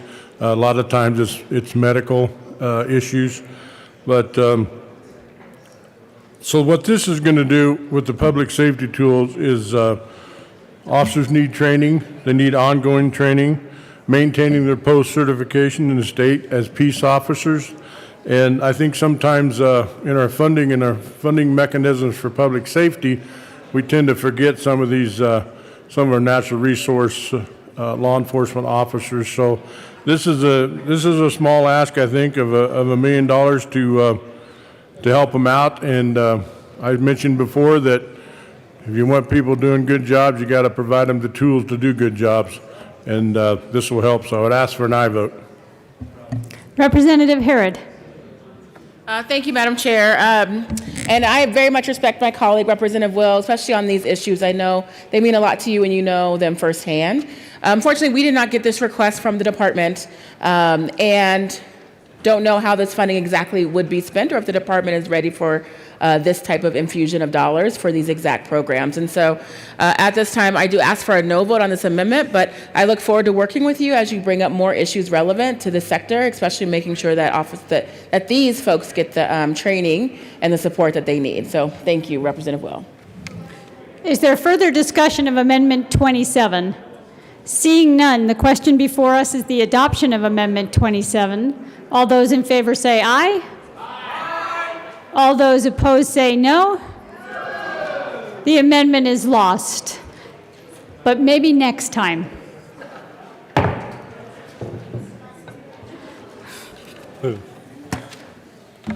Representative Will. Still an honor to serve with you, Madam Chair. And with you. And I'm glad we're not playing baseball because strike three, I'd be out. But here's another amendment that my colleague, Rep. Roberts, and I are running that is, I know you're going to like this one. I think it goes without saying. But I move Amendment J028 to House Bill 1329 and ask that it be displayed. And it is displayed. Go ahead. Representative Roberts. Thank you, Madam Chair. Colleagues, we are offering this amendment to help rural Colorado and landowners who are already dealing with the impacts of wolves in our state. They're already here, even despite reintroduction not happening legally yet. They're already causing damage to ranchers' livestock and their property, and causing significant trauma in both our livestock herds and in the communities where these wolves are. But we do need to honor the intent of Proposition 114, which was passed by the voters 2 years ago. But there's new requirements that are coming down on Colorado now through the federal listing of wolves as endangered species. The department, because of that listing, needs to do an environmental impact study and conduct significant public outreach and get input. That's going to be costly, and that's part of the reason why we bring this amendment, so that we can get that work done and make sure that the department has the resources they need. The additional funding in this amendment request will also go to landowners and ranchers to help them with their mitigation efforts, their education, and most importantly, compensation for when their livestock gets killed by these wolves. I just want to remind members that last year we passed, I think unanimously through this legislature, House Bill 1243, which was sponsored by Representative Will and former Representative Arndt, that said that any funding for wolf reintroduction has to come from the general fund. It's not going to come from licensing fees for hunting and fishing. And so it's our obligation to help the department with this increased need in funding to help landowners deal with the impact of wolves in our state, both through natural reintroduction and state reintroduction. This is the least we can do for rural Colorado, members. I ask for an aye vote on this amendment so we can help rural Colorado deal with what's being put on them through wolf reintroduction. Representative Will. Thank you, Madam Chair, and well said, Rep. Roberts. I agree on the House Bill 1243, and we ran that. That was $1.1 million each year for this exact effort. However, already that money has been spent and already encumbered the 1.1 million.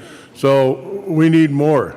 And because Rep. Roberts mentioned the listing of wolves, the EIS on that is at least going to be $1 million, at least $1 million on that EIS for that. So this would fund the wolf depredation and the game damage prevention, or the compensation, as he said, and also the prevention outreach. But we need to pass this amendment. We really do. If it doesn't pass, or it doesn't get adopted, CPW will have to absorb expenses and for the continued public outreach and the environmental expenses for complying with the Endangered Species Act, because the wolf has been relisted.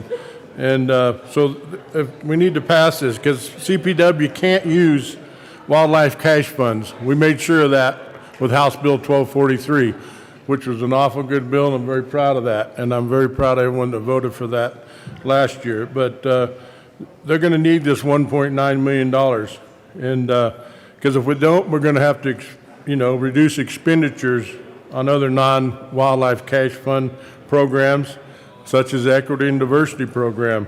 But they will be, they'll have to rob from other funds and it'll hurt other programs. And, we know from what we've been talking about this wolves and the reintroduction of that for the last couple of years, that the wolf proponents, they support adequate funding for this public input in this process, and it was required by Proposition 114. They support that. So, and it's going to be a required environmental review of the wolf management plan. This is very necessary, and I want to see this pass and fund CPW so the people that voted for this and passed Prop 114 are actually paying for it, and sportsmen are not. So I strongly ask for an aye vote on this. Representative Herod. Are you talking about wolves? Okay. All right. Thank you, Madam Chair. Sorry about the delay. This is actually an issue that was just recently brought to the Joint Budget Committee about the study that is necessary from the feds. And so at this time, we're asking for a no vote. We did already allocate $5 million from the general fund for this issue.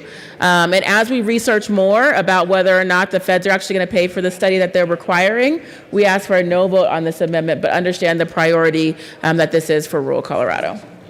Is there further discussion on Amendment 28? Just saying. Yes, Representative Catlin. Thank you, Madam Chair. It's an honor to serve with you. It's an honor to serve with you. I have a question for the sponsors of this amendment. So what you're telling us here in the building today, those of us who have stayed and paying attention, is that the federal government is going to require a study from the state of Colorado as an EIS for us to reintroduce an endangered species into the state, that we have already seen that there are endangered species that are predating our animals and all of those kind of things. So we're really talking about the good way of doing government in the United States. The people made a decision they wanted wolves back. We are in the process of trying to do that. The federales have decided, oh no, you got to study that in order for us to go along with that. And by the way, you pay for it. So, here's one that, I appreciate JBC's decisions. I appreciate their conversations.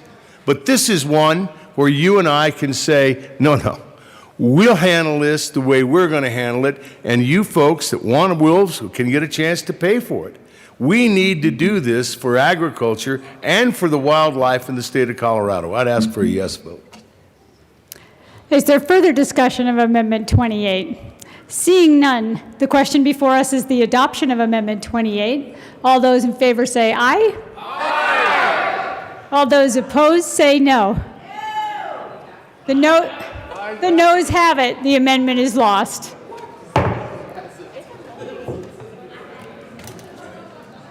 You want to move this? Sure. Okay. Representative Roberts. Thank you, Madam Chair. If that one can't get passed, this one might be able to, I hope. I move J032 and ask that it be displayed. And that is displayed? Yes, Representative Roberts. Thank you, Madam Chair. Colleagues, this is an amendment in the similar vein, just a less amount. This would be $800,000 to the department to the game damages claim and prevention program. This would allow them to continue the important work they're doing to help landowners and ranchers deal with the impacts of wolves, but also make sure that the money that does have to be spent because of the federal listing of wolves doesn't take away from the other important programs that they're doing. So this is the I said the last one was the least we could do. This is the very least we could do for rural Colorado. And please ask for an aye vote. Representative Will. I couldn't agree with my colleague more. I really thought the first one was going to pass flying colors, but this was our back off position. So this probably should be more labeled a compensation rather than the game damage, but it's compensation for wolf damage. And the money by law can't come out of the game cash funds and from sportsman's license fees. So it has to come from the general fund, and here's $800,000, and I don't know that it's going to cover it. We've seen just the very tip of the iceberg of what's going to happen in this state with depredation on livestock and our livestock producers and growers in this state. So we needed the last one, but we really need this one. So please vote yes. Majority Leader McKean. Thank you very much. I mean Minority Leader, sorry. Okay, majority works. I didn't mean to promote him. I mean, potato. It's all good. Thank you, Madam Chair. Folks, so the federales, and I just really wanted to say that word, started marching this whole plan out in Wyoming, right? We need to make sure that the wolves are maintained in Wyoming. And suddenly we started seeing them down in Rep Lynch's district. We actually started seeing a pack of 5 wolves long before the voters actually had said we want to do this. A pack of 5 wolves that came into northern Larimer County and started tearing up our cattle herds. And we've had that problem going on now for 3 years. 3 years we've had these wolves just roaming up and down the backside of the Laramie River up in that area. And the challenge is that we now have a position of being able to see what's going to happen when what the voters asked for gets implemented, meaning that when the voters said we want wolves back, I can already show you what they do.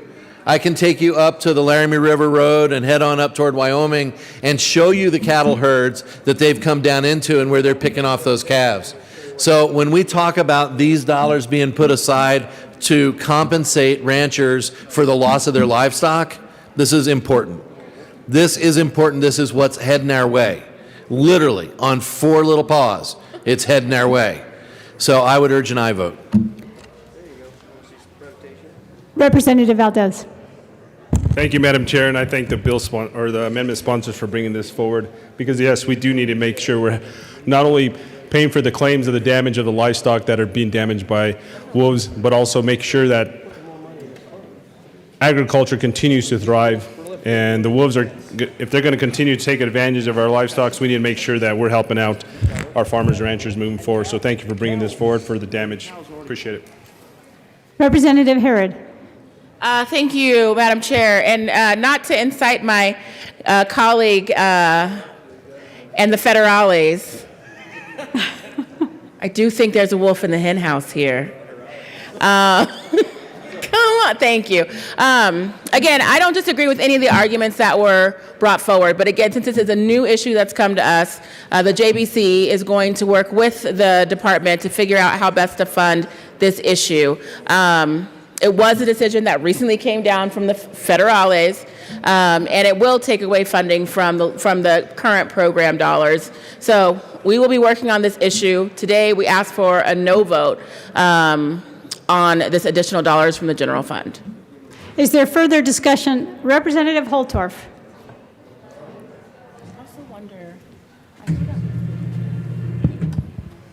Thank you, Madam Chair. And I'll be brief.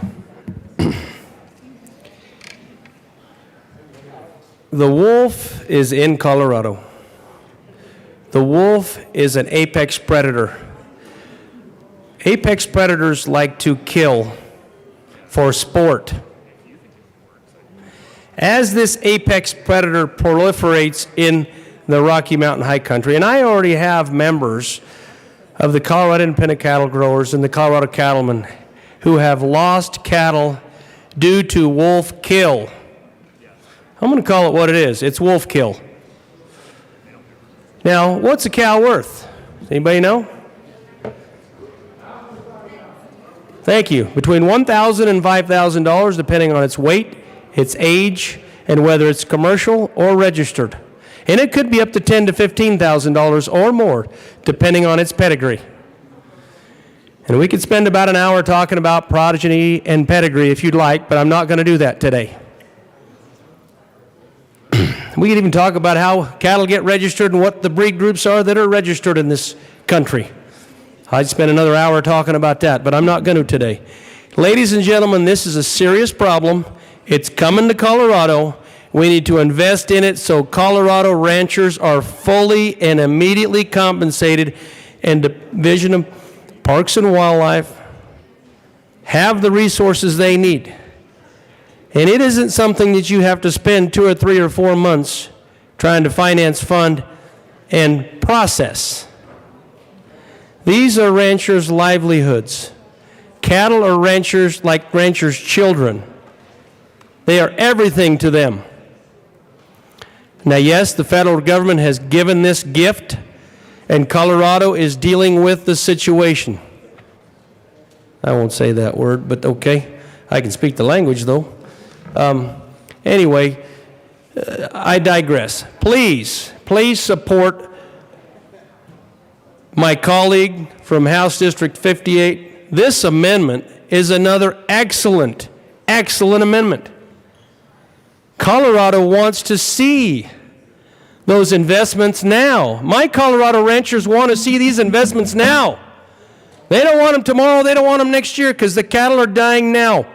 And more of them are going to die. So let's show some leadership and step up, and let's put some money where it needs to be. That's why I'm so passionate about this amendment and the foresight of my colleague right here. Ladies and gentlemen, it is time.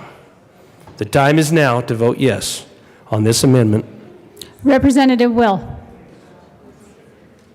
Thank you, Madam Chair. And I appreciate all the comments on this. And if I can't get a yes out of you, I'd like to maybe get a laugh out of you. But my fine colleague, Rep. Roberts here, I think we're going to cow this. It's kind of interesting that we're going to cow the wolf amendments, because we've been talking about all this. So let's go ahead and cow it, because that's part of the depredation and compensation issues we've been having here. So we'll see how it goes. It'll probably go yes, but if not, we're going to cow it. Is there further discussion of Amendment 29? Representative Pico. Thank you, Madam Chair. Just remind you all that the buck stops here. Okay. Is there any further discussion of Amendment 29? Seeing none, the question before us is the adoption of Amendment 29. All those in favor say yes or aye. Yes, aye. All those opposed say no. The noes have it. The amendment is lost. Assistant Minority Leader Geithner. Thank you, Madam Chair. Members, I move J36 and ask that it be displayed. And the amendment is properly displayed. Go ahead. Thank you, Madam Chair. So members, what this does, this amendment specifically, is it moves $5 million into the Water Plan Implementation Cash Fund. Certainly the water plan is something that's critical to Colorado. And I would just add that, you know, we look at water districts and the infrastructure that we have, the necessity that we have here in Colorado, and the importance of water specifically. And a lot of these projects that we're looking to undertake are far from cheap. For instance, so I've spoken with a couple of the water districts in my area, and if you're building pipeline to move water from point A to point B, it's no less than about $272 per linear foot for a segment of pipeline. So for instance, for $5 million, you're looking at about 3.5 miles. That's all you get. If you're looking at lift stations are another thing. You know, obviously, the terrain here in Colorado is pretty diverse, and if you're trying to move water, you know, a couple of thousand feet or so, you may need 4, 5, 6 lift stations in order to get water there. Each one of these lift stations are approximately about $1 million a piece. So with $5 million, you're only looking at about 5 lift stations. So this is a very small amount of money in terms of what we can actually do for water and our water implementation plan, but the need here is great. And so I would ask for your support for Amendment 036. Representative Catlin. No, I'd rather go after JBC. Okay, Representative Pico. Thank you, Madam Chair. My colleague talked about how much money this is and how much it takes to do these water projects, and he's not far off, but he's well under. Let me tell you that. It costs, you know, we spent close to $1 billion to run a pipe from Pueblo to Colorado Springs. So this is a drop in a bucket. Representative Catlin. Thank you, Madam Chair. Members, I'm down here talking about water, and I don't think you've ever heard me do that before. But I am a fan of it. I want you to know that.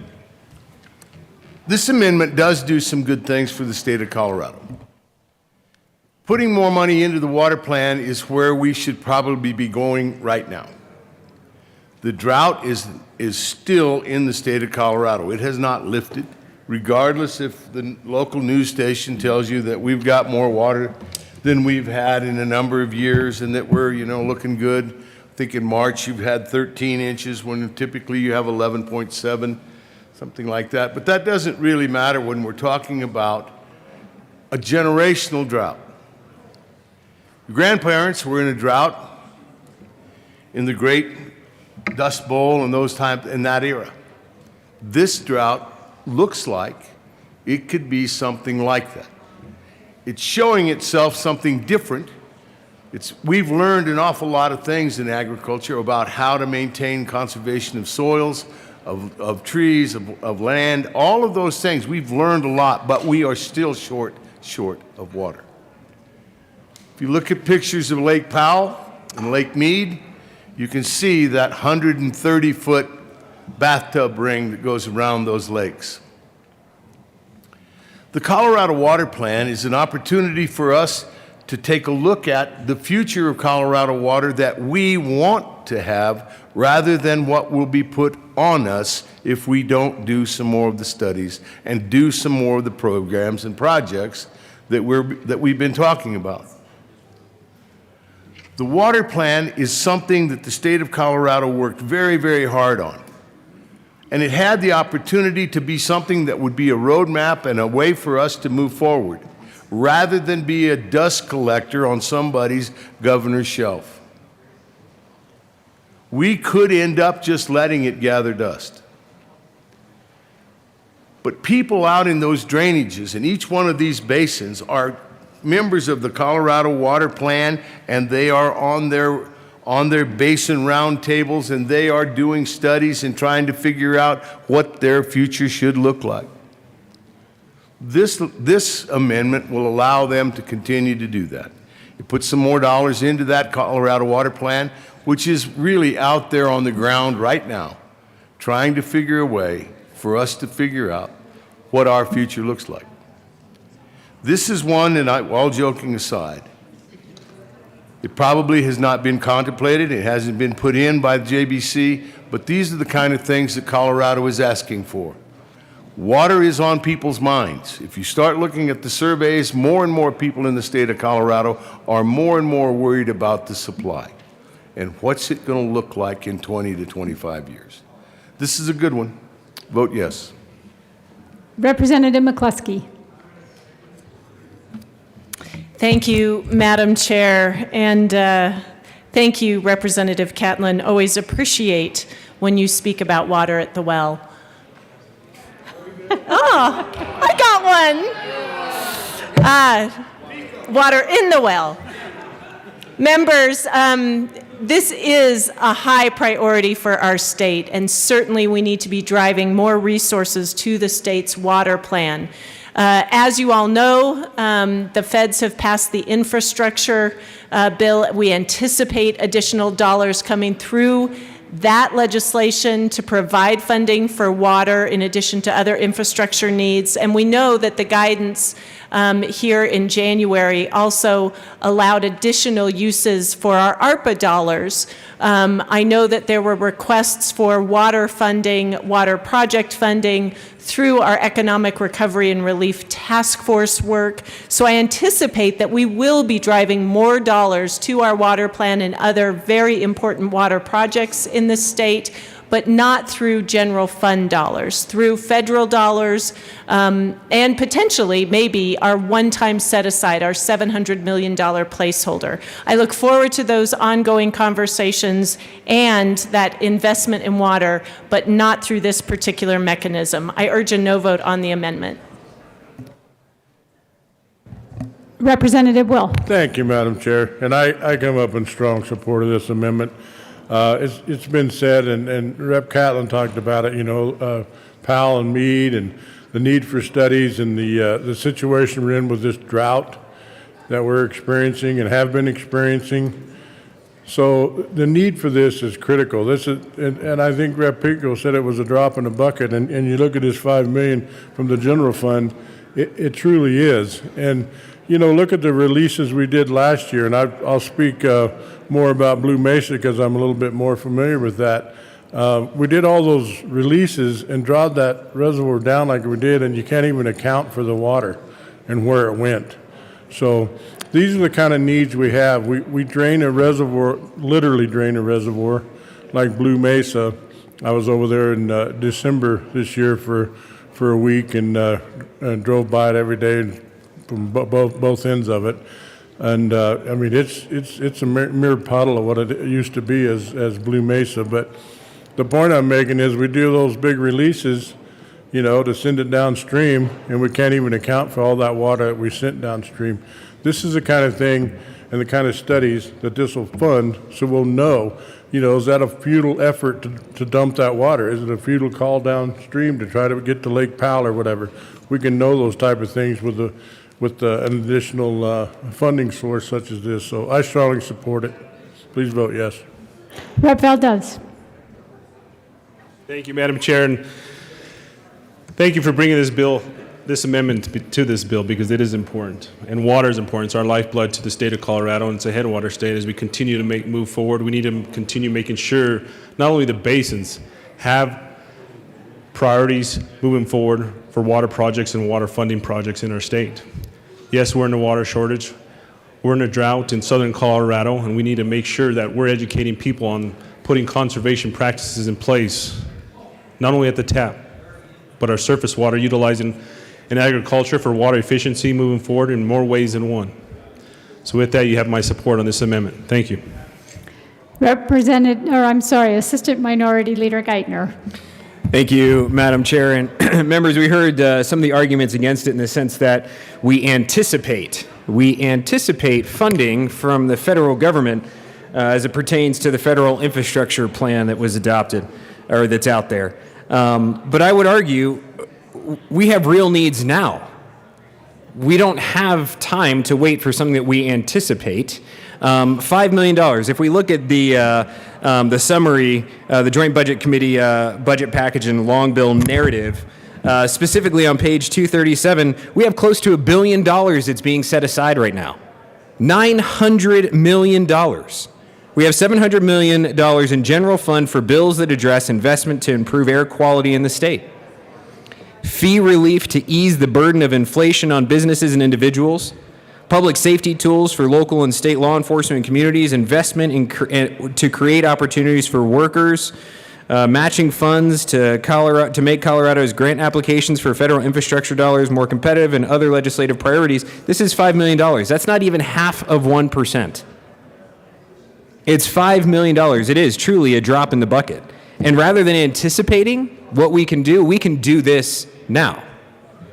So members, I do urge a yes vote. Let's stop waiting. Let's stop anticipating. Let's actually take action in this building, and by voting yes on 036. Representative McCluskey. Thank you, Madam Chair. And just to be clear, those infrastructure dollars are here, and the ERDF funding is here. And when I say anticipate, I mean within the time we have left in this session. I do believe that those, the discussions around the Economic Recovery and Relief Task Force priorities and dollars, I believe those are coming. I also understand that the infrastructure dollars, our understanding of the guidance and how those dollars may be spent, all of that happening, I hope, within the time we have left in this session. So it is not to say that just because it doesn't come through this mechanism in the long bill that it is not happening this session. I would agree with you, my Assistant Minority Leader Geithner, that yes, it is a priority for our state. Thank you. Is there further discussion of Amendment 30? Seeing none, the question before us is the adoption of Amendment 30. All those in favor say aye. Aye. All those opposed say no. The noes have it. The amendment is lost. Representative Pico. Thank you, Madam Chair. I move Amendment J026 and ask that it be displayed. And that is displayed. Representative Pico. Thank you, Madam Chair. This amendment takes a look at the public health and environment budget line. It takes a look at the proposed increase of $43 million and almost 66 FTE and zeroes that out. We already have the most stringent regulations on air quality in the country, probably in the world. We already have the cleanest air in this country. We don't need to add yet another layer adding on top of that. So I ask that you approve this amendment. Representative Burnett. Thank you, Madam Chair. We actually have some of the worst air quality in the world. And we are about to be downgraded for the 5th time for ozone non-attainment in the Denver metro area, the North Front Range area. But there are many places here in Colorado, including the Western Slope and in Colorado Springs, that are close to being in non-attainment for ozone. This affects people. Ozone is like sandpaper on a person's lungs. It affects people with asthma and lung disease, people with heart disease, pregnant women, elderly, the children, athletes, people who work outside, as well as it does impact crop yields. 10 to 15% crop yield reduction because of ozone. This funding funds FTEs required by the Environmental Protection Agency to make sure our ozone doesn't even get worse. It's replacing old air quality equipment. It's developing a database and application to automate the capture of not only air quality data, but the whole permitting process. Our permitting process right now is manual. This invests in things that will make us more efficient in attacking this problem. This is a bare minimum investment that takes a first step in making sure we're not digging a bigger hole in adding to our already bad ozone non-attainment problem. Thank you. Representative Pico. Thank you, Madam Chair. I appreciate those comments, but they just aren't accurate. What we have is some of the best air quality in the world. What the issue is, zeroing in on ozone. That's one of a half a dozen different measures that the federales have laid upon us. And they impose a lot of these regulations on there, and what they have been doing over the last several years is ratcheting them down. Colorado as a whole has very good air quality, the only exception being in the Denver metro area. So we're going to come in there and concentrate and level across the state all of these different requirements, additional levels that in most cases every county already meets. El Paso County, contrary to the assertion, is in good shape. Our ozone has spiked up, it has spiked down, the trend has been down, and that has been consistent over many, many years. We are in good shape. One of the key issues on ozone, however, these air quality measures will take a look at point sources within the state. We'll concentrate on all the issues, but the triggering mechanism is from out-of-state sources. The out-of-state sources that come from California, come from China, of all places, come from everywhere else outside of Colorado. We already have the measures in place within the federales regulations that allow us to evaluate those non-Colorado sources and able to subtract those from the totals and talk about what our contribution is. So we're going to crack down on Colorado sources of ozone, even though every other measure is well under those limits. Ozone is the only one that is non-attainment, only in a portion of, and only 2 reporting stations out of the entire state, and they all happen to be here in the Denver metro area. This is what is the reality. We have very good air quality in almost all of the state, even in Denver, Colorado. Most of those measures are under those EPA limits. The only one is ozone that really comes into play. And ozone coming from out-of-state sources is not something that should trigger our own issues.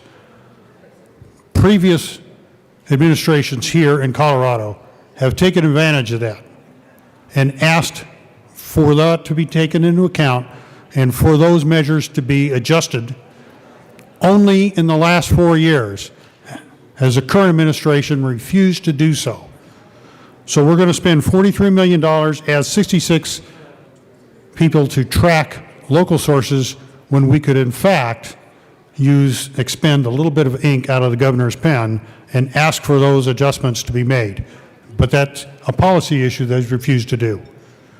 This is what air quality is being raked over, and this is pushing a different agenda. I ask that this amendment be approved. Rep. Gray. Thank you, Representative Mobley. And I don't know how closely people follow this, but there were several days last year where the air quality in this metro region was the worst in the world. Not the worst in the neighborhood, not the worst in the state, not the worst in the western United States, not the worst in the United States, not the worst in North America, but the worst in the world. And you can say, well, some of that came from other places. That's fine.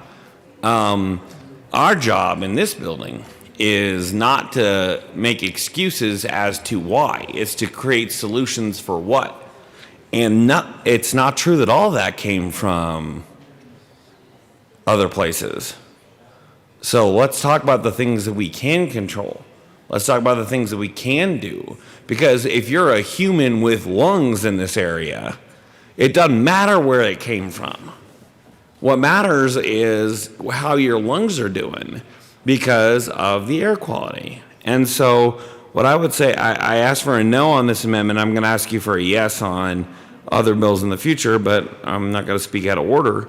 But the idea that we can defend the fact that there were days where the area where this building sits had the worst air quality in the world, and the idea that it's not our job to address that. We shouldn't address that. We should take away from addressing that. Like, we just should tell our folks, hey, what are you going to do? Is not the right approach. We need to do the smart, targeted, science-based things that we can do to increase our air quality, even if we know that some of our neighbors may throw some things that make air quality less float our way. We can't control that. What we can control is how we manage air quality from here in Colorado. And so I'd ask for a no vote on this amendment.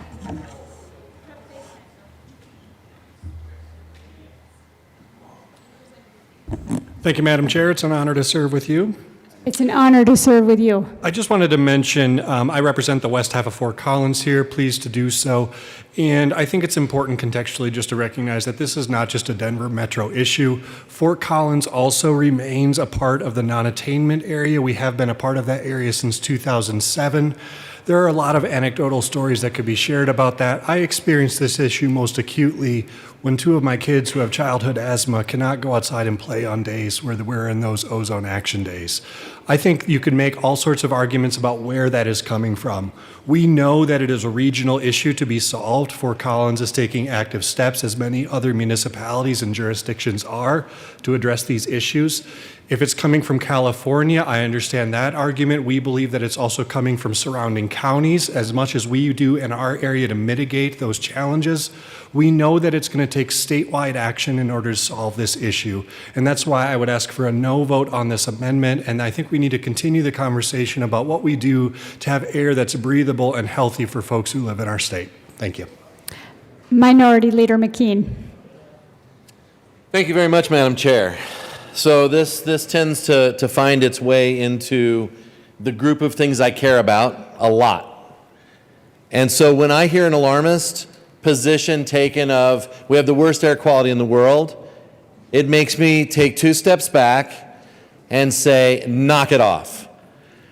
Last year, we had high ozone, and we know why. We know why, because the temperature conditions and the stagnation of the air over Denver maintained ozone conditions here. And it was unusual. It was unusual because we don't usually get ozone problems in April. But then come August, we had the stories about the worst air quality in the world. In August, California and Oregon were on fire. They were on fire, and that smoke was coming here. And when I hear alarmists come up and say it's the worst air quality in the world, knock it off. I asked years ago, when we had Speaker Becker's bill in front of this chamber, I said, where is the line item on the fiscal note for the giant glass dome over the state? Because I am perfectly willing to take credit for all of the pollution that we create here and develop plans to deal with that, 100%. But when we do not create a baseline for what is imported into our state through the winds from the west, what we really do is try to bankrupt the good people of Colorado to create a policy solution that does not actually work. So, is it going to be something that we can do here in a budget amendment that says, hey, let's make sure we do something good with this money? Or are we going to see fines levied on businesses and other things that are part of other bills that I won't speak to today? What I would tell you is that we do have an opportunity to do something good here. But we do not want to let this conversation become one that's full of things that are a bigger conversation, not about this amendment, not about this policy. This policy is something that will require much more measured conversation than just standing here in front of 64 fellow representatives. What we really want to make sure of is that we are dealing with real numbers, real data that says this is what you can affect as a solution. In a moment when China and India and Chinese companies in Africa are building coal-fired power plants, and a lot of that pollution is moving across this globe, we're not just even talking about the United States. So let's make sure we retain where this conversation needs to be. This is a good amendment. This is a good amendment that says, you know what, let's actually take a better look at this than what was proposed. And that's what our amendments ought to be. If you want to have a conversation about the rest of it, it doesn't belong here. Madam Speaker Pro Tem.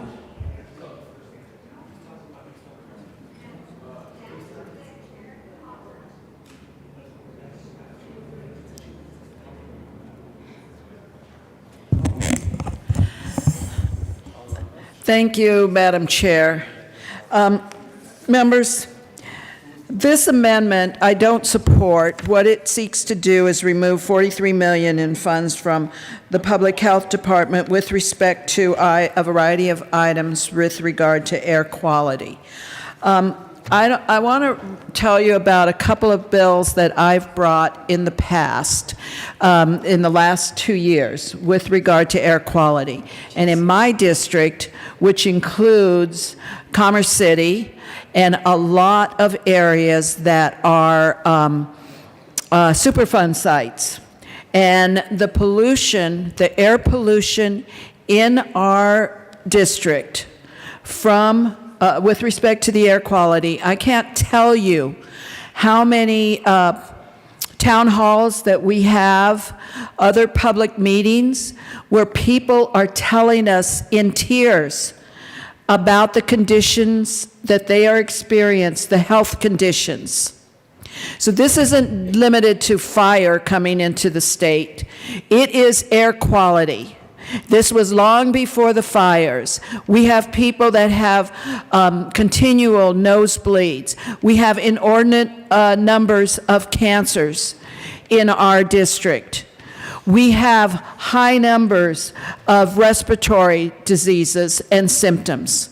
This doesn't just happen because they live in Commerce City, or they live in Swansea, or they live in unincorporated areas of Adams County. This happens because the air quality is bad. There's a lot of causes for that. We haven't figured out what that is, and that's why we need monitoring. 2 years ago, I passed House Bill 1189. We were able to get one single mobile monitoring van, and that allowed CDPHE to go to do up to 30 days of monitoring at 4 sites that had the release of air toxins. We don't have the data to even set a health impact limit in this state. And unless we are willing to give money up front to figure what that is, I've talked to industry and they said, we are doing what we can and we want to do more if we know this is the impact, and that's how it should be. But we can't gauge those impacts. I'm not going to say the industry. There was a permit that was issued, and EPA even balked at that permit a week or two ago because it's not strong enough. These are the reasons why. I can't tell you how many county commissioners, how many city council members, how many constituents come to me and say, we've got to do something about this. And I'm talking about my district, but historically, these are in disproportionately impacted areas of the state, primarily low income and people of color. It's like we don't care what happens to them, and we don't do enough to fix the air quality, and we need to do that. I would say put more money towards them, but I wouldn't take away this little bit that the JBC has given them to do the work that needs to be done around air quality. So I strongly oppose this amendment, and I urge all of you to vote this amendment down. Thank you. Representative Pico. Thank you, Madam Chair. I want to point out a couple of things. This money is on top of what's already been in place.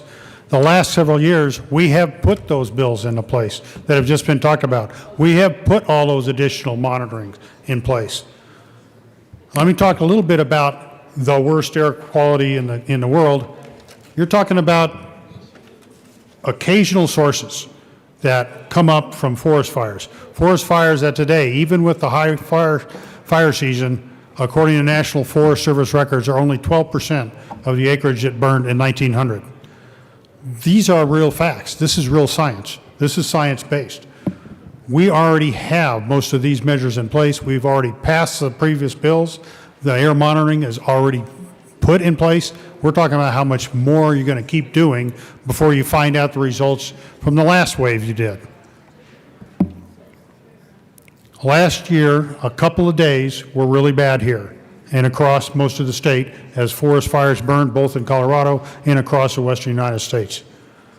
But those were occasional transitory events that the EPA rules and regulations allow to be discounted from the overall whether or not you have reached attainment. Those are the rules. Those are the rules. But it requires this administration to say, hey, we'd like to implement that. Every previous administration did it. The Hickenlooper administration did that. The current administration does not want to do that. We had a couple of days, we had a week or so of really bad air quality because of forest fires. I don't think anybody's going to argue that point. I certainly do not. But you go out to the point source of where most of this pollution is actually coming from, as in Beijing, they can't breathe the air year-round, all the time. That's bad quality. And to downgrade our numbers because of that coming in is an injustice. It's an injustice to the people of Colorado. It's an injustice to what we have to do and what our requirements are to attain point sources here. We already have the bills passed, the regulations in place, the monitors in place. We already have those processes. We don't need to keep adding year after year after year, another 43 million this year, another 66 positions on top of what we're already in place. That's what I'm putting. Let's take a pause, measure what's already there, measure what our current measures are already doing, and come up with actual science-based rather than alarmist viewpoint. Thank you. Representative Holtorf. Thank you, Madam Chair. Air and air quality is transitory. The poor quality that people have spoke up here with alarmist tones didn't even come from Colorado.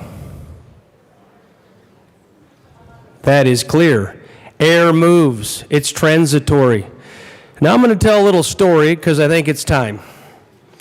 We're going to talk about when I lived in the Pacific Rim, serving in the Republic of Korea, also known as South Korea. I won't get deep into the meteorological effects of that peninsula, but I will tell you that we had the monsoon seasons, and then after that, we had the summer heat. Now, we had a phenomenon in that peninsula that also occurs here on this side of the world, because air and air quality is transitory.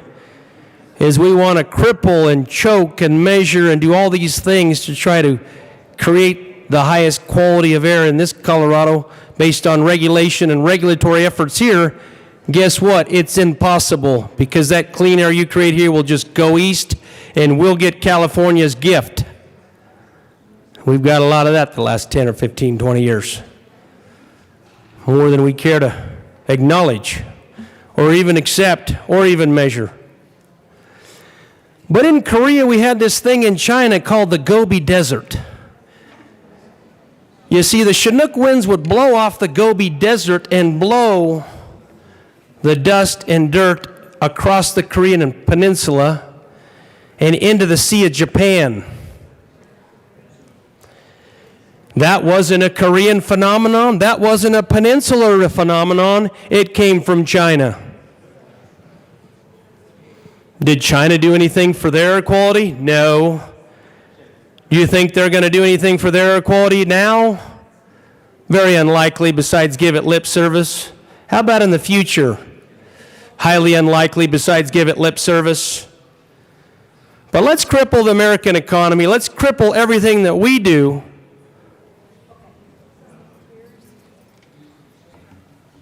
But the impact of what came from China and the Korean Peninsula would get many people sick, visibly sick. It had a name. It was called the Korean crud. It affected the young and old alike. Even the service members got it, and we had to treat it. But it was a transitory effect from China. Now, there is probably nobody in this chamber that knows meteorology like my colleague from El Paso County and knows the facts and the science surrounding these effects. This is why he brought this amendment. Because he knows. And he's trying to help Colorado. But I would imagine that no one's going to listen today. Representative Herod. Thank you, Madam Chair. And I'll be quick. I do urge a no vote on this amendment. To my colleague's point about South Korea and the pollution there, Representative Holtorf, I too lived in South Korea, and in fact, I got the Korean crud, which is why I have terrible asthma, and am thankfully to be seen by National Jewish at this time because of it. China has one of the highest rates of asthma. It has a huge impact on others living in the region. Yes, air quality is transient. We can do something about it in Colorado, and we're not doing enough. We should do more so that more people like me don't develop a debilitating disease like asthma. That is real. It happened. My mom served in Korea as well, and here I am. So thank you for bringing up that example. I think that actually shows why we need to deal with air quality and not just let it breeze by. Is there further discussion of Amendment 31? Seeing none, the question before us is the adoption of Amendment 31. All those in favor say aye. Aye. All those opposed say no. No. The noes have it. The amendment is lost. Representative Neville. Thank you, Madam Chair. I withdraw Amendment 32, also known as J054. However, I do move Amendment 33, also known as J047. And that is properly displayed. Thank you, Madam Chair. Members, this is a simple amendment. It defunds a medical tracking system that we have in Colorado that I find a little creepy, and instead we put the money in the general fund for possible return to the taxpayers. I urge yes vote. Representative McCluskey. Thank you, Madam Chair. And members, our response to immunizations, particularly as evidenced during this time of the pandemic, I really believe is why Colorado has rebounded so quickly. This particular information system is a useful tool in being able to monitor immunizations in the state, and I would encourage a no vote on the amendment. Is there further discussion of Amendment 33? Seeing none, the question before us is the adoption of Amendment 33. All those in favor say aye. Aye. All those opposed say no. No. The noes have it. The amendment is lost.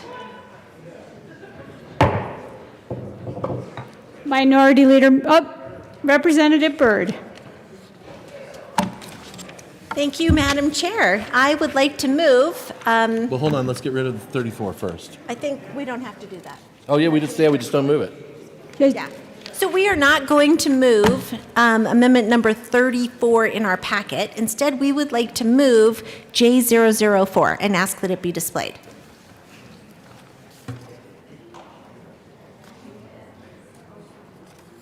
And that is properly displayed.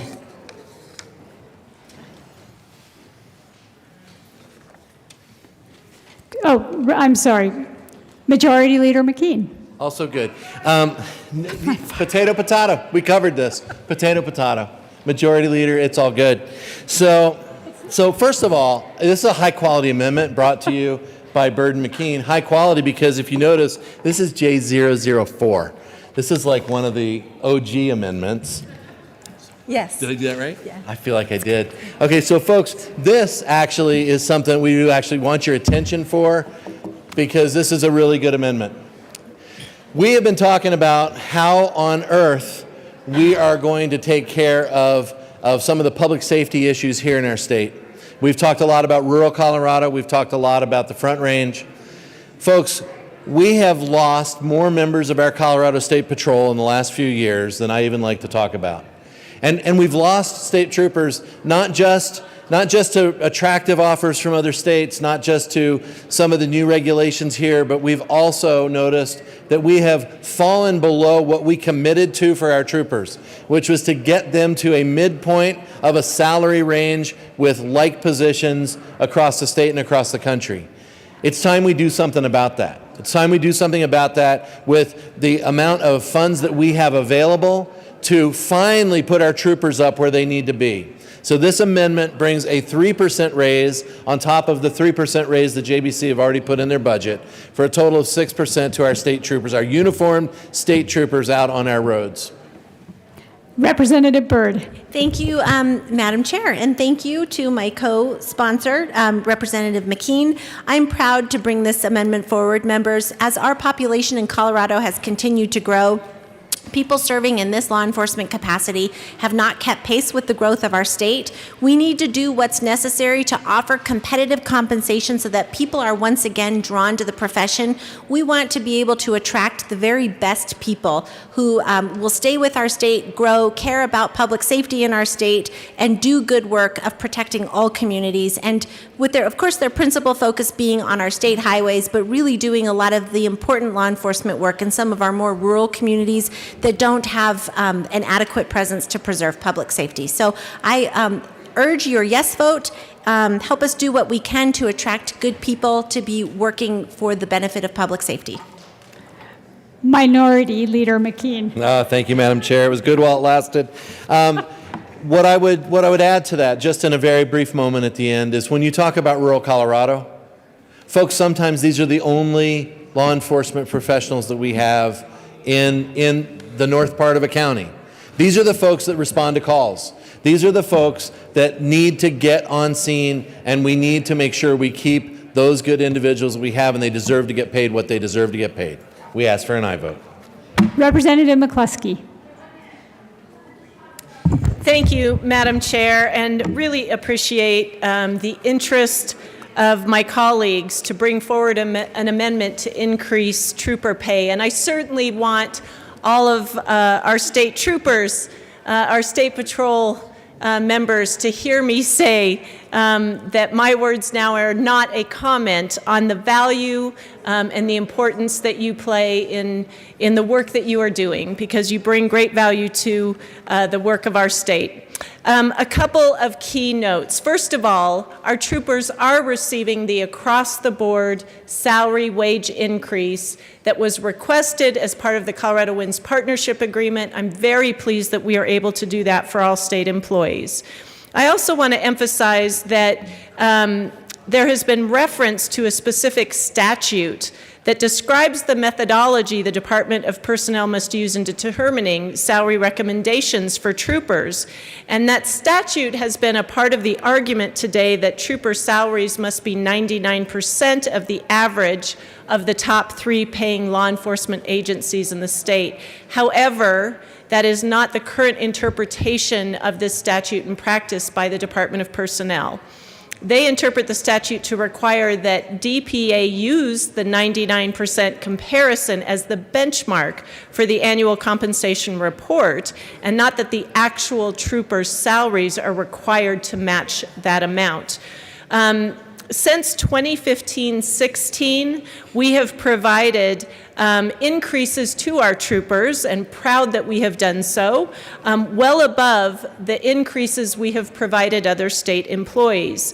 Most significantly in 16-17 and 17-18, we were above 6%, providing above 6% increases for our troopers when state employees received 0 increase, a 0% increase, or a 1% increase. I do want to point out that we received requests for several different job classifications through the budgeting process. Some of you may have seen in the budget narrative that our housekeeping and some of our essential workers in food service, that was a targeted rate increase, salary rate, wage increase recommendation. We also saw in the Department of Public Safety a request for a targeted increase for our dispatch workers, and we were able to provide that. So just emphasizing that neither DPS nor the Department of Personnel brought forward a request here. Really appreciate State Patrol, love and appreciate all the great work that you're doing, but I would ask for a no vote on this amendment. Representative Will. Thank you, Madam Chair. It's an honor to serve with you. It's an honor to serve with you as well. I want to come up in strong support of this amendment.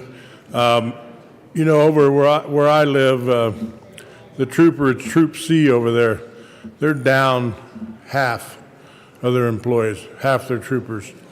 That's a function of the high cost of living over in that eastern end of my district, and they can't afford to live there.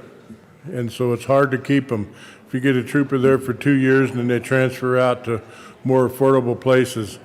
This increase that this amendment's going to address is a great thing. It's greatly needed on the western slope. And last week, I had a complaint from a constituent about not seeing CSP troopers on the road. And I know this individual very well. He's a longtime rancher in the Roaring Fork Valley, very concerned about speeds on Highway 82, among other things. And he asked me, what's up? And luckily, I've contacted CSP here. They got me in contact with the new captain over there, Mr. Rapp, and he gave a real good response as to why you're just not seeing that many troopers when you're down half of your employees, and they go to only the priority areas where their biggest need is. So if we get these guys paid more, we'll be able to keep them around. We'll be able to keep them for over 2 years, and maybe they'll get established in our communities over there and stay like they used to. So I strongly support this amendment. Is there further discussion of amendment? Oh, okay. A division has been called. We'll stand in a brief recess.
The committee will come back to order.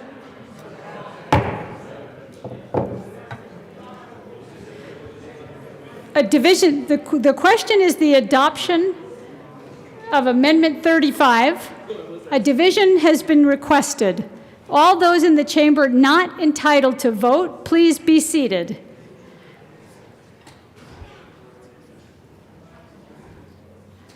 All those in favor of the amendment, please stand and remain standing.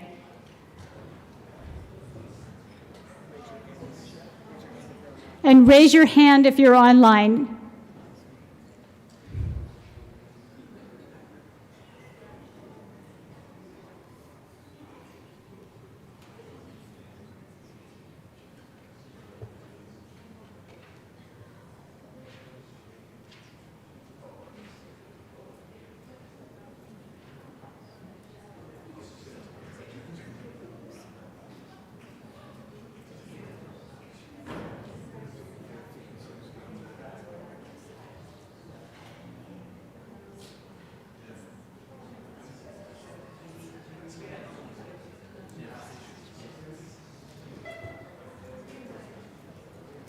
Please be seated. All those opposed to the amendment, please stand and remain standing. And if you're online, please raise your hand and keep it raised until the count has been taken.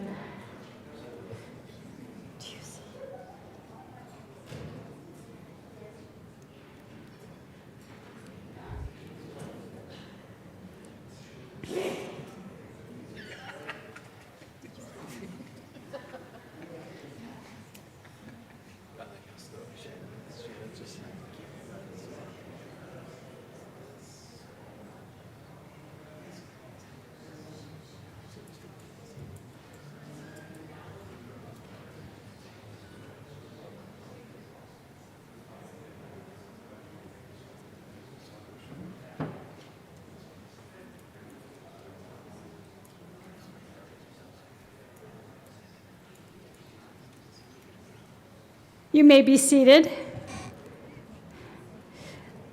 Amendment 35 is passed.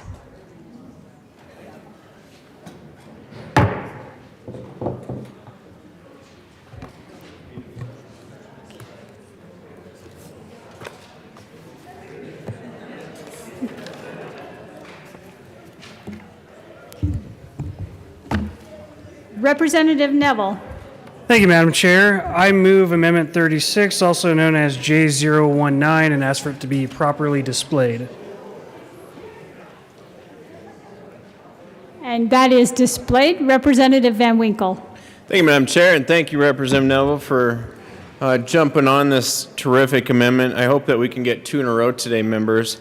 There is a bill traveling through the process right now that has passed education unanimously and has tremendous support behind it. But unfortunately, one of the things that's lacking is the money. And so here we are today deciding on the money. What this amendment aims to do is move $30 million to the School Security Disbursement Program. That might sound familiar because there was a budget day several years ago where Representative Neville and then Representative Garnett passed a similar measure, and that became a bill that had also actually it was 35 million, but 30 million specifically for this, for the urgent needs. The problem with that is, and that was fantastic and wonderful and good, and it did do a tremendous amount of good, but it wasn't even 50% of the highly urgent security needs that our schools and teachers and parents were asking for their buildings. We're not talking about tier 2 projects here. These are the highly urgent, very necessary things like locks on the doors, professional training, things like that. Children, youth teachers, they need our help, and they are asking for experienced and trained professionals who can help handle a potentially dangerous situation. And there are physical needs, like I mentioned, that are absolutely necessary.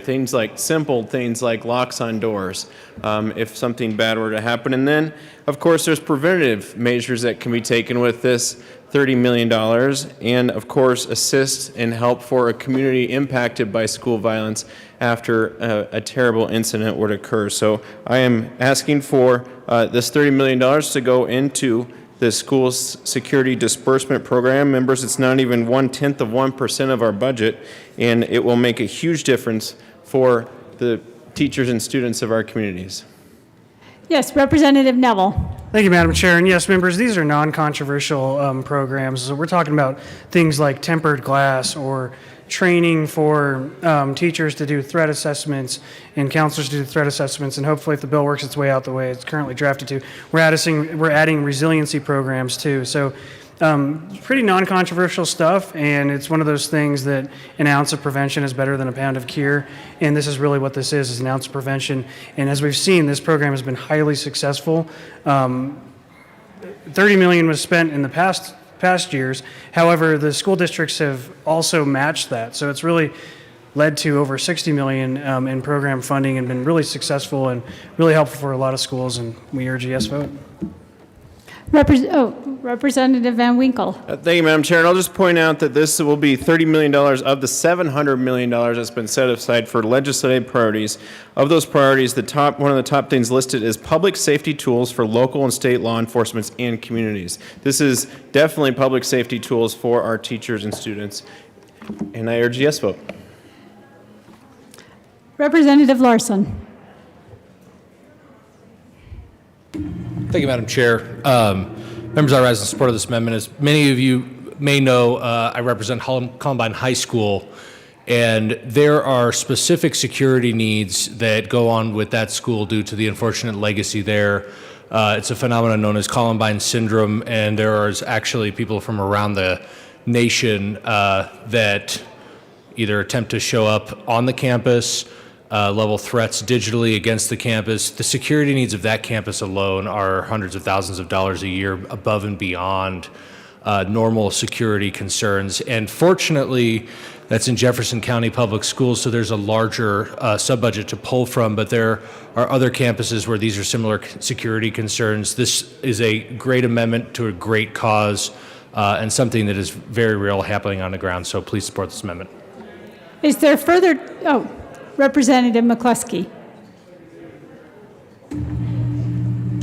Thank you, Madam Chair. And members, when I worked in Summit School District, part of my responsibilities were in the oversight of school safety, both in our practice for events as well as physical facility upgrades. And I really respect my colleagues who have brought this request forward. I would point to a couple of things. Our BEST program, Building Excellent Schools for Tomorrow, includes a provision, and they prioritize any funding requests for safety or security needs. I think that has been a wonderful resource for school districts. Yes, we are always struggling to put more money towards BEST as well, but I do think that is the place where school districts can now go for a lot of these physical facility enhancements, and I would encourage a no vote on this amendment. Is Representative Neville. Thank you, Madam Chair. And I would just say this is more just about than just physical school enhancements. That's one of the things the school can certainly apply for. But this also includes training for the teachers, the in-school counselors on things like threat assessments, resiliency training programs, maybe even training for the resource officers, including things like the wonderful and successful DeAngelo Center. And so it goes beyond just physical upgrades, but that's really up for the school to decide what is best needed for them. They might have already well-trained teachers and need the security upgrade, so they can use this to apply for that too. But they might already have the physical security in place, and what they truly need is some of that training, either for the school resource officers or even the teachers themselves. And this program provides for all that beyond what BEST can certainly do. So I urge a yes vote. Representative McCluskey. Thank you, Madam Chair, and thank you for that clarification and speaking to more than just the physical security needs. I would point again to our exceptionally strong buy down of the BSF factor, the budget stabilization factor, driving much more money to our school districts. And certainly, I know our school districts are investing in that safety and security protocol and training, every school district being different, and certainly allowing school district budgets to help support the safety and security measures, training that districts are taking. Representative Van Winkle. Thank you, Madam Chair. And I'll just point out another interesting fact, this program should have never gone away. The only reason it went away is because we shut down the Capitol in the middle of COVID and the program expired as opposed to continuing and going on. And shame on us for that. That is wrong. This program never should have gone away in the first place. We had a committee hearing and we heard from public safety, we heard from charter schools, we heard from the Department of Public Safety, from law enforcement, from the DeAndre Center, from leaders in our community such as Columbine High School that was spoken of earlier, and parents from Highlands Ranch. And just members, shame on us for letting this program go away. Shame on us for letting it be defunded. This is a small piece that we can do, less than 0.1% of our budget that we can put towards stopping the next school violence incident. I urge a yes vote. Is there further discussion of Amendment 36? Seeing none, the question before us is the adoption of Amendment 36. All those in favor say aye. Aye. All those opposed say no. No. The noes have it. The amendment is lost. Representative Will.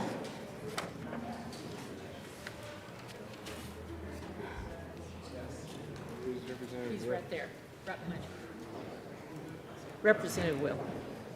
Will.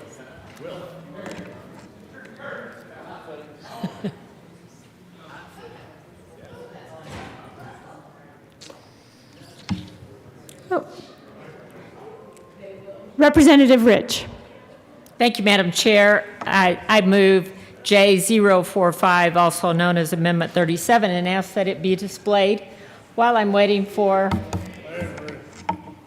another sponsor of this amendment. Okay. Did not see your name on that. That was a mistake.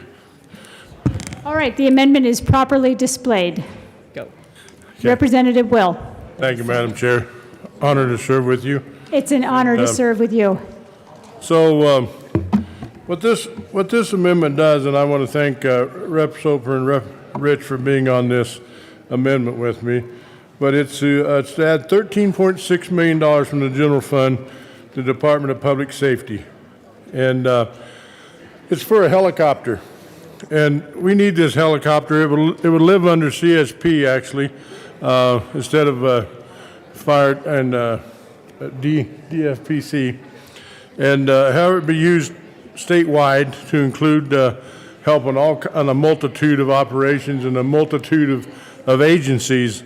It'll include additional help with wildfire support, search and rescue missions, DOW, DNR, CDOT support. Additionally, CSP could use this asset for traffic, fugitive, for tracking down criminals, drug interdiction missions, all kinds of things. But a big part of that, the need, as you'll hear from my co-primes on this amendment, that West Slope is going to be a lot for the search and rescue. So it'll really help our local agencies. This search and rescue thing, as I've stated before, is a really big deal for our local jurisdictions and our counties. And the way this thing is going to work, it's not going to be an additional cost to these counties. What we're asking for here covers it, okay? They're not going to charge. When Mesa County calls this out for a search and rescue operation or whatever operation and the mission that they need, they're not going to charge Mesa County for that. And so, there's especially with the limited Air Force resources that we have available for helicopter operations over there. And I want to mention that several of our surrounding states, Arizona, Utah, they have helicopter platforms in their state. And some have multiple aircraft. CSP in Colorado, they have aircraft. They don't have any helicopters like some of our surrounding states. So this is a really good amendment. We hear last year Representative Lynch run the Firehawk helicopter for firefighting.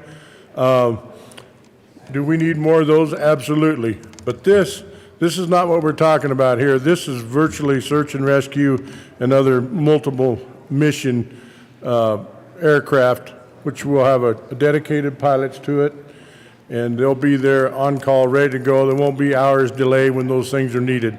So I would strongly ask that you support this, and I ask for an aye vote.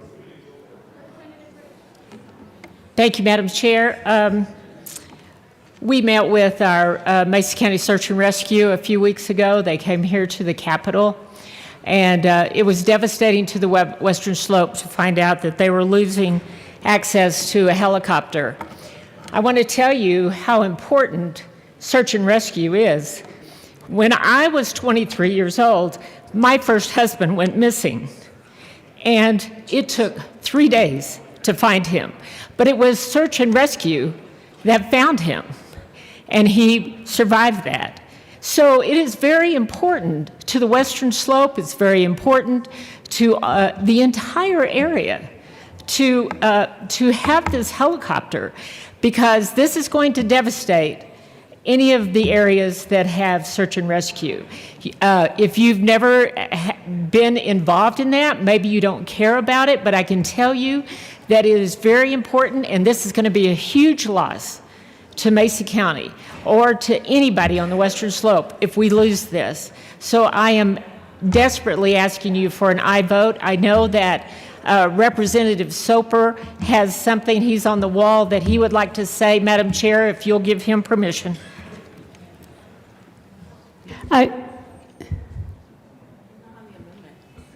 He's supposed to be. Yes, he was supposed to be. Was that sent over? Is that what they sent over the joint budget? He was supposed to be on the amendment? There's already two on the amendment, Rich and him. We'll stand in a brief recess.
The committee will come.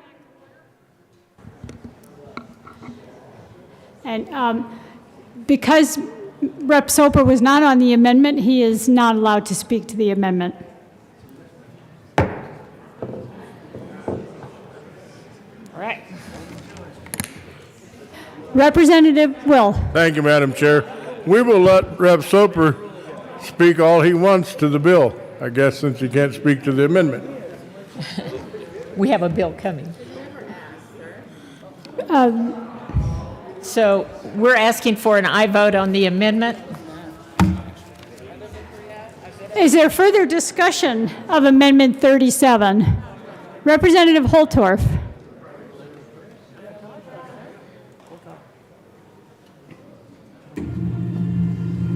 Thank you, Madam Chair. I had a long conversation with the amendment sponsor about the need for these helicopters and talked about my time in the Colorado Army National Guard, serving 6 years flying as a rotary wing aviator. And what I found out in that conversation is that Western Colorado needs this resource. This amendment provides that funding. And now the reason they need this resource is because working with the Army National Guard and their rotary wing assets, that air mission request, and I was an operations officer for 2nd 135th Aviation Battalion, so I know a little bit about mission requests and as an operations officer, meeting those mission demands. It takes too long to get that request processed. And these air rescue missions need to happen right away. They can't wait, particularly in adverse environmental conditions. So after I had this conversation with Representative Will, it became very clear, and all of the delegates from the Western Slope, it became very clear that this is a good investment to help in that search and rescue mission. There is no question. $13.6 million. Now, the advantage of this, when you talk about multi-mission helicopter, what it becomes an aerial coordination platform. So now you can get a hold of, with the high-frequency radios, you can get a hold of the county sheriffs. You can get a hold of the fire departments. You can get a hold of state agencies, and you can coordinate where the fire is, which direction it's moving. What is the best place to position those firefighting assets to suppress the fire before it gets out of control? That's something I know about. I've been an air mission commander a few times.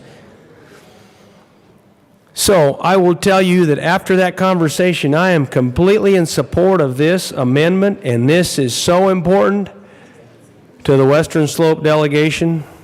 It's clear to me that they need this asset, and the best place to have it and fund it would be through this funding stream, and they could literally have this thing ready to go probably by the summer fire season if the resources could be available for that multi-mission aircraft. So I'm in support of my Western Slope brothers and sisters who are asking for this.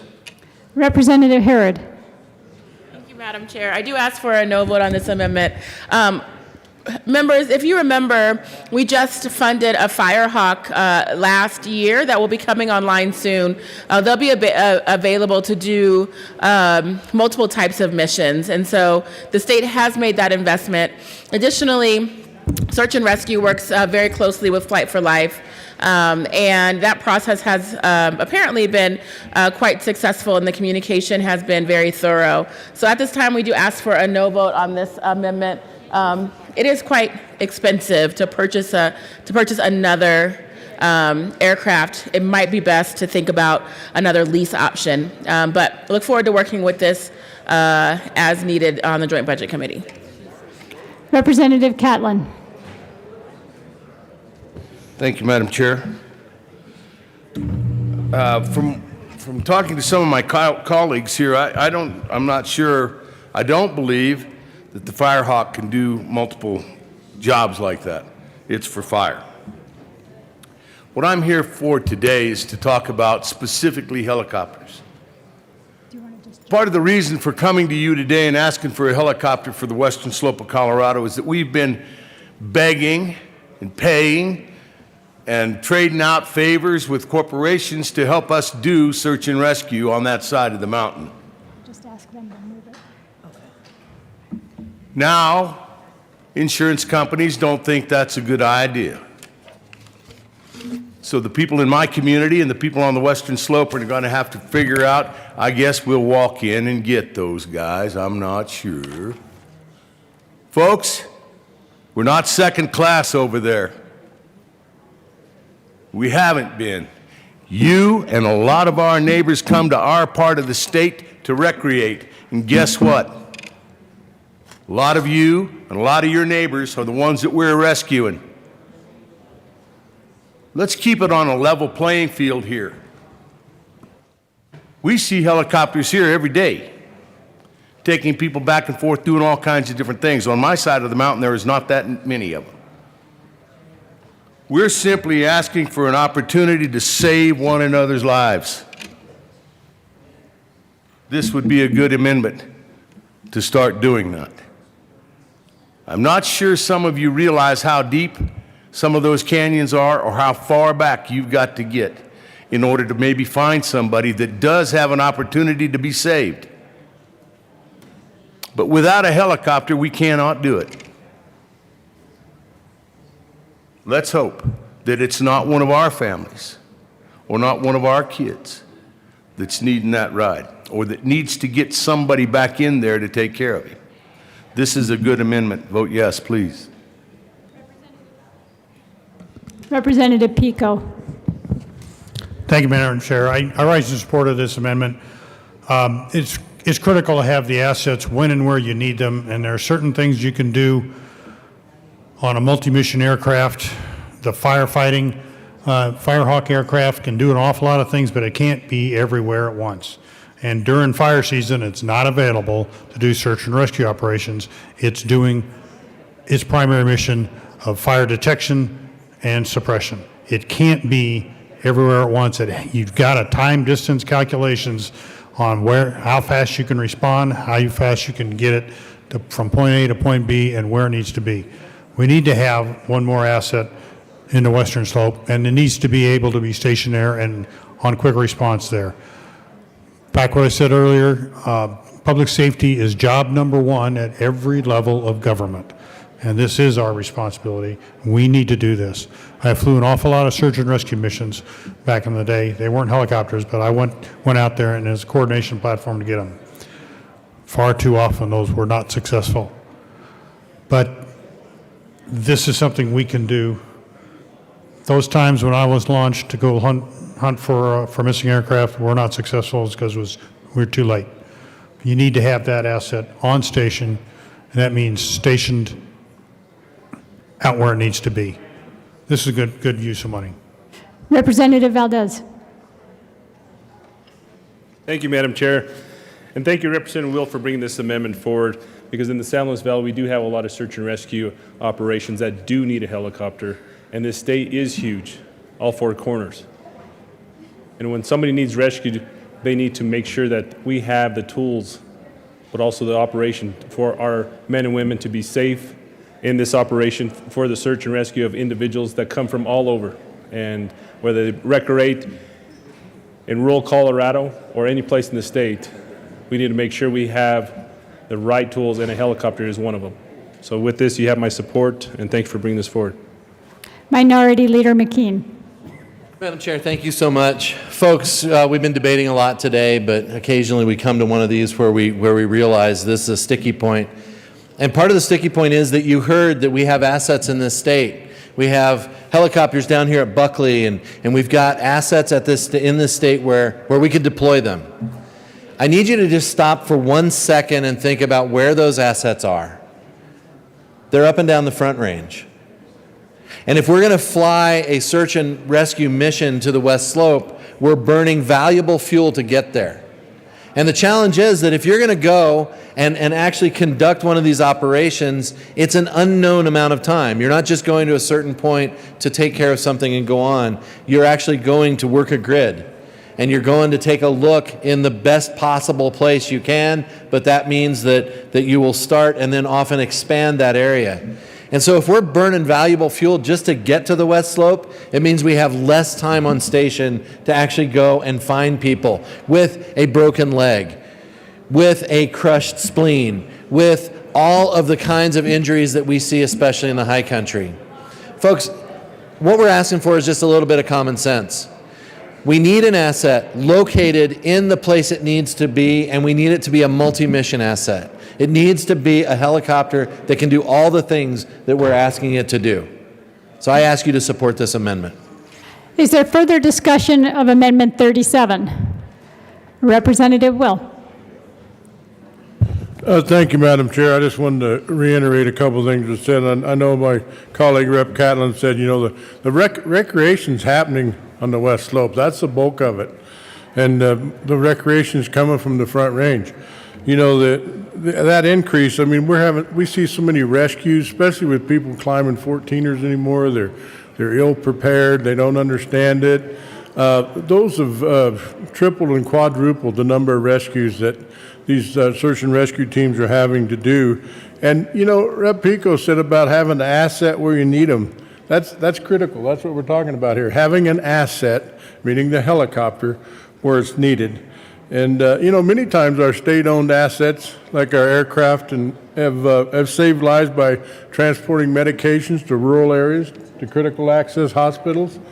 Even sometimes, a lot of times it's blood, a certain blood type that needs to maybe come out of a big hospital here in Denver and get over there to save someone's life in a critical access hospital. And I know over the years, even organs, life-saving organs, have been transported by state-owned aircraft. This is what we're asking for. This is a great amendment. Please say yes. Representative Rich. Thank you, Madam Chair, and I just want to tell you again or ask you again to please think about this. When you go to the Western Slope, if something happens to you, I don't want you to be told, well, it's going to take 8 to 10 hours before we can get to you. I hope you don't die before then. This could save lives. This is critical to the Western Slope. Please vote yes. Representative Will. Thank you, Madam Chair. And I just want to add one more thing that Representative Rich and Representative Soper did all the work on this with the search and rescue from the West Slope, and I'm really sorry, Rep. Soper, that you can't speak on this and not being allowed to speak. However, I can speak for him that the needs we're talking about here today are coming from his district and his constituents, and I know he will be a yes on this. So thank you, Rep. Soper, and I appreciate and thank you and Rep. Rich for all the work you've done on this. So please vote yes. Is there further discussion of Amendment 37? Seeing none, the question before us is the adoption of Amendment 37. All those in favor say aye. Aye. All those opposed say no. Aye. The noes have it. The amendment is lost.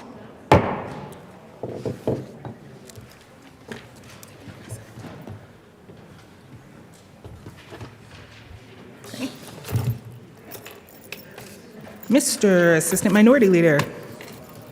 Thank you, Madam Chair. Members, I move J003 and ask that it be displayed.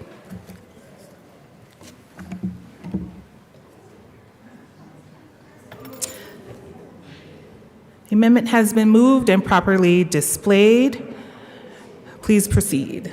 Thank you, Madam Chair. So, members, we had an amendment previously for the purposes of body-worn cameras. And so I wanted to make sure that we had an opportunity to have another bit of a discussion on body-worn cameras. The mandate for body-worn cameras goes into effect next year. And many of our law enforcement agencies have already been doing this voluntarily, either to prep for a pending mandate or just in good practice and whatever else.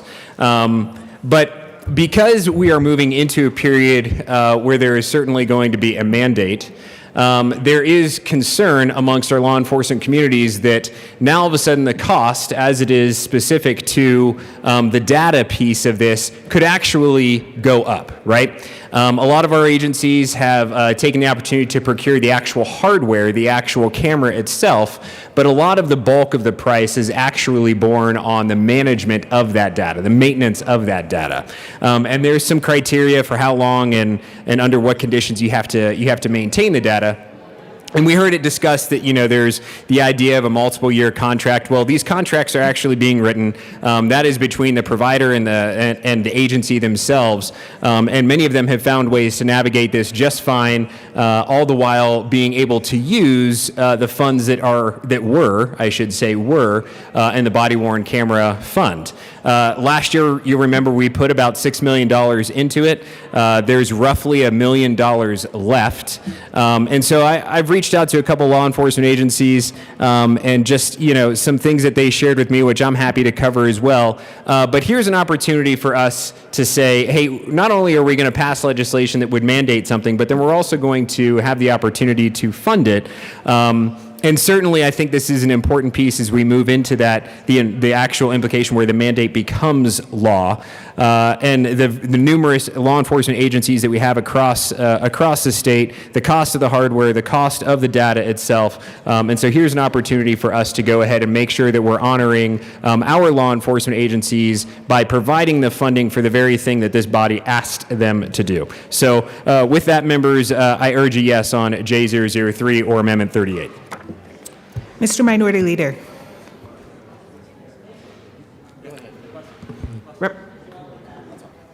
Representative McCluskey.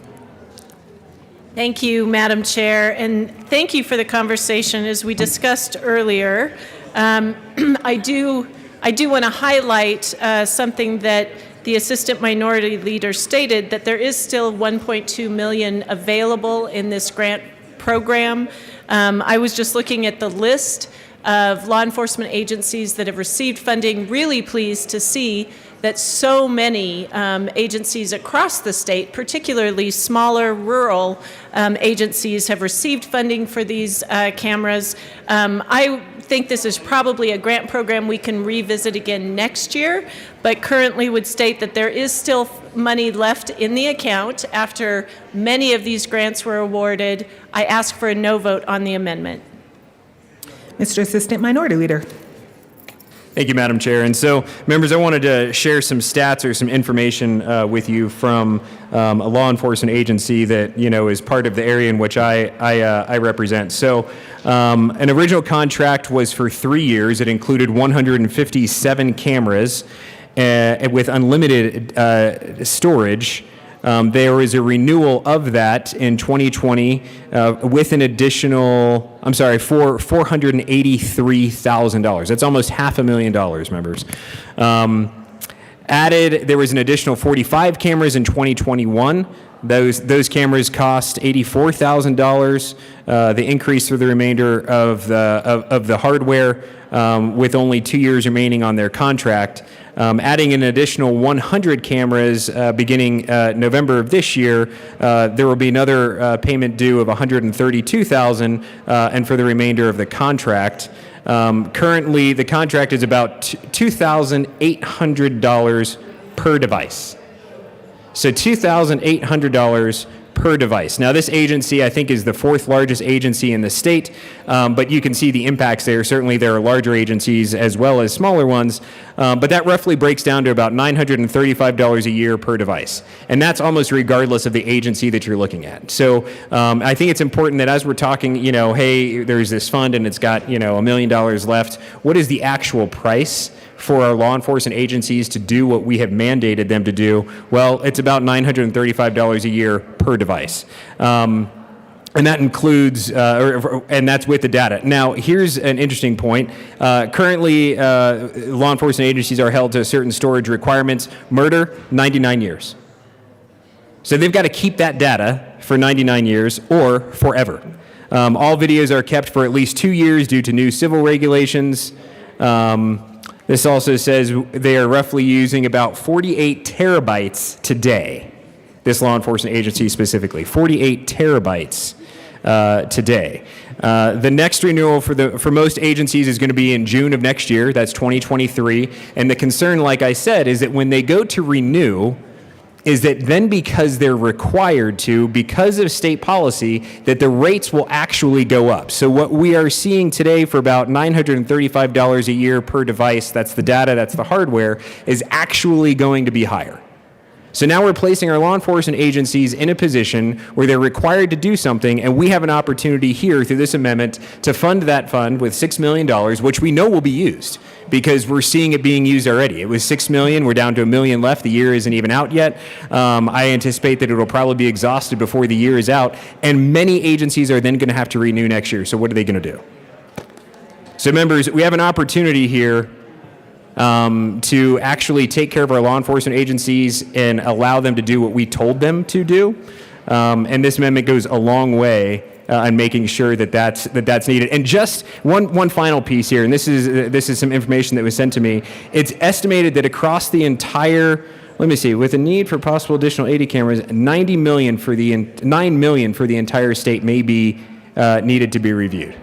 $9 million, that's a lot of hardware, a lot of data.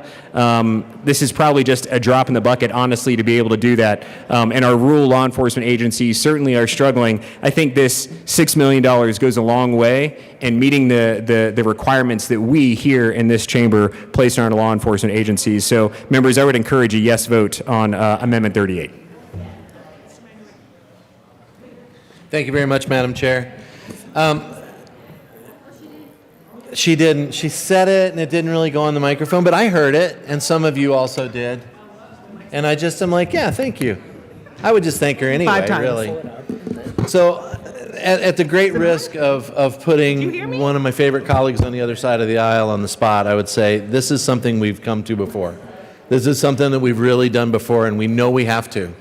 We have mandated that our law enforcement agencies go out and purchase a device and then mandated that they keep the data. The least the state can do is keep their end of this promise, which is to make sure that we fund that so that communities are not on the hook to have to go out and find a way to put this money toward the body cams and toward the storage.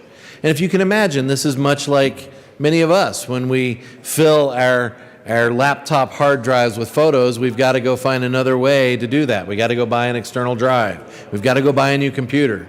These are costs that are going to be borne by the very people who are being paid to keep our streets safe. So if we can put $7 million toward the things that we have told them they have to have, good. Otherwise, we should probably have a discussion when it comes to unfunded mandates in the state. But that's not this bill, so we're not going to have that talk. But we could. What we really ought to do is keep our promise to the people of this state and say, if we're going to expect you to have something, we're going to pay for it. This is an aye vote. Representative Captain. Thank you, Madam Chair. It's an honor to serve with you. The honor is mine. Thank you. Members, I'm down here to talk about rural Colorado. It's a surprise to you, I'm sure. But one of the things I'm here to talk about is that I have a sheriff's department in my district that has men on horseback patrolling parts of the county. Now, it works good for them. I'm not saying that they want to do this because it gets them out and closer to some of the problems they've got. But one of the big problems are these cameras. They're going out of their way trying to find the money to buy them. I have communities where they have 3, 4, 5 people on the force. We're needing more dollars to do this. The recognition that $2 million has not been expended is an indication to me that we should probably get ready for it, because as we get closer to the time, these folks are going to need it. And the storage of this information, another representative in my caucus brought an amendment down here to talk about storage. Storage is the big key. We can probably find the cameras, buy the cameras, but this perpetual storage gets to be a real problem for these smaller departments. Possibly the state of Colorado could figure out some way that the state of Colorado could store that for these departments, rather than making it an expense for each small department. This is a good amendment. I don't want to belabor the point. Please vote yes. Is there any further discussion? Seeing none, the question before us is the passage of amendment number 38. All those in favor, please say aye. Aye. All those opposed, please say no. No. The amendment's lost. To the next amendment.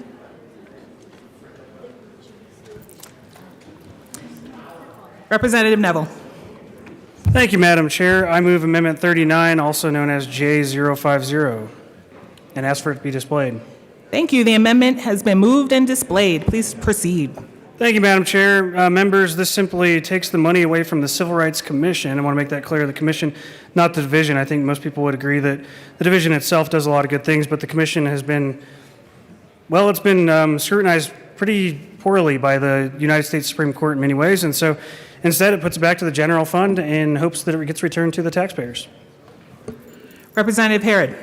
Thank you, Madam Chair. I ask for a no vote on this amendment. Obviously, the Civil Rights Commission division and the commission in particular are much needed entities in the state of Colorado. The commission determines whether or not there has been a breach in discrimination that has happened that has caused harm. It allows folks a process that's not a legal process through the courts, one that costs money, but a different process to go and find recourse for wrongs that have been done to them, and for businesses also to clear their name if wrongs have not been done. And so I ask for a no vote. This is a balanced commission. Ask for a no vote on this amendment. Seeing no further discussion, the question before us is the passage of amendment number 39. All those in favor, please say aye. Aye. All those opposed say no. No. The amendment is lost. To the next amendment, Representative Neville. Thank you, Madam Chair. I withdraw Amendment 40.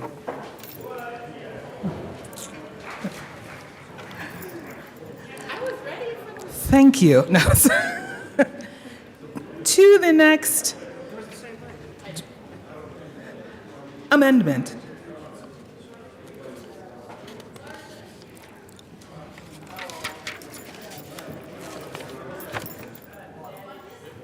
To the next, I shall sing.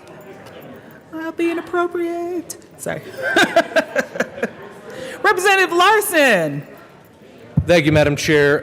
It is an honor to serve with you. It is such an honor to serve with you, my friend. Excellent. Thank you. So, members, this amendment is very narrow. It's a subject, and Sorry. I do not. Rep. Larson, would you mind just moving Yes, the amendment? absolutely. Thank you. That is an excellent suggestion. I move Amendment J034 and ask that it be displayed. Wonderful. It is displayed. Please proceed. Excellent. Thank you. So, members, this came out of an interesting thing that I heard during the audit committee, and I do not want to misrepresent. This is not an audit committee bill. It is simply a subject that came up during audit. There was an audit done of the Prescription Drug Management Program's database, and it came up with a number of issues around our prescribing system for opioids and benzodiazepam. We made a number of policy changes around that to try to prevent some of these venue shopping and diversion of opioids and these drugs that are cropping up on the streets. But one thing that was flagged is that the database that people use to query, if I'm a provider and I go to query to see if the patient that I am prescribing an opioid to has gone to another doctor or has received other prescriptions, what's called venue shopping, this database is antiquated and outdated, and it can take 45 minutes to an hour for a single query to go through, which presents a serious challenge to the doctor in being able to check this in a timely manner, getting the patient out in a timely manner, and all of that. So they, and us as a General Assembly, we have added additional requirements in recent years to query the database on first prescriptions, greatly increasing the workload. What this amendment would do is it would take $1 million, again, of those one-time funds for a one-time technology upgrade so that that PDMP database could be done in a more efficient way. These queries wouldn't take as long, and our doctors, frankly, could still serve their patients without having to deal with this kind of hour-long delay. So it's a fairly small amount of dollars. It is addressing a very real concern in our state, which is the opioid crisis, and frankly is part of what was discussed during the audit. So I would strongly recommend a yes vote. Is there further discussion? Representative McCluskey. Thank you, Madam Chair. And members, I do want to highlight that this request did not come from the department. I know that IT projects can certainly be very complicated, and making sure that we do them right is why we so often forward requests for IT projects to the Joint Technology Committee. We want to make sure that we have that committee provide the oversight, make sure that we're making the right investment in the right way. So this, again, did not come through either the department or JTC. I would urge a no vote. Rep. Titone. Thank you, Madam Chair. And I haven't heard about this database system having any problems. This is the first time that it's being brought up to me. So if there is a problem with it and there needs to be some updates, JTC would be happy to take that on and do a thorough review of the request. But going through the budget is really going to bypass a lot of the checks and balances that the General Assembly has on those IT projects. So I would recommend that we don't do it this way, that we go through a standard process with the JTC to overlook these processes. And so vote no on this one. Representative Larson. Thank you, Madam Chair. And thank you for those comments from the other members here. So members, actually, I would encourage you, we had a joint meeting of the Audit Committee and the Joint Technology Committee. There's a lot of joints in one committee. But it took place last week in the morning. It was fascinating, and I would recommend you all go listen to that audio. It's over an hour, but I think it is worth a listen because, frankly, the state of a lot of our technology projects in this state is pretty bad. And I love the work that the JTC does, love the work that the audit committee does. But we are well behind on many of these IT projects. And again, this was talked about at length during the audit of the PDPMP system. The slowness of this particular database was discussed in the audit committee. The fact it hasn't made it to the JTC yet does not mean that it is not a pressing need. There are indeed hundreds of millions of dollars worth of projects that are in need and well behind at the JTC. So with due respect to that existing system, I don't think it has served us well right now. And I think we should have a larger conversation about the state of our IT infrastructure. But I don't think that in and of itself is a reason to vote against this because, again, it is something that is acute on the streets. So. Thank you. Seeing no further discussion, the question before us is the passage of amendment number 41. All those in favor say aye. Aye. All those in favor say no. No. The amendment, actually, I gavel. The amendment fails. Gavel. Representative Mullica. Thank you, Madam Chair. I would like to withdraw 42 in our packets, Amendment J.030. The amendment is withdrawn. Representative Mullica. Thank you, Madam Chair. I'd also like to withdraw the next one, Amendment J.0.2 or .024.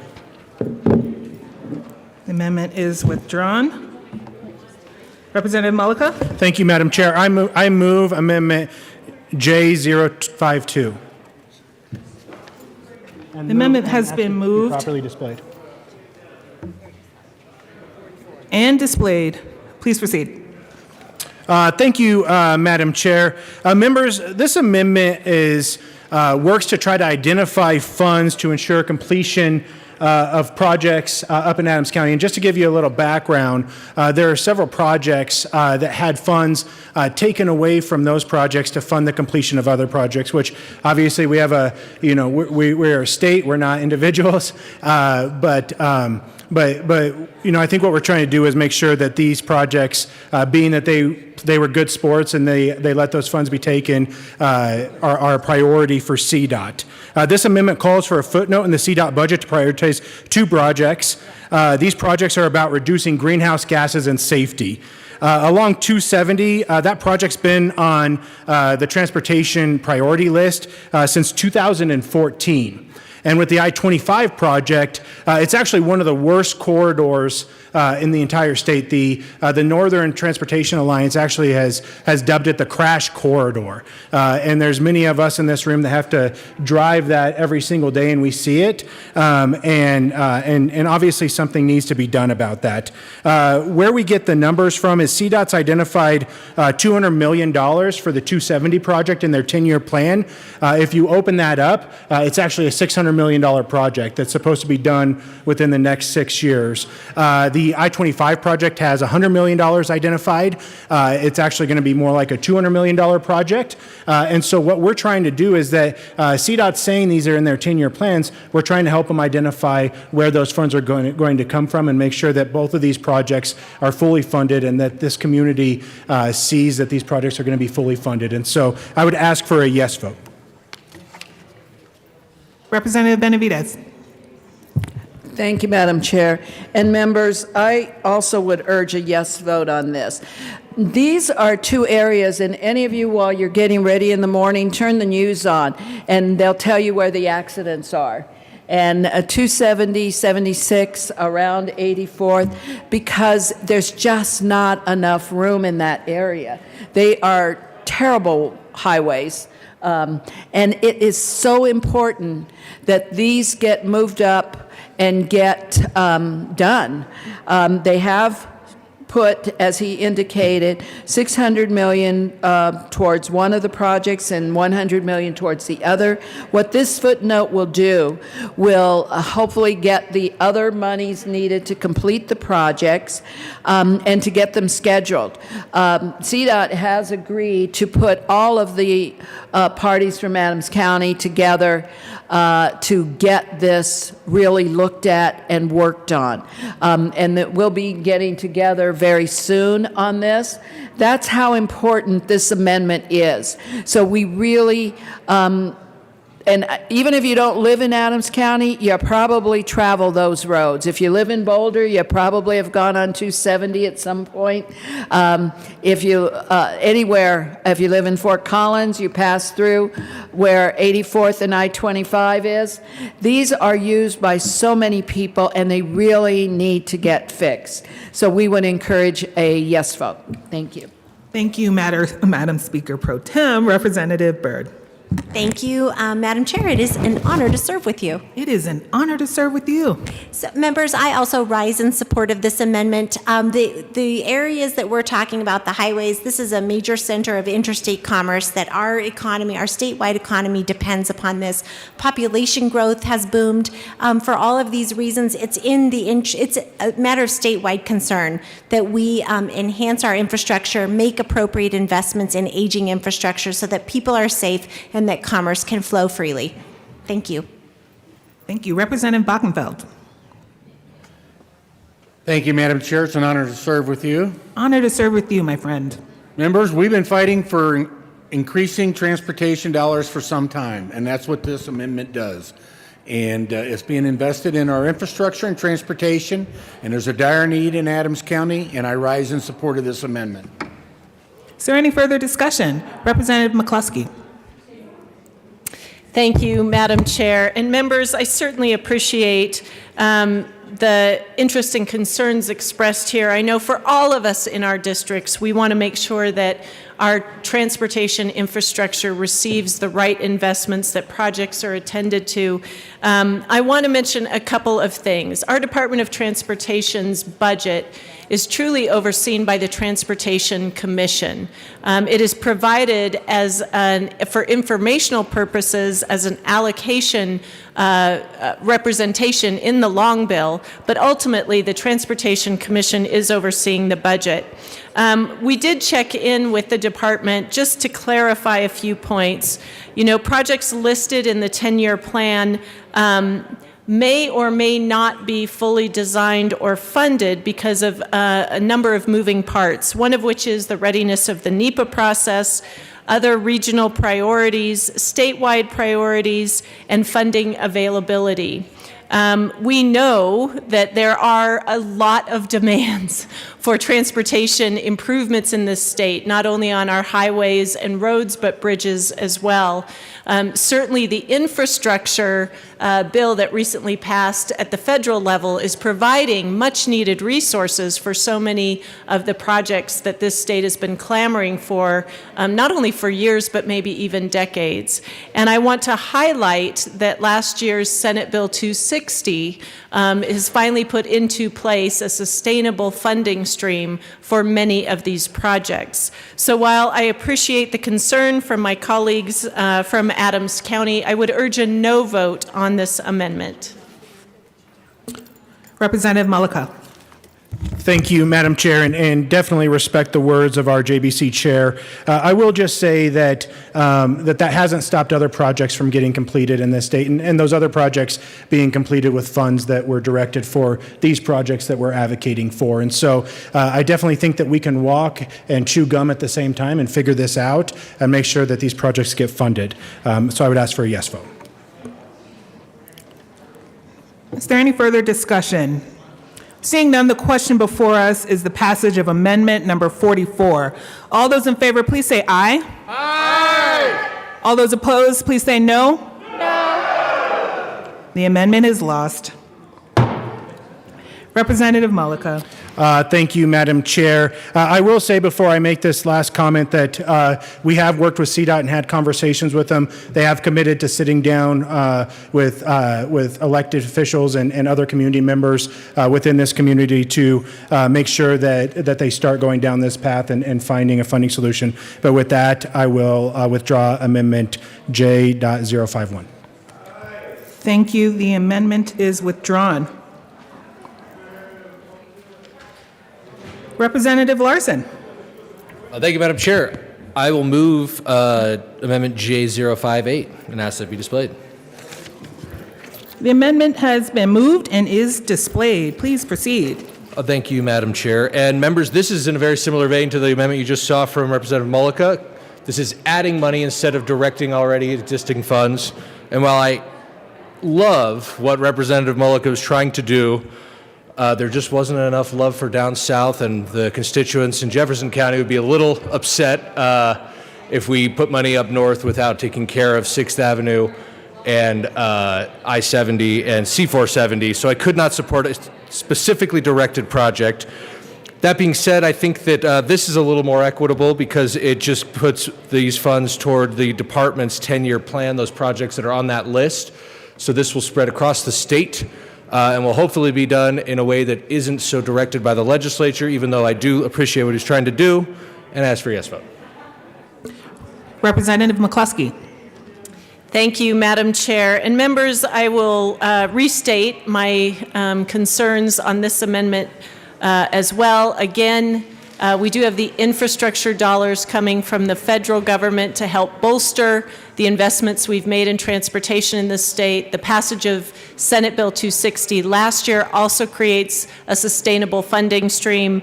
I would agree that we are behind in our funding for transportation, but I hate to burden the state's budget with this significant amount of funding all in one year. I would urge a no vote on this amendment. Thank you. Is there any further discussion? Seeing none, the question before us is the passage of amendment number 46. All those in favor, please say aye. All those opposed say no. The noes have it. The amendment fails. Representative Holtorf. Madam Chair, I'd like to move J056 to House Bill 1329 and ask that it properly be displayed. The amendment is displayed. Please proceed. Thank you. So, esteemed colleagues, once again, we have a significant amount of money that has been carved out, almost $1 billion carved out that the governor has reserved. And I would like for this body to flex their legislative muscles and say that we know that money needs to be invested in the state's departments, in the state's accounts that are short, that need funding. Very much like a previous amendment I ran, this particular amendment takes that $700 million and takes that and applies it to para. We know that the para accounts have significant deficiencies. This would help with that money for all the state employees that are retired, that have served faithfully their state, their great state, the great state of Colorado. It will help ensure that the para accounts stay solvent and are fully funded, and this is one way to make that investment. So I ask for an aye vote. Representative McCluskey. Thank you, Madam Chair. And members, I want to highlight of how proud I am that last year we put aside $380 million into the para cash fund account, an account that is there to ensure we can meet our future obligations for para. Those obligations were increased and defined through Senate Bill 18200. In 2020, we had to suspend our direct distribution, $225 million, because of the pandemic and economic crisis that hit the state. I'm really proud to say that this year's direct distribution is on track. We have included funding for that direct distribution in this year's long bill. I would encourage the conversation to continue, how we use that $380 million for para in future obligations. Certainly want to do the best that we can for not only state employees, but school employees that rely on para. And I do urge and encourage a no vote on this amendment. Is there any further discussion? Seeing none, the question before us is the passage of Amendment 47. All those in favor, please say aye. All those opposed, please say no. No. The amendment fails. Representative Neville. Thank you, Madam Chair. I move Amendment 48J021 and ask for it to be displayed. It is properly displayed. Please proceed. Thank you, Madam Chair. Members, this amendment's pretty simple. It adds a footnote saying that all the unappropriated money, our intent is for that to be returned to the Colorado taxpayers. Would be a good deal for Colorado taxpayers. I urge a yes vote. Thank you. Representative McCluskey. Thank you, Madam Chair. Members, the funds that are identified here are represented in your long bill as a placeholder for significant legislative priorities around air quality, public safety, workforce, and saving Coloradans money through fee relief, and in addition to other legislative priorities. Again, the Joint Budget Committee put these dollars aside to help address some of the significant challenges that are still facing our state. Again, trying to fuel that Colorado comeback, making sure that all Coloradans are served with these dollars. Our Tabor cap and referendum C cap are in place. There will be a refund to taxpayers when dollars go above the Ref C cap.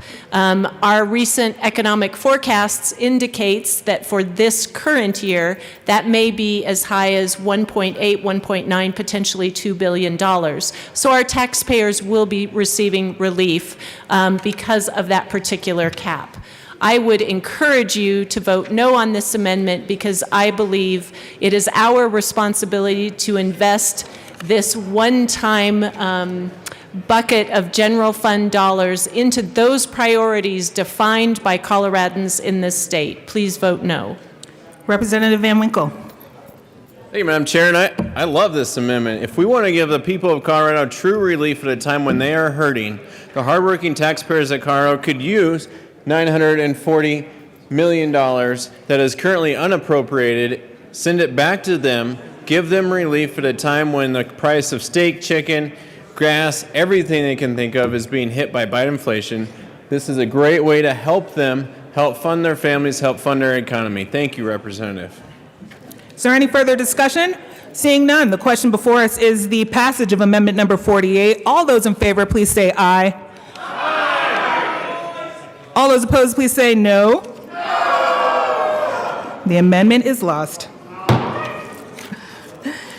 Representative Neville. Thank you, Madam Chair. I move Amendment 49 J022 and ask for it to be displayed.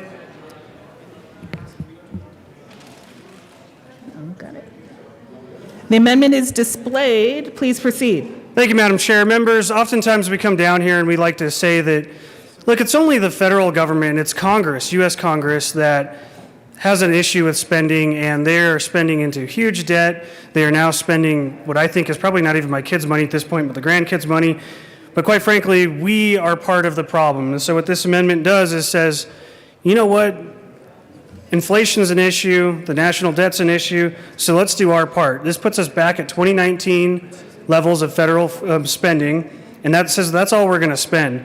And it adds a footnote saying that we're doing this to not spend federal funds because it will increase the national debt and drive up inflation.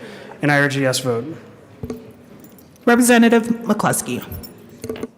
Thank you, Madam Chair. Members, the cuts that are proposed in this amendment would be devastating, particularly to folks who are currently on Medicaid or receive benefits through human services. During this difficult time as we recover from the impacts of the pandemic and the economic crisis, I would hate to see people suddenly kicked off the rolls of Medicaid and not receive that support. I strongly encourage a no vote on this amendment. Representative Rich? Okay. Thank you, Madam Chair, and I stand in support of this amendment. You know, with this year's budget, in 4 years, the budget will have increased $7.4 billion. That's a billion with a B. And it's time for the state to become more efficient with the money that it has. And I really appreciate Representative Neville bringing this forward. Let's be a little bit more disciplined. We don't need a bloated budget. We don't need a lot of fluff. And this budget has a lot of fluff if you read it. And I know that those of you that are watching probably aren't going to read that, but there is a lot of money in there that doesn't need to be spent. please vote yes. Representative Neville.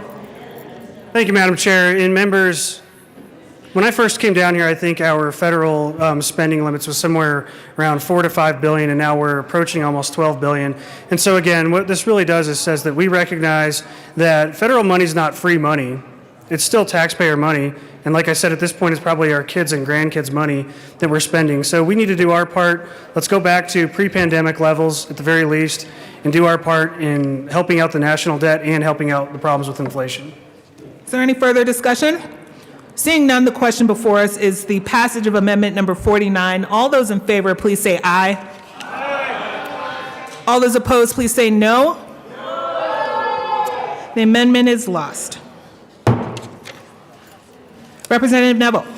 Thank you, Madam Chair. I move Amendment 50J008 and ask for it to be displayed.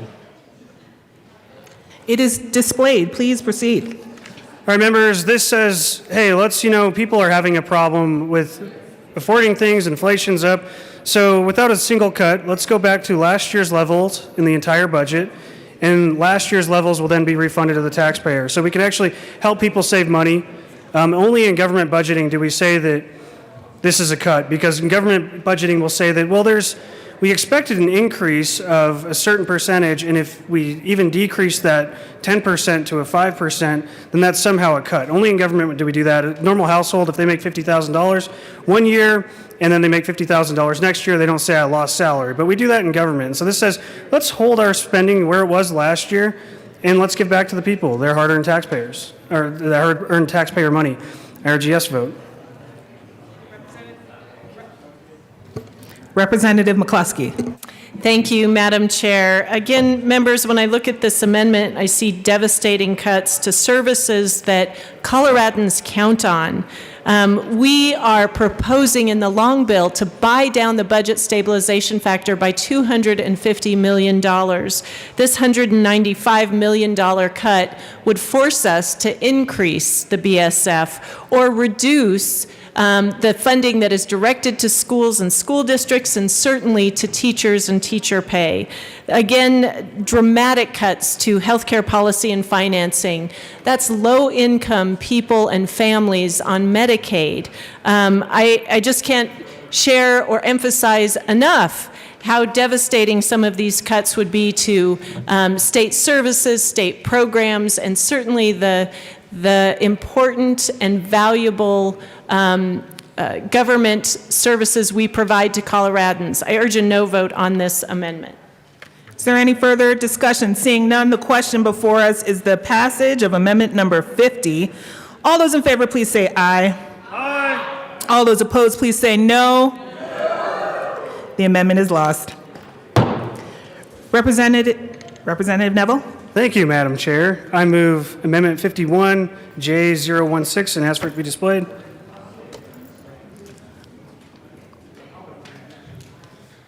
The amendment is displayed. Please proceed. Members, this does the same thing as the last one, but we actually allow education to grow. So not a single cut, and we let education grow. I urge a yes vote. Is there any further discussion? Representative McCluskey. Thank you, Madam Chair. Yet again, members, I urge a no vote. These cuts would be dramatic and challenging during this very difficult time for those really debilitating our ability to provide services and programs at the level that Coloradans are expecting. I urge a no vote. Representative Neville. Thank you, Madam Chair. Members, I just want to reiterate, not a single cut. This is the same funding as last year. They would get the same funding this year, and education could grow. So to call this a cut, I think is factually incorrect. It's not a cut, but it would result in huge taxpayer savings. Urge a yes vote. Seeing no further discussion, the question before us is the passage of Amendment 51. All those in favor, please say aye. Aye. All those opposed, please say no. No. The noes carry. The amendment is lost. Representative Neville. Thank you, Madam Chair. I move Amendment 52J031 and ask for it to be displayed. Getting there.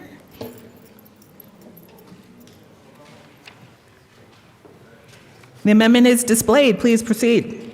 So, members, this amendment says let's let all the departments decrease, but go find 2% in savings. So you can still increase over last year, but find 2% in savings, and let's return it to the taxpayers. With inflation over 7% at this point, I think the least we can do is say we're going to find 2% savings in government and actually give it back to the taxpayers. I urge a yes vote. Representative Harrod. Thank you, Madam Chair. It's an honor to serve with you. It is such an honor to serve with you, friend. Oh, so good to see you up there. So I just want to take one quick moment to give a collective sigh and thank you for this is Representative Neville's last budget fight. And sigh. We will miss you, Representative Neville, specifically on these types of amendments, actually. And so I appreciate your commitment to these issues, but this is not the way to cut the budget. I remember there was a time when we did have to cut to the bone, especially when I was in the Ritter administration, and those cuts are lasting. And they've really harmed Colorado. And in fact, bipartisan Joint Budget Committee has fought to restore those cuts and are still fighting to restore those cuts today. So I would say this is too broad of a swipe. I look for more a surgical approach to which areas should or shouldn't be cut, and we've done that in this budget. But again, a sigh to Neville. I really appreciate serving with you, especially on these budget nights. So thank you. Is there any further discussion? Is there any further discussion? The question before us is the adoption or the passage of Amendment 52. All those in favor, please say aye. Aye. All those opposed, please say no. No. The amendment is lost. Representative Neville. Thank you, Madam Chair. I move Amendment 53, J011. Okay. And ask for it to be displayed. The amendment is displayed. Please proceed. Thank you, Madam Chair. Well, if 2% was too much, I'm hoping you will meet me halfway with 1%. That's what this amendment does. Representative Harrod. Thank you, Madam Chair. Sigh. No. Again, we appreciate this, and I think again before I was on the Joint Budget Committee, I would understand where this amendment comes from. But after the time that we put in and staff really looking at what is working in the departments, what's not working, cutting where we can, I do ask for a no vote on this amendment, and I look forward to future conversations by the fire with you, Representative Neville, on all the things we could and couldn't do, shouldn't have done in the future. Thank you. Representative Holtorf. In 3, 2, 1. Went up $4 billion. Thank you, Madam Chair. I just heard a comment that got my attention. Cutting the budget. Well, in the 3 years I've been here, I haven't seen the budget get cut at all. Now, Representative Neville here has spent some significant time and forethought trying to look at ways to try to carefully reduce our state spending as a true principled fiscal conservative. But cutting the budget, I'd like to know where those cuts are, and I'd like to know if and when we will ever have cuts to the state budget in future time under the current policies that we have and the current leadership we have. Thank you. And we're asking to speak to the amendment. Representative McCluskey. Thank you, Madam Chair. And members, I urge a no vote. I remember how painful it was when we cut the budget by $3.3 billion in 2020.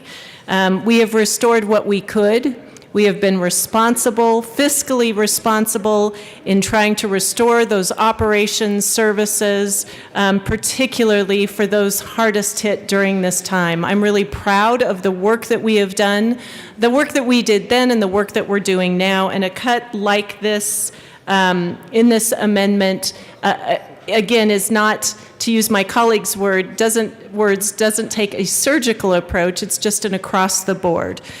So I would urge a no vote on Amendment J011. Representative Neville. Thank you, Madam Chair. And again, members, no cuts in this whatsoever. Again, only in government do we say we're going to increase by X amount, and if we decrease the increase, but it's still more than the previous year, that's how somehow it cut. No family budget's that way, no business budget's that way.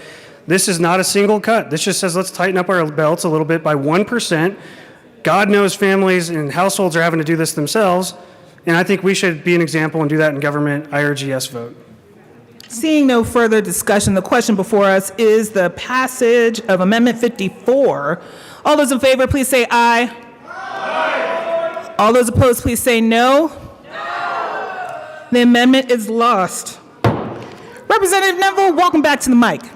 Thank you, Madam Chair. And I withdraw amendments 54, 55, 56, and 57. And I also do not request the bill be read at length. Only by title.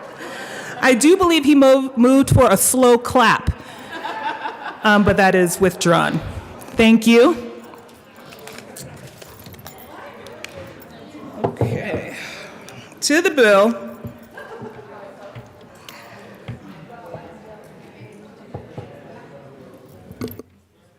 Representative Herod. Thank you, Madam Chair. Members, I want to thank you again for bringing these budget amendments forward. I think they are a start of a very good conversation. As you all know, the next step is Senate to the Senate and then conference. I want you to know that things that were discussed here are being taken very seriously by not only the Joint Budget Committee members, but also the staff. And again, I just want to give a thank you to Madam Chair of the Joint Budget Committee, Representative McCluskey, for all of her hard work in leading us through this really difficult and complicated budget. I also have to give a shout out to Madam Majority Leader for her work on the Joint Budget Committee and setting us on our way, in the right way, to restore some of the cuts that she so devastatingly had to make. We appreciate you. Members, we talked at the top. Shout out to Senator Rankin and Representative Ransom also for all of your hard work. But members, this budget really does reflect, one, not only a balanced budget, which, mind you, other states do not have to do this work, a balanced budget, as well as a budget that really puts Coloradans first, particularly when it comes to education, when it comes to our workforce, and when it comes to a lot of our priorities, including the environment. And I do ask for a yes vote on this budget, and again, look forward to future conversations about some of the tough issues that are still to come when it comes to allocation of state resources and federal resources. Representative McCluskey. Thank you, Madam Chair, and my thanks to my colleagues, Representative Herod and Representative Ransom. It is an honor to serve with both of you, to have the many conversations that we've engaged in for the past 5 months talking about the priorities of the state. Members, I do encourage and ask for an aye vote on House Bill 1329. It is a strong, responsible investment of the taxpayers' dollars for the services and the programs that they expect. I am really proud that in this moment, as we come out of the worst, I hope, of the pandemic, as we recover from the economic crisis, we are teeing ourselves up for many years of prosperity. Thank you for your support. Thank you for your engagement today. Certainly appreciate our discussions, and we look forward to many more. Seeing no further discussion, the question before us is the passage of House Bill 1329. All those in favor, please say aye. Aye. All those opposed, please say no. No. The bill passes.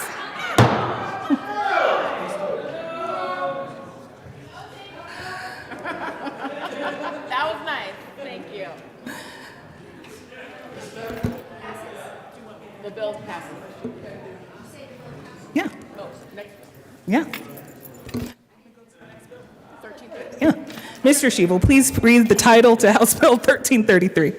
House Bill 1333 by Representatives Herod and McCluskey, also Senators Zenzinger and Rankin, concerning an increase in the minimum wage for nursing facility employees and in connection therewith making an appropriation.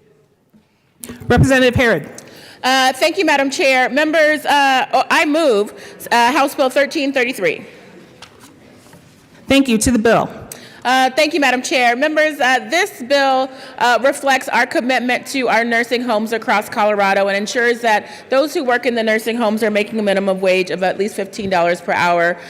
We heard from our nursing homes, and I think perhaps I don't want to steal a thunder from my colleague here who is sitting here with us, but it's quite frankly more fiscally beneficial for them to work at a McDonald's or Chipotle than it is to work at one of our facilities taking care of our most vulnerable Coloradans. We are really fighting to make sure that they have the wages that they need to be successful and to retain their workforce. So with this bill, I do ask for an aye vote. Representative McCluskey. Thank you, Madam Chair. As part of our supplemental package, we did bring forward Bill 1247 that recently moved through the House, providing $27 million to our nursing facilities because of the deep crisis they are in with recruiting and retaining workforce. We really believe that this investment is necessary, critically necessary, to keep their doors open, and we ask for an aye vote. Is there any further discussion? Representative Ransom. Thank you, Madam Chair. And folks, I too ask for an aye vote on this bill. You just heard some of the rationale for what's going on in nursing homes and the fact that people just can't stay employed there, and it's very difficult when they can get paid more working in a fast food establishment than in a nursing home. We need folks that are trained. We need people that are able to do the work. Many of them love to do the work, and we need to make sure that they're appropriately compensated. So I also ask for an aye vote on this bill. Seeing no further discussion, the question before us is the passage of House Bill 1333. All those in favor, please say aye. Aye. All those opposed, please say no. The bill passes. Mr. Schiebel, please read the title to House Bill 1340. House Bill 1340 by Representatives Harrod and McCluskey, also Senators Hansen and Zenzinger, concerning capital-related transfers of money. Representative McCluskey. Thank you, Madam Chair. I move House Bill 1340. To the bill. Thank you. Members, this is our standard transfer of funding for capital construction projects. And I would mention that because of the risk for some of our institutions of higher education, some of the smaller colleges and universities exceeding their 10% general fund in their enterprise status, we are swapping out general fund dollars for federal funds for our capital construction projects. Really pleased that we were able to bring forward and approve $350 million worth of capital projects. That's the second highest allocation of funding for capital projects in the last 20 years. So very exciting to see this bill come forward and encourage an aye vote.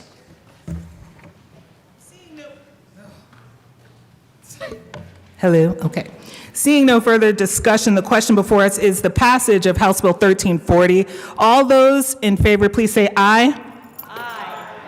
All those opposed, please say no. No. The bill passes. Mr. Schiebel, please read the title to House Bill 1336. House Bill 1336 by Representative McCluskey and Ransom, also Senators Hansen and Zenzinger, concerning the streamlining of the processing of certain money collected by the Judicial Department. Representative Ransom. Thank you, Madam Chair. I move House Bill 1336. To the bill. Thank you, Madam Chair. This bill is for a Judicial Department request. We are combining a couple of cash funds. There are surcharges that will, instead of going into two separate cash funds, for more clarity, it really will be simple and actually more transparent to you all. These monies will be deposited directly into the Judicial Stabilization Cash Fund.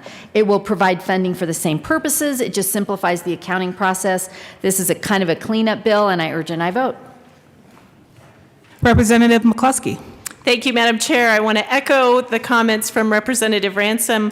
The other day in Joint Budget Committee, as we were talking about one of our bills, Representative Ransom lifted up The word simplify, she said, will this simplify the process, make it more transparent? I think this is one of those moments where we decrease the administrative burden on the judicial department and certainly simplify the process, making it, we hope, more efficient and effective. I urge an aye vote. Seeing no further discussion, the question before us is the passage of House Bill 1336. All those in favor, please say aye. Aye. All those opposed, okay. All those opposed, please say no. The bill passes. Mr. Shebel, please read the title to House Bill 1337. House Bill 1337 by Representatives Harrod and Ransom, also Senators Hansen and Rankin, concerning requirement that the State Personnel Director quadrennially produce a report on compensation and in connection therewith modifying requirements for the compensation report, including reporting deadlines and making an appropriation. Representative Ransom. Thank you, Madam Chair. I move House Bill 1337. To the bill. Thank you, Madam Chair. This bill, I will try again to say quadriennally. There is a report that the State Personnel Director puts out. There are actually multiple reports that are given, and we've actually asked and had this question answered. There are multiple compensation reports that are issued for various reasons throughout the state. There is one specific report that has been issued yearly, and the due dates of when it was due made it actually difficult, if not impossible, to utilize the figures that were being presented in this compensation report. So we had a request to change this report to every 4 years, i.e. quadriennally, this report will just come out every 4 years, and it will modify requirements for the compensation report, including those reporting deadlines, and it will actually make it more useful to not only the personnel department, but all the other departments that utilize the figures that come out in this compensation report. I ask for an aye vote. Seeing no further discussion, the question before us is the passage of House Bill 1337. All those in favor, please say aye. Aye. All those opposed, please say no. The bill passes. Mr. Shebel, please read the title to House Bill 1338. House Bill 1338 by Representative Harrod, also Senator Hansen, concerning modification of the manner in which specified motor vehicle-related functions of the Department of Revenue are funded and in connection therewith making and reducing appropriations. Representative Harrod. Thank you, Madam Chair. This bill modifies how specified Representative motor... Harrod. I move, thank you, House Bill 1338. To the bill. Thank you, Madam Chair. This bill modifies how special motor vehicle-related functions of the Department of Revenue are funded by repealing the transfer from the marijuana tax cash fund to the licensing services cash fund for use by the hearings division. It reduces it by 10%, and new funding is provided off the top from the Highway Users Trust Fund appropriations rather than the licensing services cash funds. I ask for an aye vote. Seeing no further discussion, the question before us is the passage of House Bill 1338. All those in favor, please say aye. Aye. All those opposed, please say no. The bill passes. Mr. Shebel, please read the title to House Bill 1339. House Bill 1339 by Representatives Harrod and McCluskey, also Senators Zenzinger and Rankin, concerning the Colorado Drives Vehicle Services account of the Highway Users Tax Fund and in connection therewith, merging the licensing services cash fund and the account requiring and account investment earnings to be credited to the account. Representative McCluskey. Thank you, Madam Chair. I move House Bill 1339 and the Appropriations Committee report. To the Appropriations Committee report. Members, we had to run an amendment in appropriations to add the bill number for the previous bill you just heard to this bill. It was a technical adjustment. I urge an aye vote. Is there any further discussion? Seeing none, the question before us is the adoption of the Appropriations Committee report. All those in favor, please say aye. Aye. All those opposed, please say no. Okay.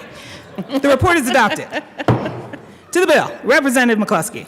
Thank you, Madam Chair. Members, similar to our judicial request, this request came from the department. It is a request to combine two cash funds, again, to streamline services, improve efficiencies, and certainly decrease the workload on the administrative side of managing cash funds that are serving the drive system. I encourage an aye vote.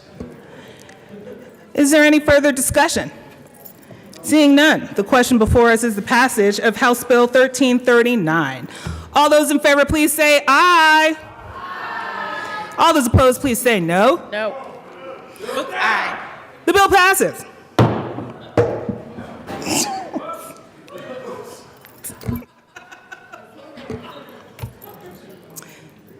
Madam Assistant Majority Leader.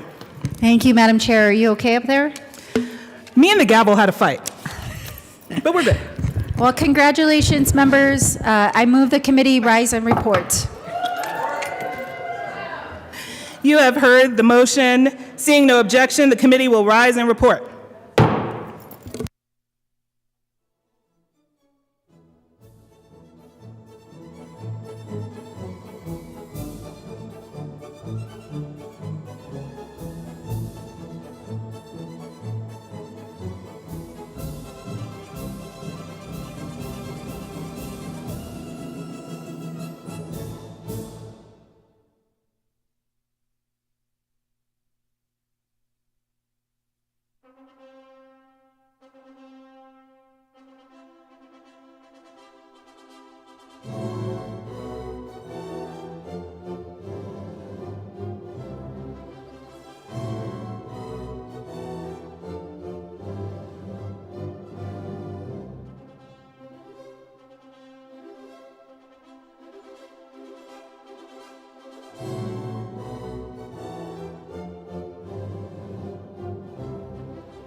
House will come back to order.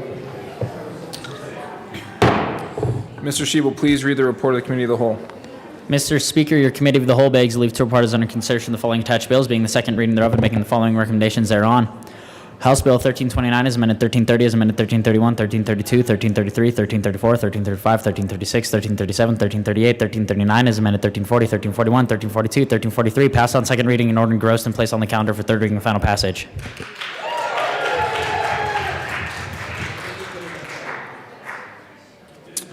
Seeing no amendments at the desk. Oh, wait. Bear with me. We're going to go alphabetical. And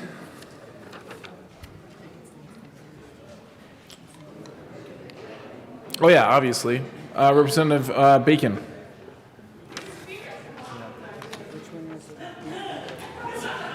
I'm listening.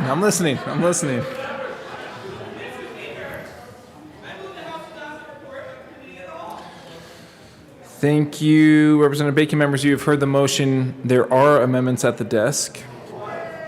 I know. So we will, Mr. Shebel, please read the Benavides, Froelich, Luck amendment to the Committee of the Whole, which is Amendment 19B in your packet. Representatives Benavides, Froelich, and Luck move to amend the report of the Committee of the Whole to reverse the action taken by the committee not adopting the following Benavides, Froelich, and Luck amendment J62, Amendment 19B to House Bill 1329 to show that said amendment passed and that House Bill 1329 is amended passed.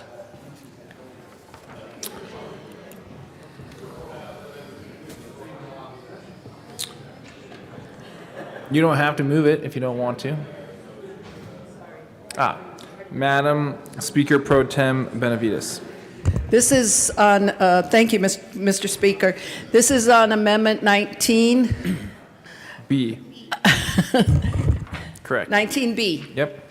And so the other two sponsors were joining me in this amendment. Yep, Representative Froelich and Luck. No, they were on the right one. I just had to make sure the other sponsors knew. Well, we do have to talk about it. Members, I move amendment, or it's already been moved? No, it has not. Okay. I move amendment to the Committee of the Whole on Amendment 19B and ask that it be displayed. It's properly moved and displayed.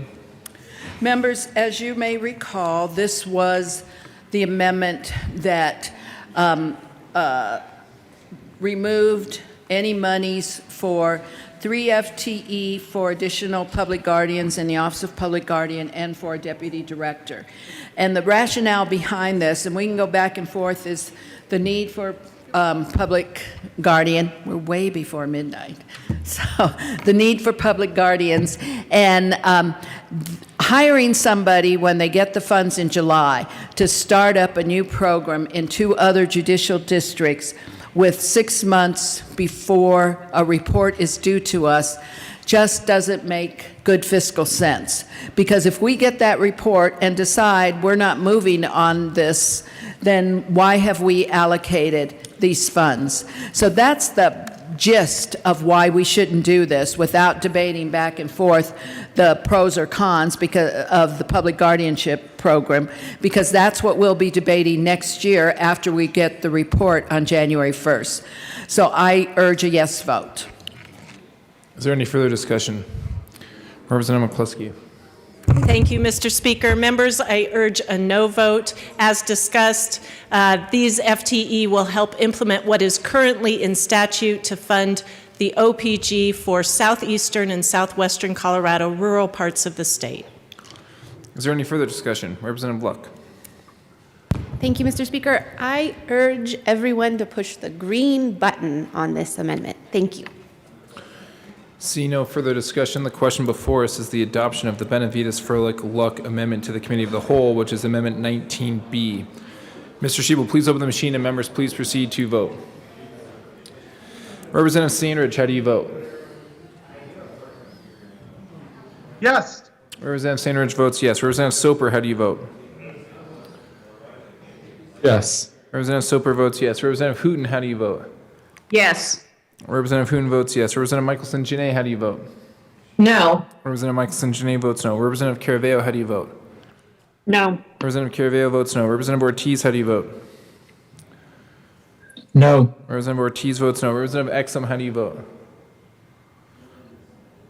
No. Representative Exum votes no.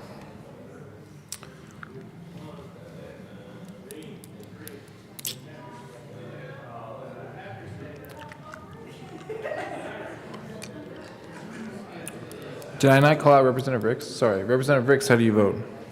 No. Representative Ricks votes no. Please close the machine. With 35 aye votes, 29 no votes, and 1 excuse, the Benavides Froelich Look Amendment is adopted.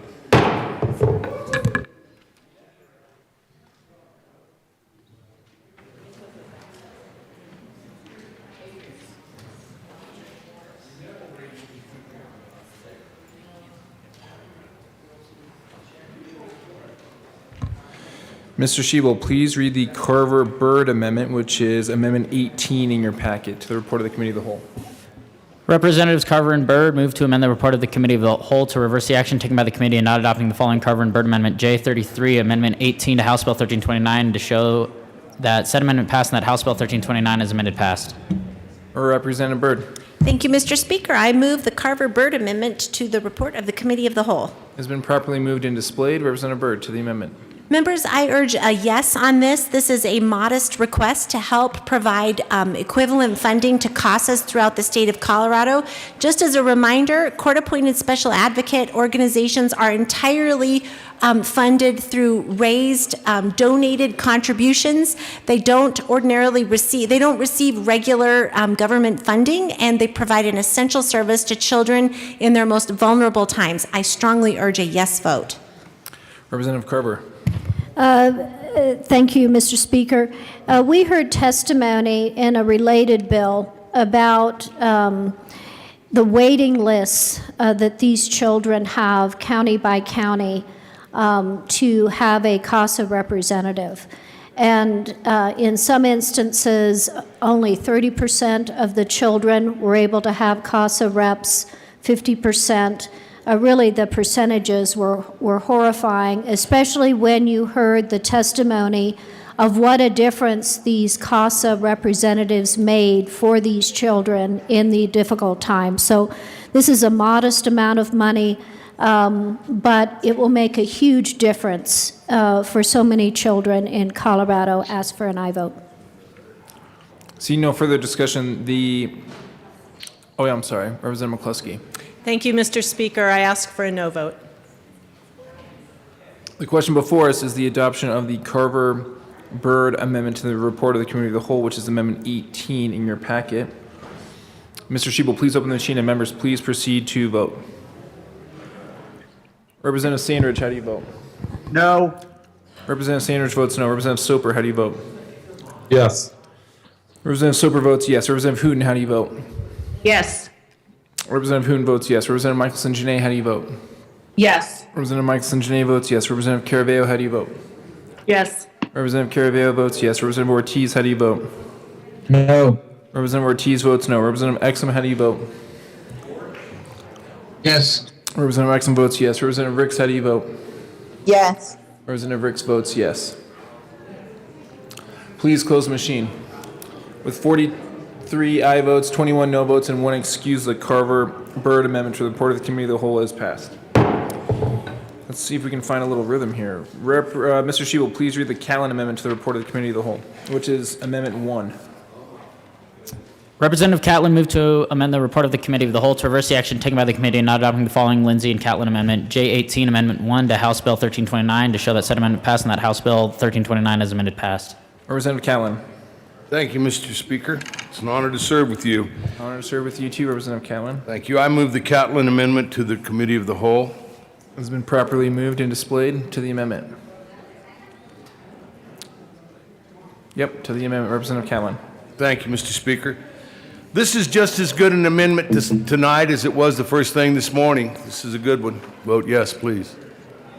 Representative Herod. Thank you, Mr. Speaker. Thank you, Representative Catlin. I ask for a no vote on this amendment. The Question before us is the adoption of the Callan Amendment, Amendment 1 to the report of the Committee of the Whole. Mr. Shebel, please open the machine, and members, please proceed to vote. Representative Sandridge, how do you vote? No.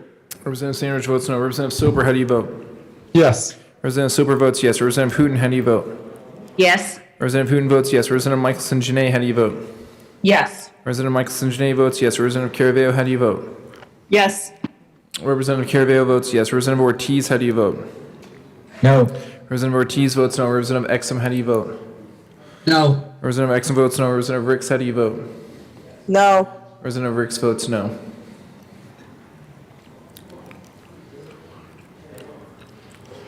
Geithner, McKean, Mollica, Ransom, Larson, Van Winkle.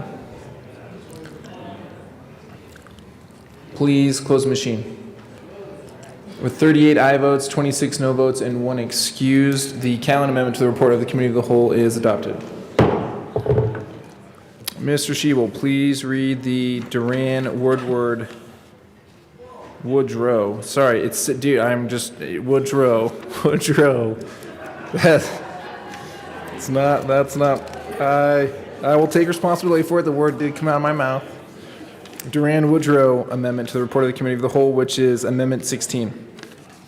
Representative Duran and Woodrow move to amend the report of the Committee of the Whole to reverse the action taken by the committee in not adopting the following Duran and Woodrow Amendment J10, Amendment 16 to House Bill 1329 to show that said amendment passed and that House Bill 1329 as amended passed. Representative Duran. Thank you, Mr. Speaker. I'd like to move the Duran-Woodrow Amendment J010 to the Committee of the Whole. It has been properly moved to the amendment. Representative Duran. Thank you, Mr. Speaker. I'd like to remind everyone here, I know it's been a long day, but what this bill does is it does a one-time transfer of $1 million to the Eviction Legal Assistance Fund from the general fund. Also, legal representation for renters at risk for eviction is critical. Less than 3% of tenants in Denver County were represented by an attorney during an eviction, while nearly 90% of landlords were represented.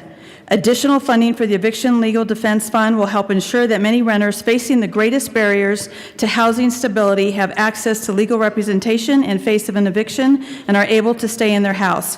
Please also keep in mind that keeping family in their home saves taxpayers approximately $70,000 per year in shelter costs. And also, please remember that judiciary or judicial department has not and never will ask for funds for this purpose. And I ask for a yes vote. Representative Woodrow. Ditto.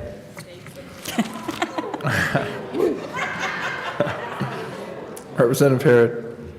Thank you, Mr. Speaker. I do ask for a no vote on this very worthy amendment.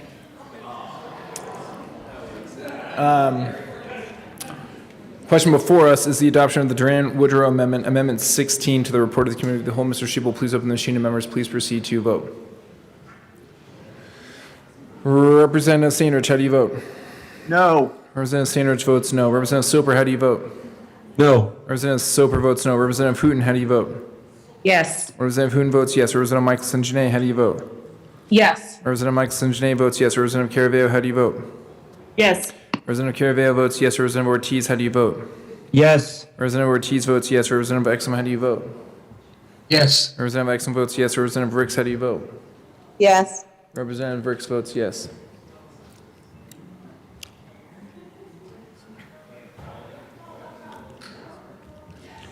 Please close the machine. With 35 aye votes, 29 no votes, and 1 excused, the Duran-Woodrow Amendment to the report of the Committee of the Whole is adopted. Mr. Shebel, please read the Geithner Amendment to the report of the Committee of the Whole, which is Amendment 30. Representative Geithner moved to amend the report of the Committee of the Whole to reverse the action taken by the committee in not adopting the following Geithner Amendment J36, Amendment 30 to House Bill 1329 to show that said amendment passed and that House Bill 1329 as amended passed. Assistant Minority Leader Geithner.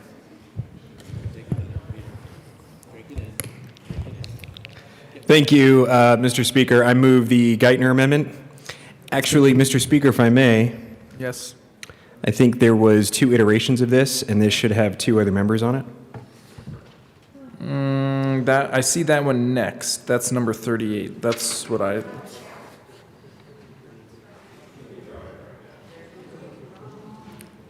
I'm totally cool taking a quick recess, though.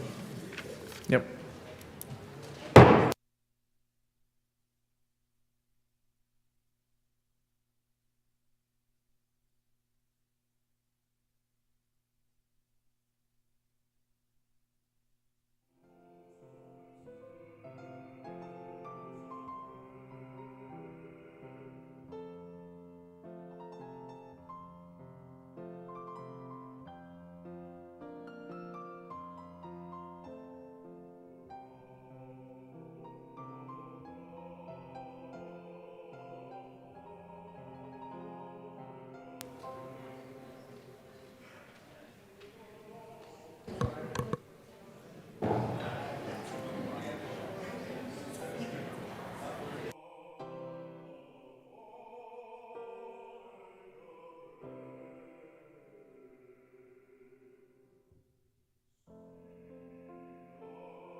House will come back to order.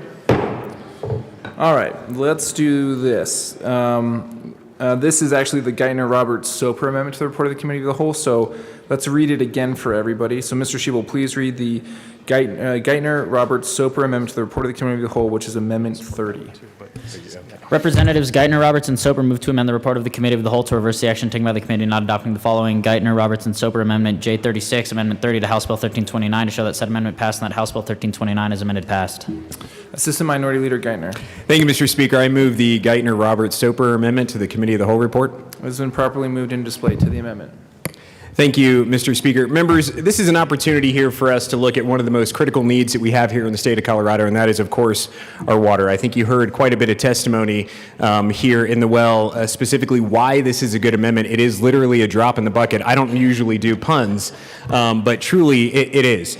Some of these water projects, whether it's laying pipe for a pipeline to deliver water from point A to point B, specifically the cost associated with that would be about $272 per foot.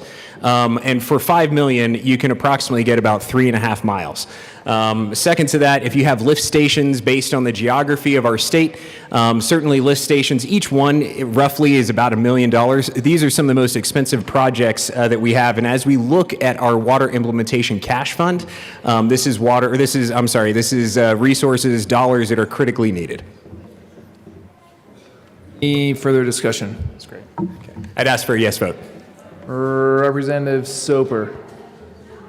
Oh, thank you, Mr. Speaker. And I'd just like to add a little bit here as well. When you touch water, you touch everything, to quote the late Congressman Wayne Aspinall. And being able to put more of our resources, our financial resources, into water projects is critically important. So I'd encourage a yes vote here. Thank you. Thank you, Representative Soper. And I'm not exactly sure how the regulations pertain to this, but we wanted to make sure that you were able to have your voice heard, so we're just rolling with it. Any further discussion? Representative Herod. Thank you, Mr. Speaker. I do ask for a no vote on this amendment. Okay, so the question before us is the adoption of the Geithner-Roberts-Soper amendment to the report of the Committee of the Whole, which is Amendment 30. Mr. Shebel, please open the machine, and members, please proceed to vote.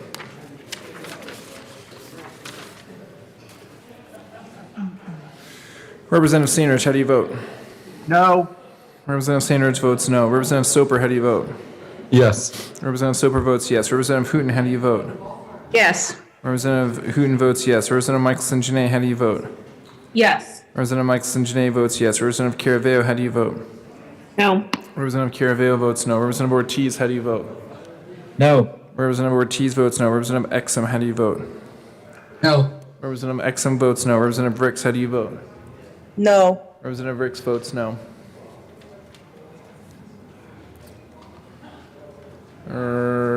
please close the machine. With 31 aye votes, 33 no votes, and 1 excuse, the Geithner-Roberts-Soper amendment to the report of the Committee of the Whole is lost. Mr. Schiebel, please read the Geithner amendment to the report of the Committee of the Whole, which is amendment number 38.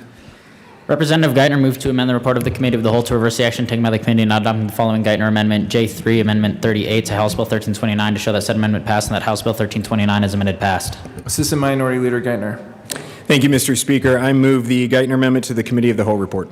It has been properly moved and displayed to the amendment. Thank you, Mr. Speaker. Members, in the past, obviously, this body has put a mandate, an unfunded mandate, quite frankly, on our law enforcement community when it comes to body-worn cameras.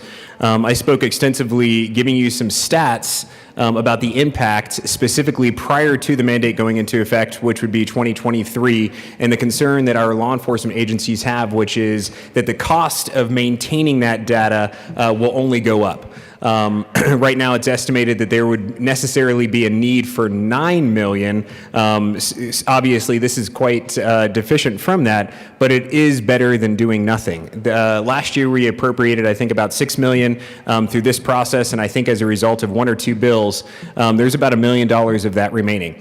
A lot of this hardware is something, it's not a one-time purchase, it's not a one and done.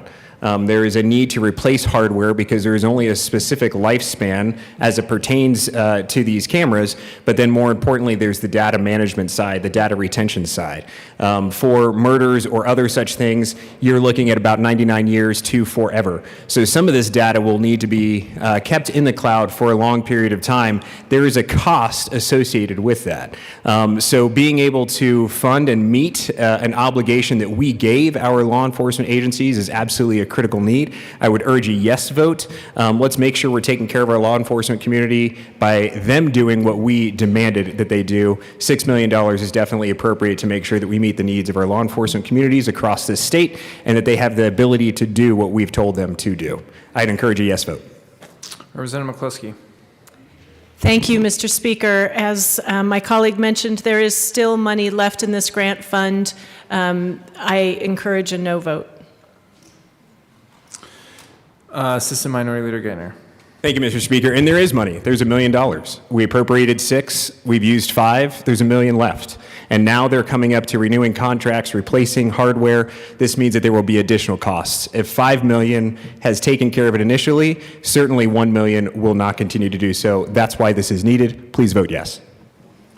Seeing no further discussion, the question before us is the adoption of the Geithner Amendment to the report of the Committee of the Whole, which is Amendment 38. Mr. Schiebel, please open the machine and members please proceed to vote. Representative Sandridge, how do you vote?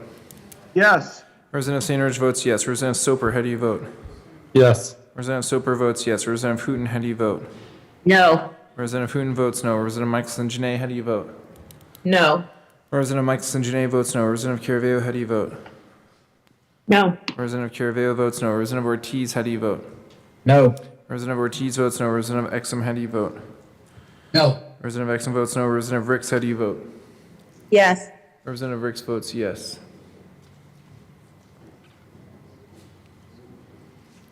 Please close the machine. With 29 aye votes, 35 no votes, and 1 excuse, the Geithner Amendment to the report of the Committee of the Whole is lost. Mr. Schiebel, please read the Gonzalez-Gutierrez and Amable Amendment to the report of the Committee of the Whole, which is Amendment 12. Representatives Gonzalez-Gutierrez and Amable move to amend report the Committee of the Whole to reverse the action taken by the committee and not adopting the following Gonzalez-Gutierrez and Amable Amendment J35, Amendment 12 to House Bill 1329 to show that said amendment passed and that House Bill 1329 is amended passed. Assistant Majority Leader Gonzalez-Gutierrez. Thank you, Mr. Speaker. Members, this is my first Cal amendment in 4 years.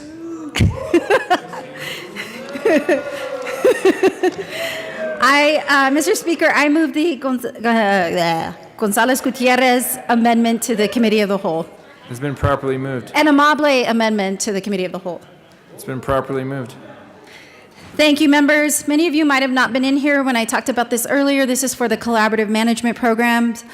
Am I on the right one? Yeah. Okay. Collaborative management programs that are in currently 49 counties across the state. In 2015, the last time they saw an increase, there were 23 counties, and since then, they have more than doubled, but have not seen an increase in funding. These programs are set up to serve children, youth, and families, to keep them from becoming system involved. And members, I just want to note that this is not something that I'm doing on behalf of a lobbyist. This is for our community members, for our kids and families, and also for the coordinators to be able to properly serve our children, youth, and families in many of your districts and counties. I ask for a yes vote. Representative McCluskey. Thank you, Mr. Speaker. I ask for a no vote. The question before us is the adoption of the Gonzalez-Gutierrez and Amabile Amendment to the report of the Committee of the Whole, which is Amendment 12. Mr. Shebel, please open the machine, and members, please proceed to vote. Representative Sandridge, how do you vote? No. Representative Sandridge votes no. Representative Soper, how do you vote? No. Representative Soper votes no. Representative Hooten, how do you vote? Yes. Representative Hooten votes yes. Representative Michelson Janae, how do you vote? Yes. Representative Michelson Janae votes yes. Representative Caraveo, how do you vote? Yes. Representative Caraveo votes yes. Representative Ortiz, how do you vote? Yes. Representative Ortiz votes yes. Representative Exum, how do you vote? No. Representative Exum votes no. Representative Ricks, how do you vote? Yes. Representative Ricks votes yes. Please close the machine. With 40 aye votes, 24 no votes, and 1 excuse, the Gonzalez-Gutierrez Amabile Amendment to the report of the Committee of the Whole is adopted. Mr. Shebel, please read the Gonzalez-Gutierrez Bacon Amendment to the report of the Committee of the Whole, which is Amendment 13. Representative Gonzalez-Gutierrez and Bacon move to amend the report of the Committee of the Whole to reverse the action taken by the committee in not adopting the following Gonzalez-Gutierrez and Bacon Amendment J29, Amendment 13 to House Bill 1329, to show that said amendment passed and that House Bill 1329 is amended passed. Assistant Majority Leader Gonzalez-Gutierrez. Thank you, Mr. Speaker. I move the Gonzalez-Gutierrez and Bacon amendment to the Committee of the Whole. It has been properly moved and displayed I to don't the have amendment. practice in this. Representative Bacon. Thank you, members. This amendment is to support a very loved and famed program, the Tony Grampsis Youth Services Grant Program. We know that these grant dollars are critical to the support of our youth across the state. There isn't a county that this grant does not touch, and so we look for your support to continue to fund as well as we can this grant to where it was before the recession so that we can do this great work for kids. So on behalf of the kids family, I hope that you support this amendment. Any further discussion? Assistant Majority Leader Gonzalez-Gutierrez. Thank you, Mr. Speaker. I've been wanting to do this for a long time, but I believe that the children are our future. Teach them well and let them lead the way. And show them all the beauty they possess inside. Give them a sense of pride to make it easier. And let the children's laughter remind us of how we used to be. Vote yes. Thank you. Here. Representative McCluskey. Mr. Speaker, I feel like the Grinch who stole Christmas. Please vote no.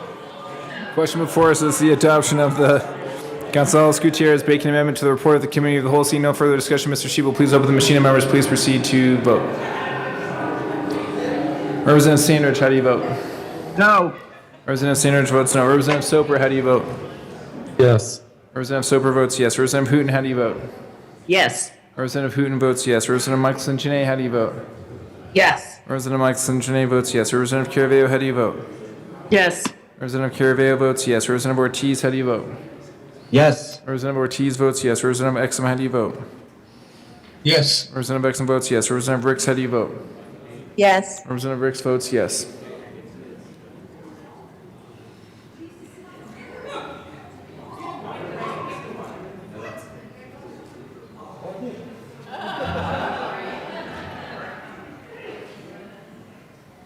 Please close the machine. Representative Neville, how do you vote? Representative Neville votes no. With 50 aye votes, 14 no votes, and 1 excused, the Gonzalez-Gutierrez Bacon Amendment to the report of the Committee of the Whole is adopted. That was a pretty good one, Representative Neville. All right, we have moved to the letter H. Mr. Shebel, please read the first Holtorf Amendment to the report of the Committee of the Whole, which is Amendment 20. Representative Holtorf moved to amend the report of the Committee of the Whole to reverse the action taken by the committee and not adopting the following Holtorf Amendment J53, Amendment 20 to House Bill 1329 to show that said amendment passed and that House Bill 1329 is amended passed. Representative Holtorf.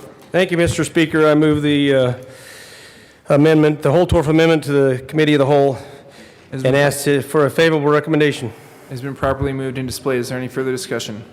Representative Holtorf. Thank you, Mr. Speaker.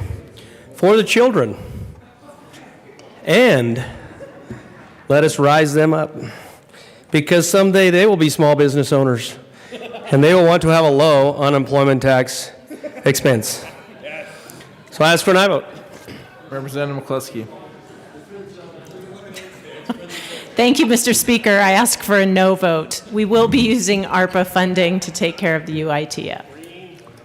See no further discussion. The question before us is the adoption of the first Holtorf Amendment, Amendment 20 to the report of the Committee of the Whole. Mr. Shebel, please open the machine and members, please proceed to vote. Representative Sandridge, how do you vote? Yes. Representative Sandridge votes yes. Representative Soper, how do you vote? Yes. Representative Soper votes yes. Representative Hooten, how do you vote? No. Representative Hooten votes no. Representative Michelson-Janae, how do you vote? No. Representative Michelson-Janae votes no. Representative Caraveo, how do you vote? No. Representative Caraveo votes no. Representative Ortiz, how do you vote? No. Representative Ortiz votes no. Representative Exum, how do you vote? No. Representative Exum votes no. Representative Ricks, how do you vote? No. Representative Ricks votes no. Representative Mollica, please close the machine. 23 aye votes, 41 no votes, and 1 excuse. The first Holtorf Amendment to the report of the Committee of the Whole is lost.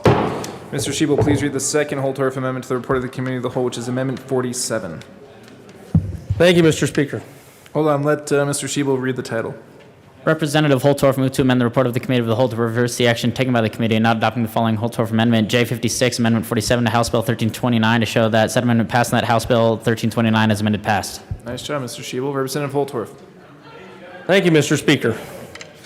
I move the Holtorf Amendment to the Committee of the Whole and ask for a favorable recommendation. It has been properly moved and displayed. Any further discussion? Representative McCluskey. Thank you, Mr. Speaker. Members, we are taking care of our para obligations. I urge a no vote on this amendment. Seeing no further discussion, the question before us is the adoption of the second Holtorf Amendment, Amendment 47 to the report of the Committee of the Whole. Mr. Shebel, please open the machine and members, please proceed to vote. Representative Sandridge, how do you vote? Yes. Representative Sandridge votes yes. Representative Soper, how do you vote? Yes. Representative Soper votes yes. Representative Hooten, how do you vote? No. Representative Hooten votes no. Representative Michelson-Janae, how do you vote? No. Representative Michelson-Janae votes no. Representative Caraveo, how do you vote? No. Representative Caraveo votes no. Representative Ortiz, how do you vote? No. Representative Ortiz votes no. Representative Exum, how do you vote? No. Representative Exum votes no. Representative Ricks, how do you vote? No. Representative Ricks votes no. Representative McCluskey. Please close the machine. With 13 aye votes, 51 no votes, and 1 excuse, the second Holtorf Amendment to the report of the Committee of the Whole is lost. Mr. Shebel, please read the first of the 5 Larson amendments to the report of the Committee of the Whole, Amendment number 6. Representative Larson moved to amend the report of the Committee of the Whole to reverse the action taken by the committee and not adopting the following Larson Amendment J38, Amendment 6 to House Bill 1329 to show that said amendment passed and that House Bill 1329 is amended passed. Representative Larson. Thank you, Mr. Speaker. I will keep this quick. Move the Larson Amendment to the Committee of the Whole, and I ask for a favorable vote. It has been properly moved and displayed. Representative McCluskey. Thank you, Mr. Speaker. With over $1 billion going to our schools for this purpose, I urge a no vote. Seeing no further discussion, the question before us is the adoption of the first Larson Amendment, Amendment 6 to the report of the Committee of the Whole. Mr. Shebel, please open the machine and members, please proceed to vote. Representative Sandridge, how do you vote? No. Representative Sandridge votes no. Representative Soper, how do you vote? Yes. Representative Soper votes yes. Representative Hooten, how do you vote? No. Representative Hooten votes no. Representative Michelson-Janae, how do you vote? No. Representative Michelson-Janae votes no. Representative Caraveo, how do you vote? No. Representative Caraveo votes no. Representative Exum, how do you vote? Sorry, I screwed up the order. Yes. Representative Exum votes yes. Representative Ortiz, how do you vote? Yes. Representative Ortiz votes yes. Representative Ricks, how do you vote? Yes. Representative Ricks votes yes. Please close the machine. With 21 aye votes, 43 no votes, and 1 excuse, the first Larson Amendment to the report of the Committee of the Whole is lost. Mr. Shebel, please read the second Larson Amendment, Amendment 14, to the report of the Committee of the Whole. It's all for the children. Representative Larson moved to amend the report of the Committee of the Whole to reverse the action taken by the committee and not adopting the following Larson Amendment J59, Amendment 14 to House Bill 1329 to show that said amendment passed and that House Bill 1329 is amended passed. Representative Larson. Thank you, Mr. Speaker. I move the Larson Amendment to the Committee of the Whole and ask for a yes vote. It has been properly moved and displayed. Representative McCluskey. Thank you, Mr. Speaker. I ask for a no vote. Seeing no further discussion, the question before us is the adoption of the second Larson Amendment, Amendment 14, to the report of the Committee of the Whole. Mr. Shebel, please open the machine, and members, please proceed to vote. Representative Sandridge, how do you vote? No. Representative Sandridge votes no. Representative Soper, how do you vote? Yes. Representative Soper votes yes. Representative Hooten, how do you vote? No. Representative Hooten votes no. Representative Michelson-Janae, how do you vote? No. Representative Michelson-Janae votes no. Representative Caraveo, how do you vote? No. Representative Caraveo votes no. Representative Ortiz, how do you vote? No. Representative Ortiz votes no. Representative Exum, how do you vote? No. Representative Exum votes no. Representative Ricks, how do you vote? No. Representative Ricks votes no. Representative, please close the machine. With 18 yes votes, 46 no votes, and 1 excused, the second Larson Amendment to the report of the Committee of the Whole is lost. Mr. Shebel, please read the third Larson Amendment, Amendment 25, to the report of the Committee of the Whole. Representative Larson moved to amend the report of the Committee of the Whole to reverse the action taken by the committee and not adopting the following Larson Amendment J12, Amendment 25 to House Bill 1329 to show that said amendment passed and that House Bill 1329 is amended passed. Representative Larson. Thank you, Mr. Speaker. I move the Larson Amendment to the Committee of the Whole and ask for a yes vote. It's been properly moved. Representative McCluskey. I urge a no vote. Question before us is the adoption of the third Larson Amendment, Amendment 25, to the report of the Committee of the Whole. Mr. Shebel, please open the machine, and members, please proceed to vote. Representative Sandridge, how do you vote? No. Representative Sandridge votes no. Representative Soper, how do you vote? Yes. Representative Soper votes yes. Representative Hooten, how do you vote? No. Representative Hooten votes no. Representative Michelson-Janae, how do you vote? No. Representative Michelson-Janae votes no. Representative Caraveo, how do you vote? No. Representative Caraveo votes no. Representative Ortiz, how do you vote? No. Representative Ortiz votes no. Representative Exum, how do you vote? No. Representative Exum votes no. Representative Ricks, how do you vote? No. Representative Ricks votes no. Please close the machine. With 23 aye votes, 41 no votes, and 1 excused, the third Larson Amendment to the report of the Committee of the Whole is lost. Mr. Shebel, please read the fourth Larson Amendment, Amendment 41, to the report of the Committee of the Whole. Representative Larson moved to amend the report of the Committee of the Whole to reverse the action taken by the committee and not adopting the following Larson Amendment J34, Amendment 41 to House Bill 1329 to show that said amendment passed and that House Bill 1329 is amended passed. Representative Larson. Thank you, Mr. Speaker. I move the Larson Amendment to the Committee of the Whole and ask for a yes vote. It's been properly moved and displayed. Representative McCluskey. I urge a no vote. Question before us is the adoption of the fourth Larson Amendment to the report of the Committee of the Whole, Amendment 41. See no further discussion. Mr. Shebel, please open the machine, and members, please proceed to vote. Representative Sandridge, how do you vote? No. Representative Sandridge votes no. Representative Soper, how do you vote? Yes. Representative Soper votes yes. Representative Hooten, how do you vote? No. Representative Hooten votes no. Representative Michelson-Janae, how do you vote? No. Representative Michelson-Janae votes no. Representative Caraveo, how do you vote? No. Representative Caraveo votes no. Representative Ortiz, how do you vote? Yes. Representative Ortiz votes yes. Representative Exum, how do you vote? No. Representative Exum votes no. Representative Ricks, how do you vote? No. Representative Ricks votes no. People, please close the machine.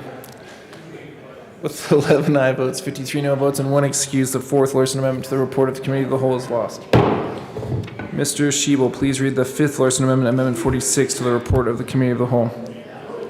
Representative Larson moved to amend the report of the Committee of the Whole to reverse the action taken by the committee and not adopting the following Larson Amendment J58, Amendment 46 to House Bill 1329 to show that said amendment passed and that House Bill 1329 is amended passed. Representative Larson. Thank you, Mr. Speaker. I move the Larson Amendment to the Committee of the Whole and ask for a yes vote. It's been properly moved and displayed. Representative McCluskey. Members, as we talked, the Transportation Commission oversees the transportation budget. I urge a no vote.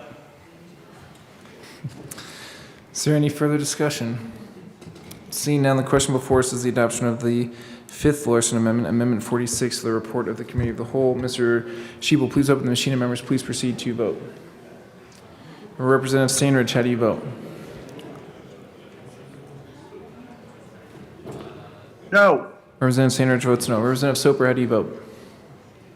Yes. Representative Soper votes yes. Representative Hooten, how do you vote? No.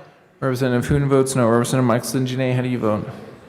No. Representative Michelson Janae votes no. Representative Caraveo, how do you vote? No. Representative Caraveo votes no. Representative Ortiz, how do you vote? No. Representative Ortiz votes no. Representative Exum, how do you vote? No. Representative Exum votes no. Representative Ricks, how do you vote? No. Representative Ricks votes no. Please close the machine. With 22 aye votes, 42 no. With 22 aye votes, 42 no votes, and one excused, the fifth Larson Amendment to the report of the Committee of the Whole is lost. Mr. Shebel, please read the Larson-Carver Amendment to the report of the Committee of the Whole, which is Amendment 21. Representatives Larson and Carver move to amend the report of the Committee of the Whole to reverse the action taken by the committee in not adopting the following Larson and Carver Amendment, J15, Amendment 21 to House Bill 1329, to show that said amendment passed and that House Bill 1329 is amended passed. Representative Carver. Thank you, Mr. Speaker. I move the Carver-Larson Amendment, ask it be displayed. It has been moved and properly displayed. Representative Carver. Thank you, Mr. Speaker. This amendment is making the assumption that the bill that's moving through for the $600 million going into the UI Trust Fund, quite frankly, members, that is nice but not sufficient.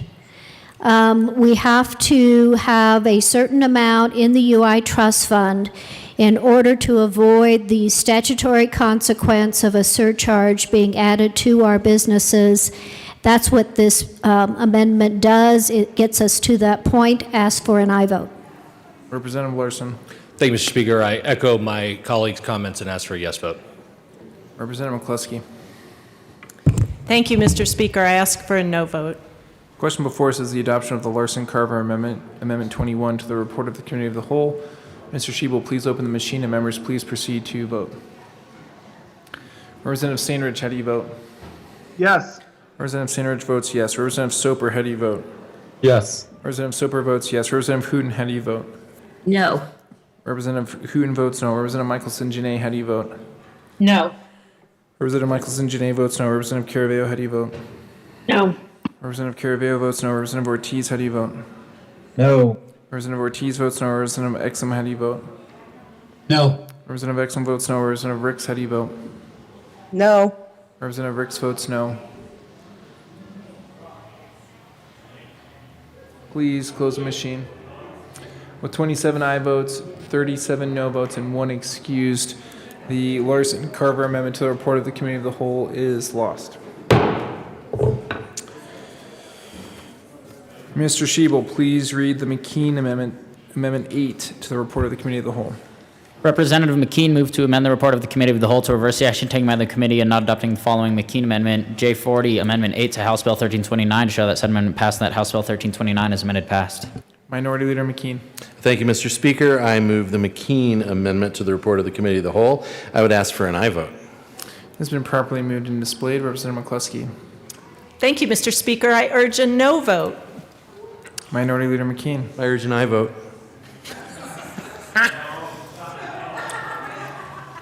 Representative McCluskey. You know it's the last person they hear. Mr. Speaker, thank you so much for the grace to allow me to say one more time, I ask for a no vote. How many times are you allowed to speak? Isn't there like two? Two. I think you've done it. I don't think I can recognize you, Mr. Speaker. See no further discussion. The question before us is the adoption of the McKean Amendment, Amendment 8 to the report of the Committee of the Whole. Mr. Shebel, please open the machine, and members, please proceed to vote. Representative Stainridge, how do you vote? No. Representative Stainridge votes no. Representative Soper, how do you vote? Yes. Representative Soper votes yes. Representative Hooten, how do you vote? No. Representative Hooten votes no. Representative Michelson Janae, how do you vote? No. Representative Michelson Janae votes no. Representative Caraveo, how do you vote? No. Representative Caraveo votes no. Representative Ortiz, how do you vote? No. Representative Ortiz votes no. Representative Exum, how do you vote? No. Representative Exum votes no. Representative Ricks, how do you vote? No. Representative Ricks votes no. please close the machine. With 19 aye votes, 45 no votes, and 1 excuse, the McKean amendment to the report of the committee of the whole is lost. Mr. Shebel, please read the McLaughlin-Pelton amendment, Amendment 11, to the report of the committee of the whole. Representatives McLaughlin and Pelton move to amend the report of the committee of the whole to reverse the action taken by the committee in not adopting the following McLaughlin and Pelton Amendment J55 Amendment 11 to House Bill 1329 show that said amendment passed and that House Bill 1329 as amended passed. Representative McLaughlin. Yes, Mr. Speaker, I guess it's the first amendment. If you could move the first McLaughlin-Pelton amendment to the report of the committee of the whole. I do all the work around here. I move the first McLaughlin-Pelton amendment to the committee of the whole. It's been properly moved. I think it's this one. And displayed. It is, I'm on Amendment 11. Amendment 11 is the one displayed. But there are two, just for the record. Representative Pelton.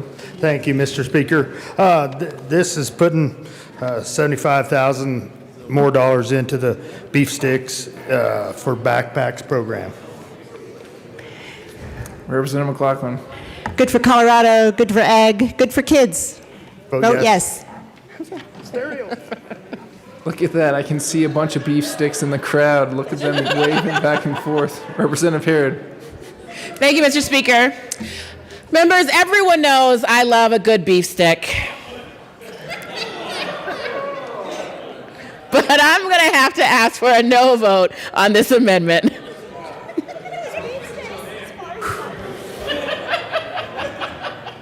To the bill.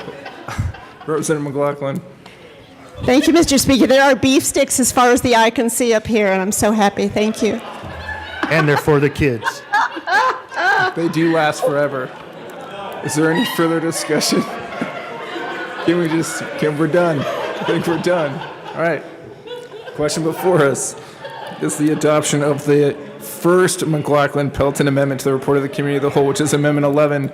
Mr. Shebel, please open the machine, and members, please proceed to vote.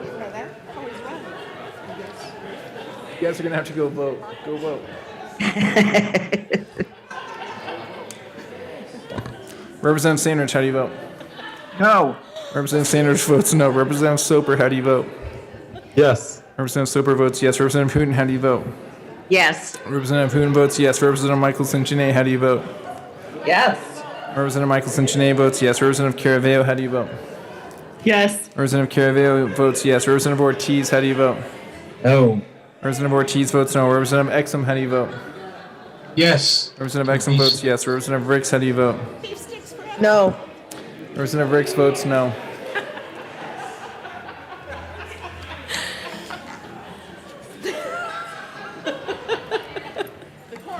Decorum. Representative Duran.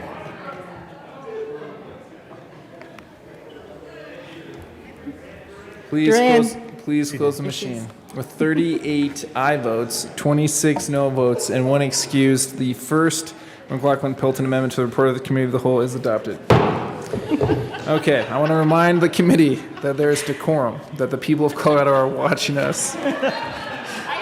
Mr. Shebel, please read the second McLaughlin-Pelton amendment to the report of the committee of the whole. Representatives McLaughlin and Pelton move to amend the report of the committee of the whole to reverse the action taken by the committee in not adopting the following McLaughlin and Pelton amendment J46 Amendment 10 to House Bill 1329 to show that said amendment passed and that House Bill 1329 as amended passed. Representative McLaughlin. Sorry, I have decorum sometimes. I move the second McLaughlin-Pelton amendment to the committee of the whole. It has been properly moved. Representative Pelton. Thank you, Mr. Speaker. This is putting another $100,000 to the Ag Next program at CSU to help with animal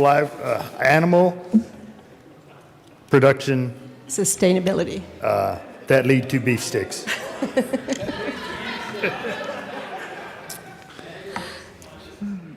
Yeah, Ag Next Climate Change Program.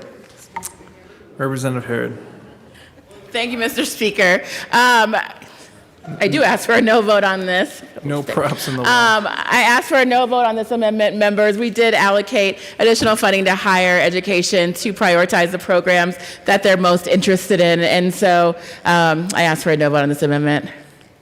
Beef, not pork. Seeing no further discussion, the question before us is the adoption of the second McLaughlin-Pelton Amendment, Amendment 10 to the report of the Committee of the Whole. Mr. Shebel, please open the machine and members, please proceed to vote. Representative Sandridge, how do you vote? No. Representative Sandridge votes no. Representative Soper, how do you vote? Yes. Representative Soper votes yes. Representative Hooten, how do you vote? Yes. Representative Hooten votes yes. Representative Michelson-Janae, how do you vote? Yes. Representative Michelson-Janae votes yes. Representative Caraveo, how do you vote? No. Representative Caraveo votes no. Representative Ortiz, how do you vote? No. Representative Ortiz votes no. Representative Exum, how do you vote? No. Representative Exum votes no. Representative Ricks, how do you vote? No. Representative Ricks votes no.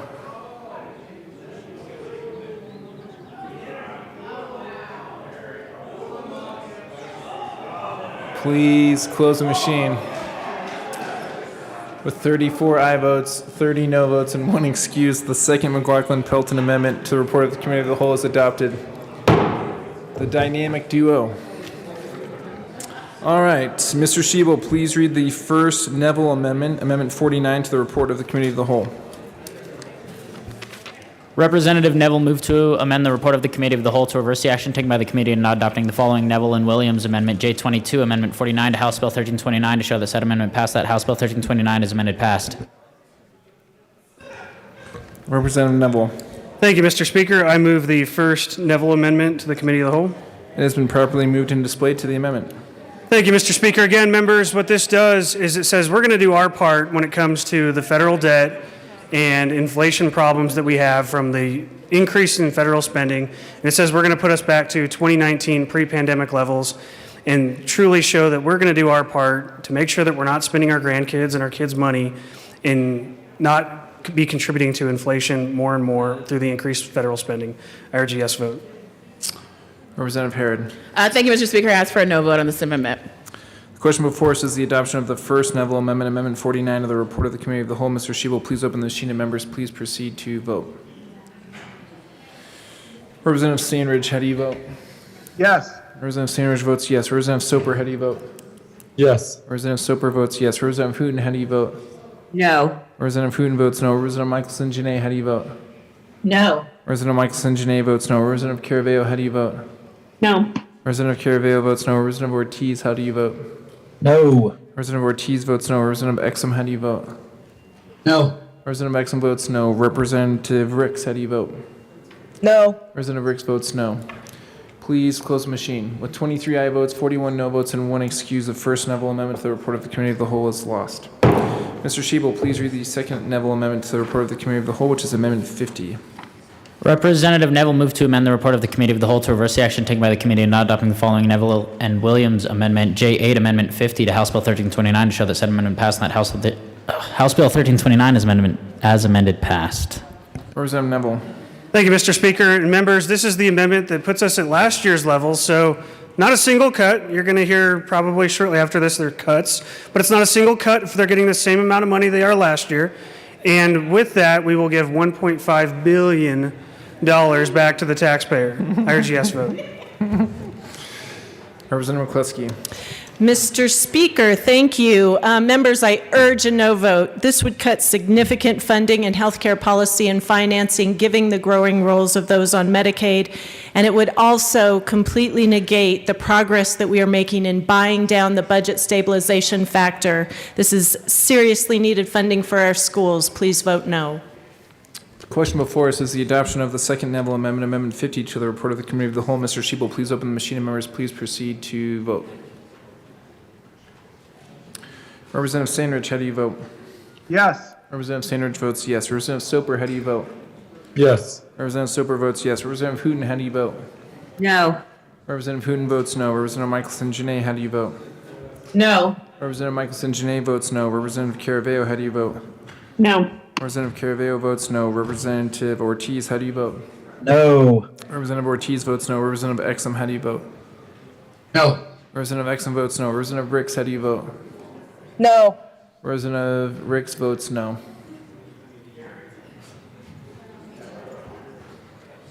Please close the machine. With 23 aye votes, 41 no votes, and 1 excuse, the second Neville Amendment to the report of the Committee of the Whole is lost. Mr. Shebel, please read the third Neville Amendment, Amendment 48, to the report of the Committee of the Whole. Representative Neville moved to amend the report of the Committee of the Whole to reverse the action taken by the committee in not adopting the following Neville and Williams Amendment J21, Amendment 48 to House Bill 1329 to show that said amendment passed and that House Bill 1329 as amended passed. Representative Neville. Thank you, Mr. Speaker. I move the third Neville Amendment to the report of the Committee of the Whole. Has been properly moved and displayed to the amendment.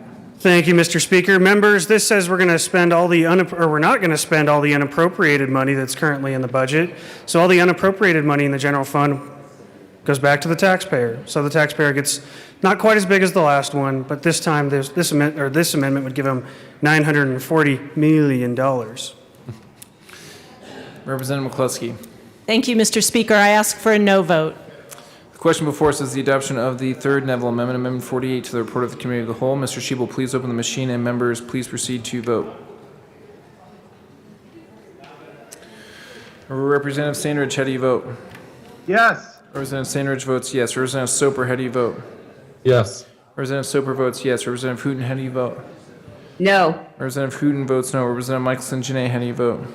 No. Representative Michelson Janae votes no. Representative Caraveo, how do you vote? No. Representative Caraveo votes no. Representative Ortiz, how do you vote? No. Representative Ortiz votes no. Representative Exum, how do you vote? No. Representative Exum votes no. Representative Ricks, how do you vote? No. Representative Ricks votes no. You did it, A. Valdez. Figured out. There's a trick there. Please close the machine. With 24 aye votes, 40 no votes, and 1 excuse, the third Neville Amendment to the report of the Committee of the Whole is lost. Mr. Shebel, please read the first, or I guess it's just one, PICO Amendment to the report of the Committee of the Whole, which is Amendment 31. Representative Pico moved to amend the report of the Committee of the Whole to reverse the action taken by the committee in not adopting the following PICO Amendment J26, Amendment 31 to House Bill 1329 to show that said amendment passed, that House Bill 1329 as amended passed. Representative Pico. Thank you, Mr. Speaker. I move the first PICO amendment and ask to be displayed. It has been properly displayed to the amendment. Thank you, Mr. Speaker. This reverses this deletes $43 million and 66 positions. It talks about air quality. Even here in Denver, the worst in the state, only 4 days out of last year was poor quality, and Denver does not equal Colorado. I ask for an aye vote. Representative McCluskey. Thank you, Mr. Speaker. I urge a no vote. See no further discussion. The question before us is the adoption of the PICO Amendment, Amendment 31 to the report of the Committee of the Whole. Mr. Shebel, please open the machine, and members, please proceed to vote. Representative Sandridge, how do you vote? Yes. Representative Sandridge votes yes. Representative Soper, how do you vote? Yes. Representative Soper votes yes. Representative Hooten, how do you vote? No. Representative Hooten votes no. Representative Michelson Janae, how do you vote? No. Representative Michelson Janae votes no. Representative Caraveo, how do you vote? No. Representative Caraveo votes no. Representative Ortiz, how do you vote? No. Representative Ortiz votes no. Representative Exum, how do you vote? No. Representative Exum votes no. Representative Ricks, how do you vote? No. Representative Ricks votes no. Please close the machine. With 22 aye votes, 42 no votes, and 1 excuse, the PICO Amendment, Amendment 31, to the report of the Committee of the Whole is lost.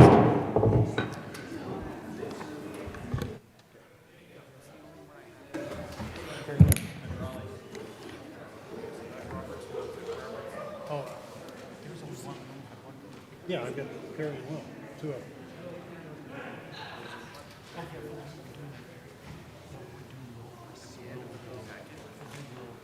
Oh, okay. Yeah, I thought you followed me. My mistake. No worries. We'll read the first Roberts Will Amendment to the report of the Committee of the Whole, which is Amendment 28. Wow, it is us. Representatives Roberts and Will move to amend the report of the Committee of the Whole to reverse the action taken by the committee in adopting the following Roberts and Will Amendment J28, Amendment 28 to House Bill 1329 to show that said amendment passed and that House Bill 1329 as amended passed. Representative Will. Thank you, Mr. Speaker. I move the Roberts and Will Amendment to the Committee of the Whole. It has been properly moved and displayed to the amendment. Representative Roberts. Thank you, Mr. Speaker. Colleagues, I'd ask for an aye vote on this amendment. Just to reiterate, this is for additional funding that the department now needs because the federal government decided to list the wolf as an endangered species. In order to comply with Proposition 114, we need to do additional studies per the federal government's listing. So this funding goes to that. It also will add funding to the needed resources that we need for landowners and ranchers to mitigate the harms that are already being done on their livestock from wolves in Colorado. Representative Will. Thank you, Mr. Speaker. And yes, this will help with the listing of the wolves and the EIS that's required. It's going to be at least $1 million. And then also the compensation package, as my Representative Roberts mentioned. We really need this amendment. Representative Harrod. Thank you, Mr. Speaker. Members, I do ask for a no vote on this amendment. While we agree that this is an issue that was brought down from the feds, the Joint Budget Committee believes that we can find other ways to fund this model and possibly asking the federales to do their part and step in. I ask for a no vote on this amendment. The question before us is the adoption of the Roberts Will Amendment, Amendment 28 to the report of the Committee of the Whole. Seeing no further discussion, Mr. Shebel, please open the machine and members, please proceed to vote. Representative Sandridge, how do you vote? No. Representative Sandridge votes no. Representative Soper, how do you vote? Yes. Representative Soper votes yes. Representative Hooten, how do you vote? Yes. Representative Hooten votes yes. Representative Michelson-Janae, how do you vote? Yes. Representative Michelson-Janae votes yes. Representative Caraveo, how do you vote? Yes. Representative Caraveo votes yes. Representative Ortiz, how do you vote? Yes. Representative Ortiz votes yes. Representative Exum, how do you vote? No. Representative Exum votes no. Representative Ricks, how do you vote? No. Representative Ricks votes no. Please close the machine. With 47 aye votes, 17 no votes, and 1 excuse, the report of the Roberts Will Amendment to the report of the Committee of the Whole is adopted. Representative Will. Thank you, Mr. Speaker, and thank you everyone for that vote. So we're pulling our next one.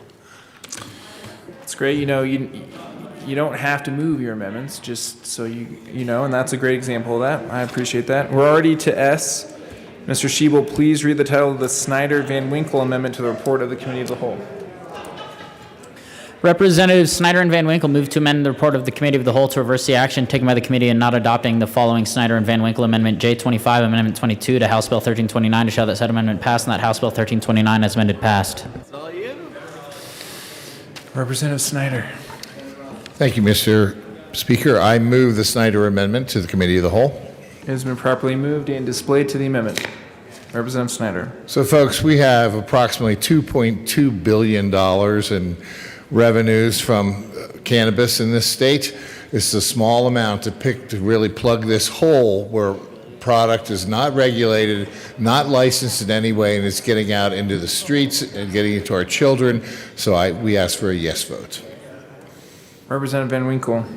Thank you, Mr. Speaker. I also ask for a yes vote because what's happened is there's low THC level hemp that's you get enough of it, you cook it down enough, and you get very high THC level products, and they're being sold completely outside all the marijuana regulations we passed since the Amendment of 64, like seed to sale tracking system, age restrictions, warning labels. They're just selling them online, and the kids are starting to figure it out. So I ask for a yes vote on this so that we can start cracking down on this, what should be a highly illegal activity. Representative Holtworth. Thank you, Mr. Speaker. Now, this is for the children, and I will tell you why. Because they're cooking the marijuana, they're synthesizing it, they're cooking the hemp, they crystallize it. But it's not really a crystal. I've actually seen this stuff, and I was shocked. And then and I think in the hemp world, they call it D8, D9, or D10. And the higher the number, the higher the potency. Now, this cowboy shouldn't know a darn thing about this. But I'm telling you, out there in the Eastern Plains, we have this mess going on. And I'm sure it's going on in the big city, too, in the concrete jungle. I just don't live here to know about it. But this is serious. We need to do this. We need to pass this. And Representative Snyder, this is near genius. I'm telling you right here, the $3 million going to the place that Department of Law for Consumer Protection and Antitrust, this is going to help save kids' lives. Representative Harrod. Thank you, Mr. Speaker. Members, you know, we didn't want to rule anything out of order, but I will say that this really should be a bill that provides direction to the department as to exactly what we want them to do with the money. Just giving them the money and then not saying how it is directed to be used with policy doesn't quite work. But additionally, I'll add that the marijuana cash fund is at zero at this time. So we would have to be taking from other programs within the marijuana cash fund. So I do ask for a no vote on this amendment and look forward to working with the bill sponsors on a policy solution to this very real problem. Representative Gray. Thank you, Mr. Speaker. And I'll just echo those comments. This is a really complicated issue that we shouldn't settle or try to settle in the budget or put our fingers on the scale in the budget. And it is a really complicated issue that I think having a conversation about would be completely appropriate, how we deal with hemp-based CBD products versus traditionally regulated products. But it's not. This is not a budget item. This is a run a bill and let's have a conversation. If you can get through committee and you can get it through both chambers and get the governor to sign it, then great. We should talk about it, but this is not a budget item. It's a much bigger issue than that. So I would ask for a no vote. Representative Snyder. So, folks, I understand the sentiments we just heard, but this is an active, real problem right now. We're going to wait a year. You want to wait and see how bad it is in a year from now? Let's give them the money and let's get them going on addressing this problem. Representative Herod. Thank you, Mr. Speaker. To clarify, you don't have to wait a year. Safety clauses or petition clauses allow you to move a bill right away. But I just want to correct, the marijuana cash fund is not at zero yet. It's close to being at zero. I just got a correction from staff. So just want to clarify that for the record. And again, thank the bill sponsor or the amendment sponsors for their amendment.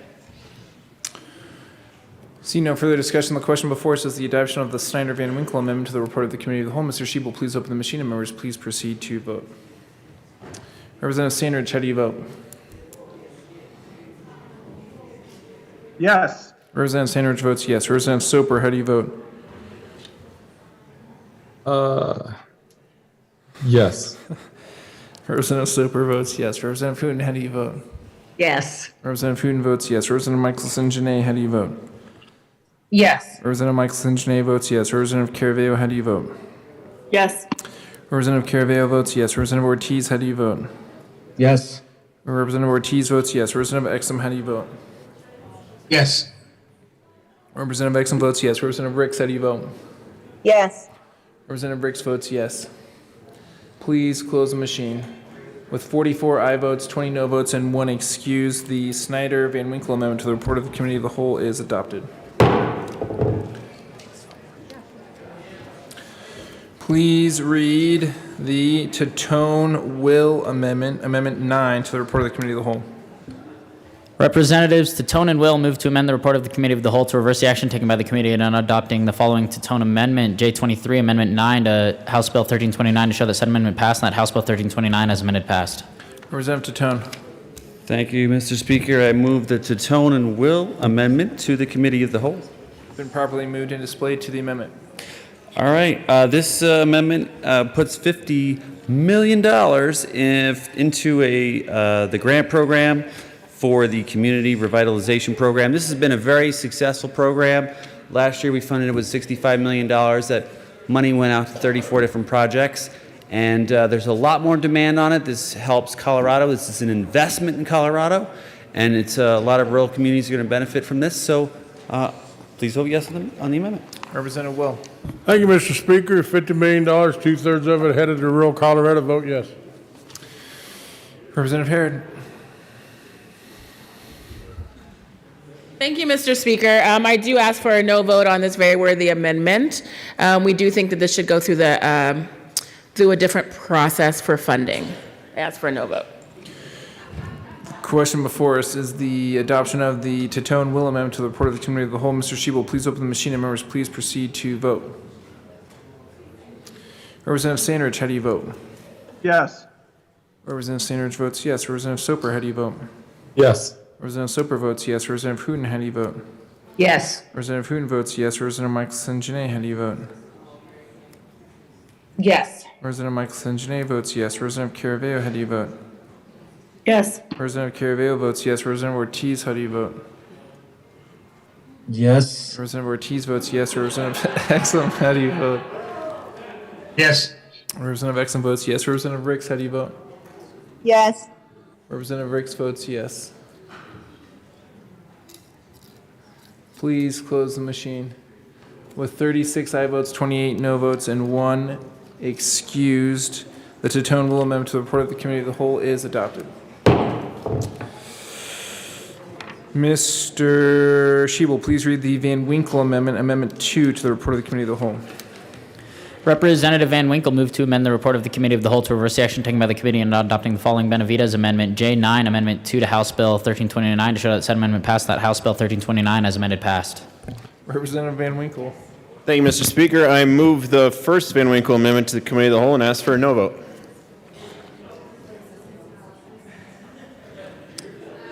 It's a proper motion. It's moved.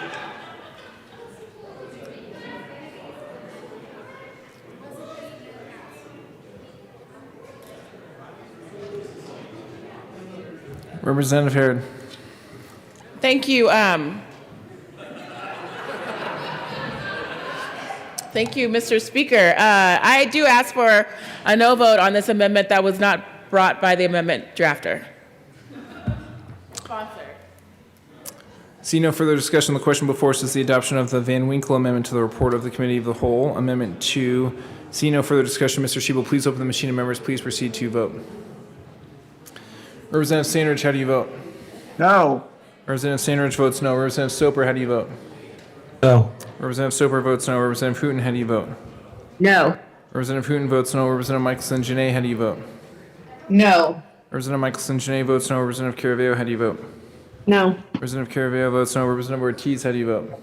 No. Representative Ortiz votes no. Representative Exum, how do you vote? Sorry, Representative Exum, how do you vote? No. Representative Exum votes no. Representative Ricks, how do you vote? No. Representative Ricks votes no. Please close the machine. With 6 aye votes, 58 no votes, and 1 excused, the Van Winkle Amendment to the report of the Committee of the Whole is lost. Mr. Shebel, please read the Van Winkle-Neville Amendment 36 to the report of the Committee of the Whole. Representatives Van Winkle and Neville move to amend the report of the Committee of the Whole to reverse the action taken by the committee and not adopting the following Van Winkle and Neville Amendment J19, Amendment 36 to House Bill 1329 to show that said amendment passed, that House Bill 1329 as amended passed. Representative Van Winkle. Thank you, Mr. Speaker. I move the Van Winkle-Neville amendment to the Committee of the Whole and ask for a yes vote. Representative Neville. Thank you, Mr. Speaker. Members, this is giving money to the school security disbursement program. It's something that's been wildly popular and successful, and we need to fund it again. It's things for non-controversial, or it's used for non-controversial purposes, things like actual site security, tempered glass, cameras, but also training for school teachers, staff, threat assessments, and hopefully in the near future, even resiliency training programs. I urge a yes vote. Representative Van Winkle. Thank you, Mr. Speaker. I just want to add a bit more to my request for a yes vote. This, of course, is based on the great Neville Garnett bill that passed a couple years ago. It is a truly shameful thing. Yeah, the famous fist bump, that was awesome. And it was actually a very successful program. $30 million went to school security grants, and more than double of those requests came in for things that are essentially tier 1, highly urgent security needs for our schools that are schools that otherwise could not have been paid for. Our children, youth teachers need our help. They're asking for our help. This program never should have expired in the first place. We shut down our legislature during COVID.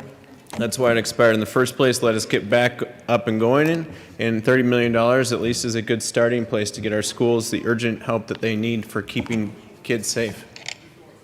Representative McCluskey. Thank you, Mr. Speaker. I ask for a no vote. Question before us is the adoption of the Van Winkle-Neville Amendment to the report of the Committee of the Whole. Mr. Shebel, please open the machine, and members, please proceed to vote. Representative Sandridge, how do you vote? Yes. Representative Sandridge votes yes. Representative Soper, how do you vote? Yes. Representative Soper votes yes. Representative Hooten, how do you vote? No. Representative Hooten votes no. Representative Michelson Janae, how do you vote? Yes. Representative Michelson Janae votes yes. Representative Caraveo, how do you vote? Yes. Representative Caraveo votes yes. Representative Ortiz, how do you vote?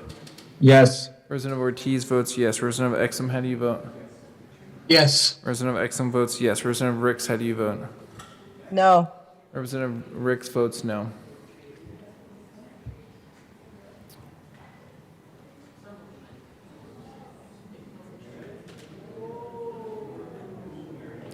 Please close the machine. With 32 aye votes, 32 no votes, and 1 excuse, the Van Winkle and Neville amendment fails to get on the report of the Committee of the Whole. Ties are losses. Mr. Shebel, please read the first Will Pico amendment to the report of the Committee of the Whole. Representatives Will and Pico move to amend the report of the Committee of the Whole to reverse the action taken by the committee in not adopting the following Will and Pico Amendment J42, Amendment 23 to House Bill 1329. To show that said amendment passed, that House Bill 1329 is amended passed. Representative Pico. Thank you, Mr. Speaker. I move the first Will and Pico amendment to the Committee of the Whole and ask to be displayed. It has been properly moved and displayed to the amendment. Representative Will. Thank you, Mr. Speaker. And this is just moving $1 million into the search and rescue fund. As I mentioned earlier today, we're talking about this as gap funding until hopefully another bill from Senate Bill 168 is passed this year. But we've talked a lot about search and rescue down here today, and especially for rural Colorado and our western slope and the needs the counties have, everyone has on this. This is $1 million that really help out for search and rescue, and I promise if you vote this through and pass it, we won't run our next amendment. I don't know. Is there any further discussion? Representative Herod. What's that? Never mind. Don't worry. I'm not going to say a word. It's okay.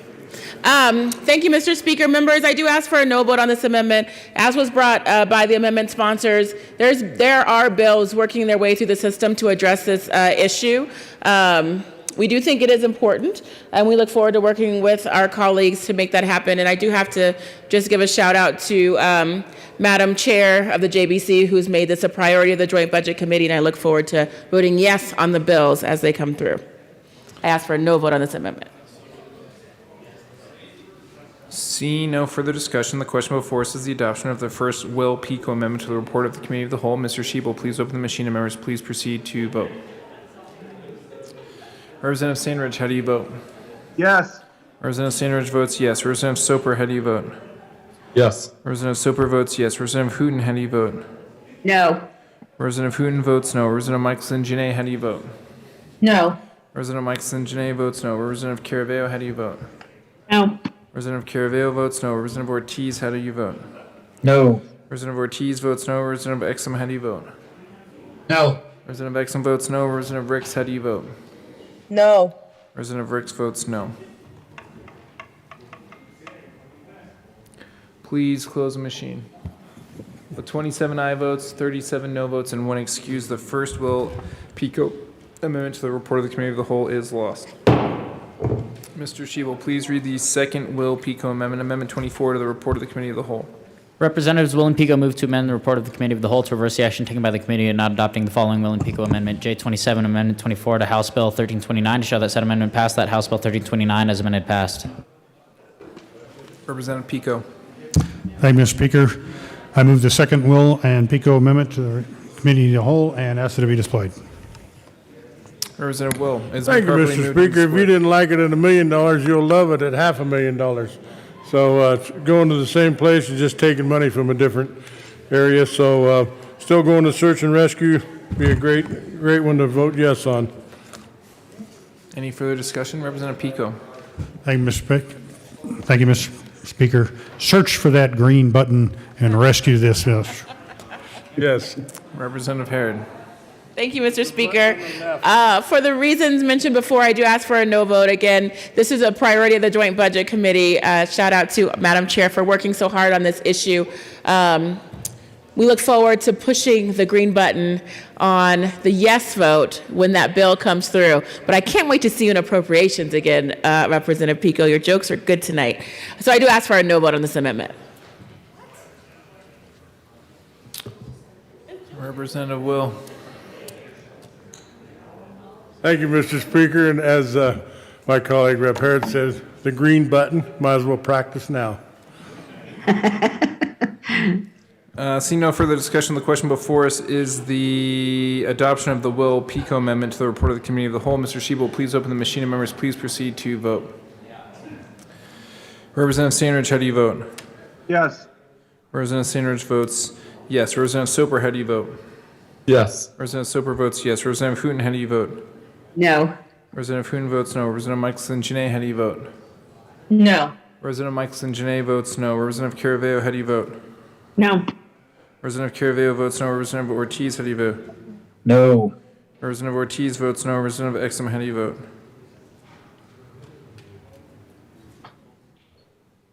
No. Representative Exum votes no. Representative Ricks, how do you vote? No. Representative Ricks votes no. Please close the machine. With 26 aye votes, 38 no votes, and 1 excuse, the second Will Pico Amendment to the report of the Committee of the Whole is lost. Mr. Shebel, please read the Will Rich Soper Amendment, Amendment 37 to the report of the Committee of the Whole. Representatives Will, Rich, and Sober move to amend the report of the Committee of the Whole to reverse the action taken by the committee in not adopting the following Will and Rich Amendment. J45, Amendment 37 to House Bill 1329 to show that said amendment passed, that House Bill 1329 as amended passed. Representative Will. Thank you, Mr. Speaker, and I move the Will, Rich, and Soper Amendment to the Committee of the Whole. It has been properly moved and displayed to the amendment. Representative Rich. Thank you, Mr. Speaker. I don't know how to impress upon you how important this is for the Western Slope. If we don't pass this, it could be the end of search and rescue. If you have a family member and you are out vacationing and your child gets missing, wouldn't it be nice to know that they might be found within an hour if a helicopter was right there within the vicinity instead of waiting 8 to 10 hours for a helicopter to come from the Front Range? I ask for an aye vote. Is there further discussion? Representative Soper. Well, thank you, Mr. Speaker and members. I also ask for an aye vote. It's critically important for the Western Slope that we have our own search and rescue helicopter, but what's being asked for is not specifically for search and rescue, but a multi-mission helicopter that's on a lighter platform that has a hoist so that it could be used for the State Patrol. It can also be used for search and rescue purposes. Right now, because of insurance, the Western Slope has lost the private helicopter that we did have. So that's made it incredibly challenging. The operations happen often. And I did hear a comment earlier about Flight for Life. I can tell you that Flight for Life in Western Colorado is used on a daily basis. You can go to any one of our hospitals and air transport is done every single day, mainly because of the distance between towns. Those helicopters are not used for search and rescue. They don't have a hoist. The teams that are on board and the configuration of the helicopter truly is for medical transport. And then if the National Guard were to be called in, 6 to 8 hours is way too long. And for a local asset that's on the ground, ready to go, that's what this envisions. So I would encourage a yes vote. It really is good for tourism, for the great outdoors, for ensuring that if there's an emergency, we have the ability to rescue you right away in the beautiful mountains of Western Colorado. Representative Will.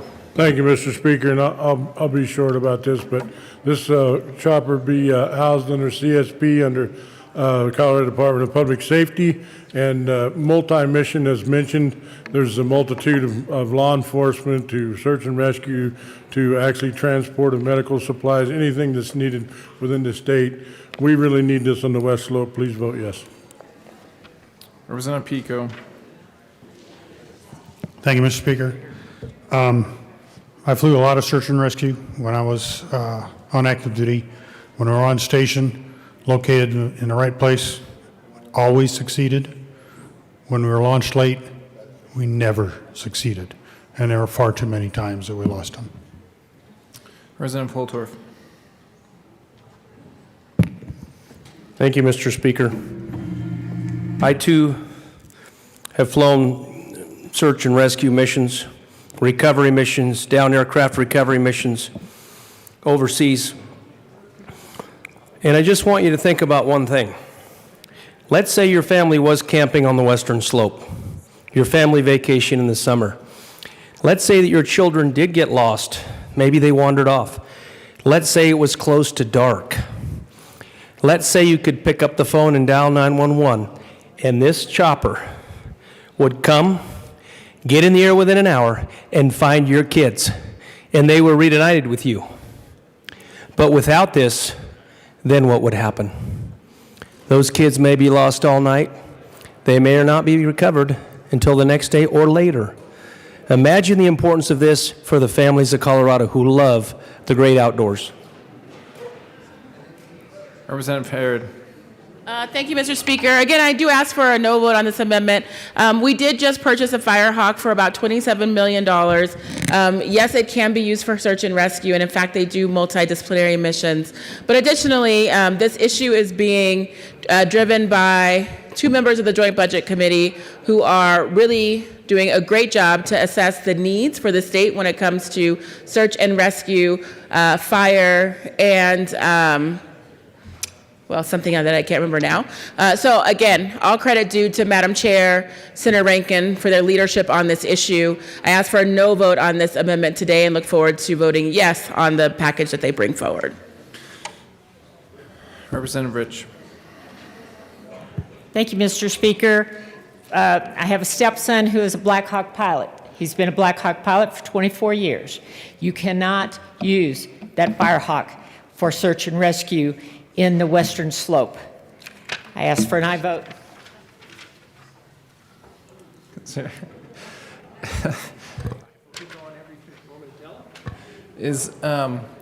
There was no further discussion, and then I paused. Representative Holtorf.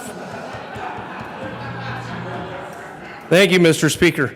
So for those of us that have been around operational rotor-wing aviation for a long time, in a Black Hawk, the cockpit configuration, literally the panel is this high, and the side doors are so closed. You cannot use that for aerial reconnaissance, doing aero scout missions, or search and rescue missions. The cockpit is not designed for that level of visibility for those of us that have been in those airframes. Now, with this particular bird, this particular helicopter is more of a Bell Jet Ranger 206 type model. It's used for aerial reconnaissance, aero scout missions in the military.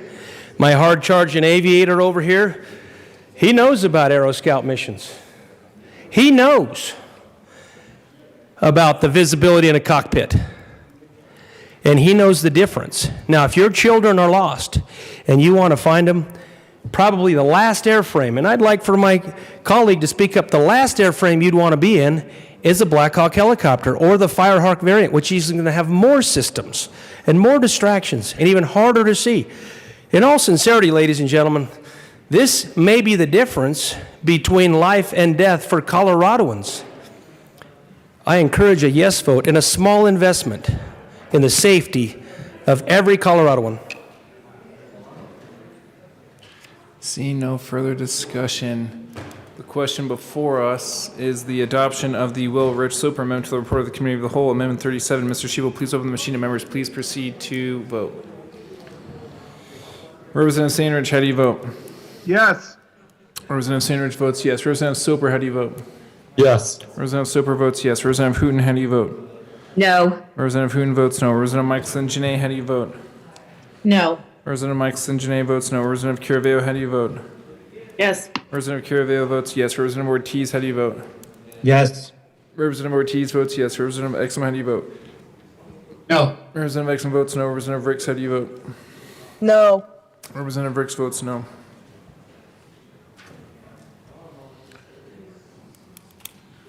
Tipper, Woodrow, Duran. The back row. Please close the machine. With 29 aye votes, 35 no votes, and 1 excused, the Will Rich Soper Amendment to the report of the Committee of the Whole is lost. To the Woog Amendment to the report of the Committee of the Whole, that is Amendment 26. It's our last one. Representative Woog moved to amend the report of the Committee of the Whole to reverse the action taken by the committee and not adopting the following Woog Amendment J43, Amendment 26 to House Bill 1329 to show that said amendment passed, that House Bill 1329 as amended passed. Representative Woog. Thank you, Mr. Speaker. I move the Woog Amendment to the report of the Committee of the Whole. Has been properly moved and displayed to the amendment. Representative Woog. Representative Woog. Mr. Speaker, thank you. This amendment requires the COGCC to complete permit applications within 90 days of receipt, and I urge an aye vote. Representative McCluskey. Thank you, Mr. Speaker. I urge a no vote, folks. We don't dictate operating policy through footnotes. The question before us is the adoption of the Woog Amendment to the report of the Committee of the Whole. Mr. Shebel, please open the machine and members, please proceed to vote. Representative Sandridge, how do you vote? Yes. Representative Sandridge votes yes. Representative Soper, how do you vote? Yes. Representative Soper votes yes. Representative Hooten, how do you vote? No. Representative Hooten votes no. Representative Michelson Janae, how do you vote? No. Representative Michelson Janae votes no. Representative Caraveo, how do you vote? No. Representative Caraveo votes no. Representative Ortiz, how do you vote? No. Representative Ortiz votes no. Representative Exum, how do you vote? No. Representative Exum votes no. Representative Ricks, how do you vote? No. Representative Ricks votes no.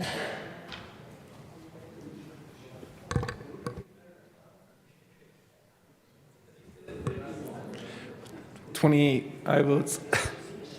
Please close the machine. With 28 aye votes, 36 no votes, and one excuse, the Woog Amendment to the report of the Committee of the Whole is lost. That brings us to the report of the Committee of the Whole. The question before us is the adoption of the report of the Committee of the Whole. Mr. Shebel, please open the machine and members, please proceed to vote. Representative Sandridge, how do you vote? No. Representative Sandridge votes no. Representative Soper, how do you vote? No. Representative Soper votes no. Representative Hooten, how do you vote? Yes. Representative Hooten votes yes. Representative Michelson Janae, how do you vote? Yes. Representative Michelson Janae votes yes. Representative Caraveo, how do you vote? Yes. Representative Caraveo votes yes. Representative Ortiz, how do you vote? Yes. Representative Ortiz votes yes. Representative Exum, how do you vote? Yes. Representative Exum votes yes. Representative Ricks, how do you vote? Yes. Representative Ricks votes yes. Tipper.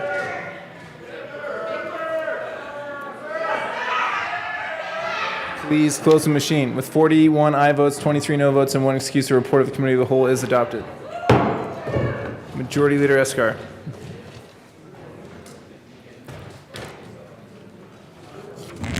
Thank you, Mr. Speaker. I move to proceed. I'm just kidding. I move to lay over the balance of the calendar. I move to lay over the balance of the calendar until tomorrow, Thursday, March 31st. And members, I know it's not that late, but it's still later than they would love to be here. So please clear off your filing cabinets so our lovely clerks can go home and not have to stay here and file our work. And please say thanks to our staff once again. Seeing no objection, the balance of the calendar will be laid over one day till Thursday, March 31st. That brings us to announcements and introductions. Any other announcements and introductions? Seeing none, Majority Leader Escar. Oh, wait, I got stuff. Mr. Shebel, reports of committees of reference. Go.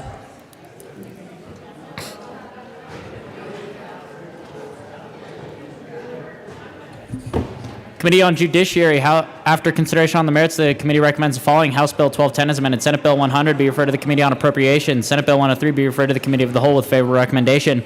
Committee on Public and Behavioral Health and Human Services, after consideration on the merits, the committee recommends the following: House Bill 1278 as amended, 1302 as amended, 1303 as amended be referred to the Committee on Appropriations with favorable recommendation. House Bill 1307, Senate Bill 143 be referred to the Committee of the Whole with favorable recommendation. Committee on Transportation and Local Government, after consideration on the merits, the committee recommends the following: House Bill 1304 be amended as followed, and as so amended be referred to the Committee on Appropriations with favorable recommendation.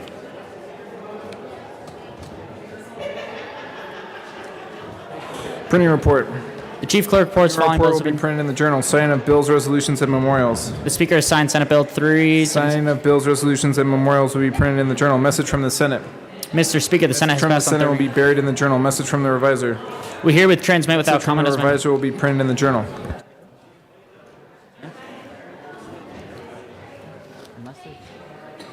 Majority Leader Eskar. Recess. Oh, no, adjourning, yeah.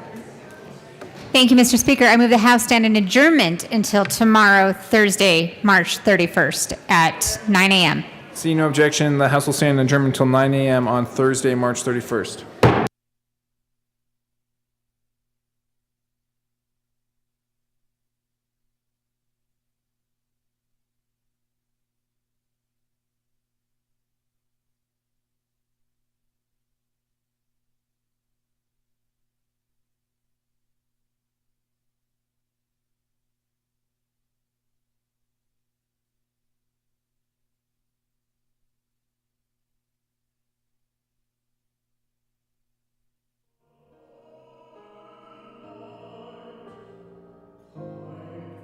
Thank you.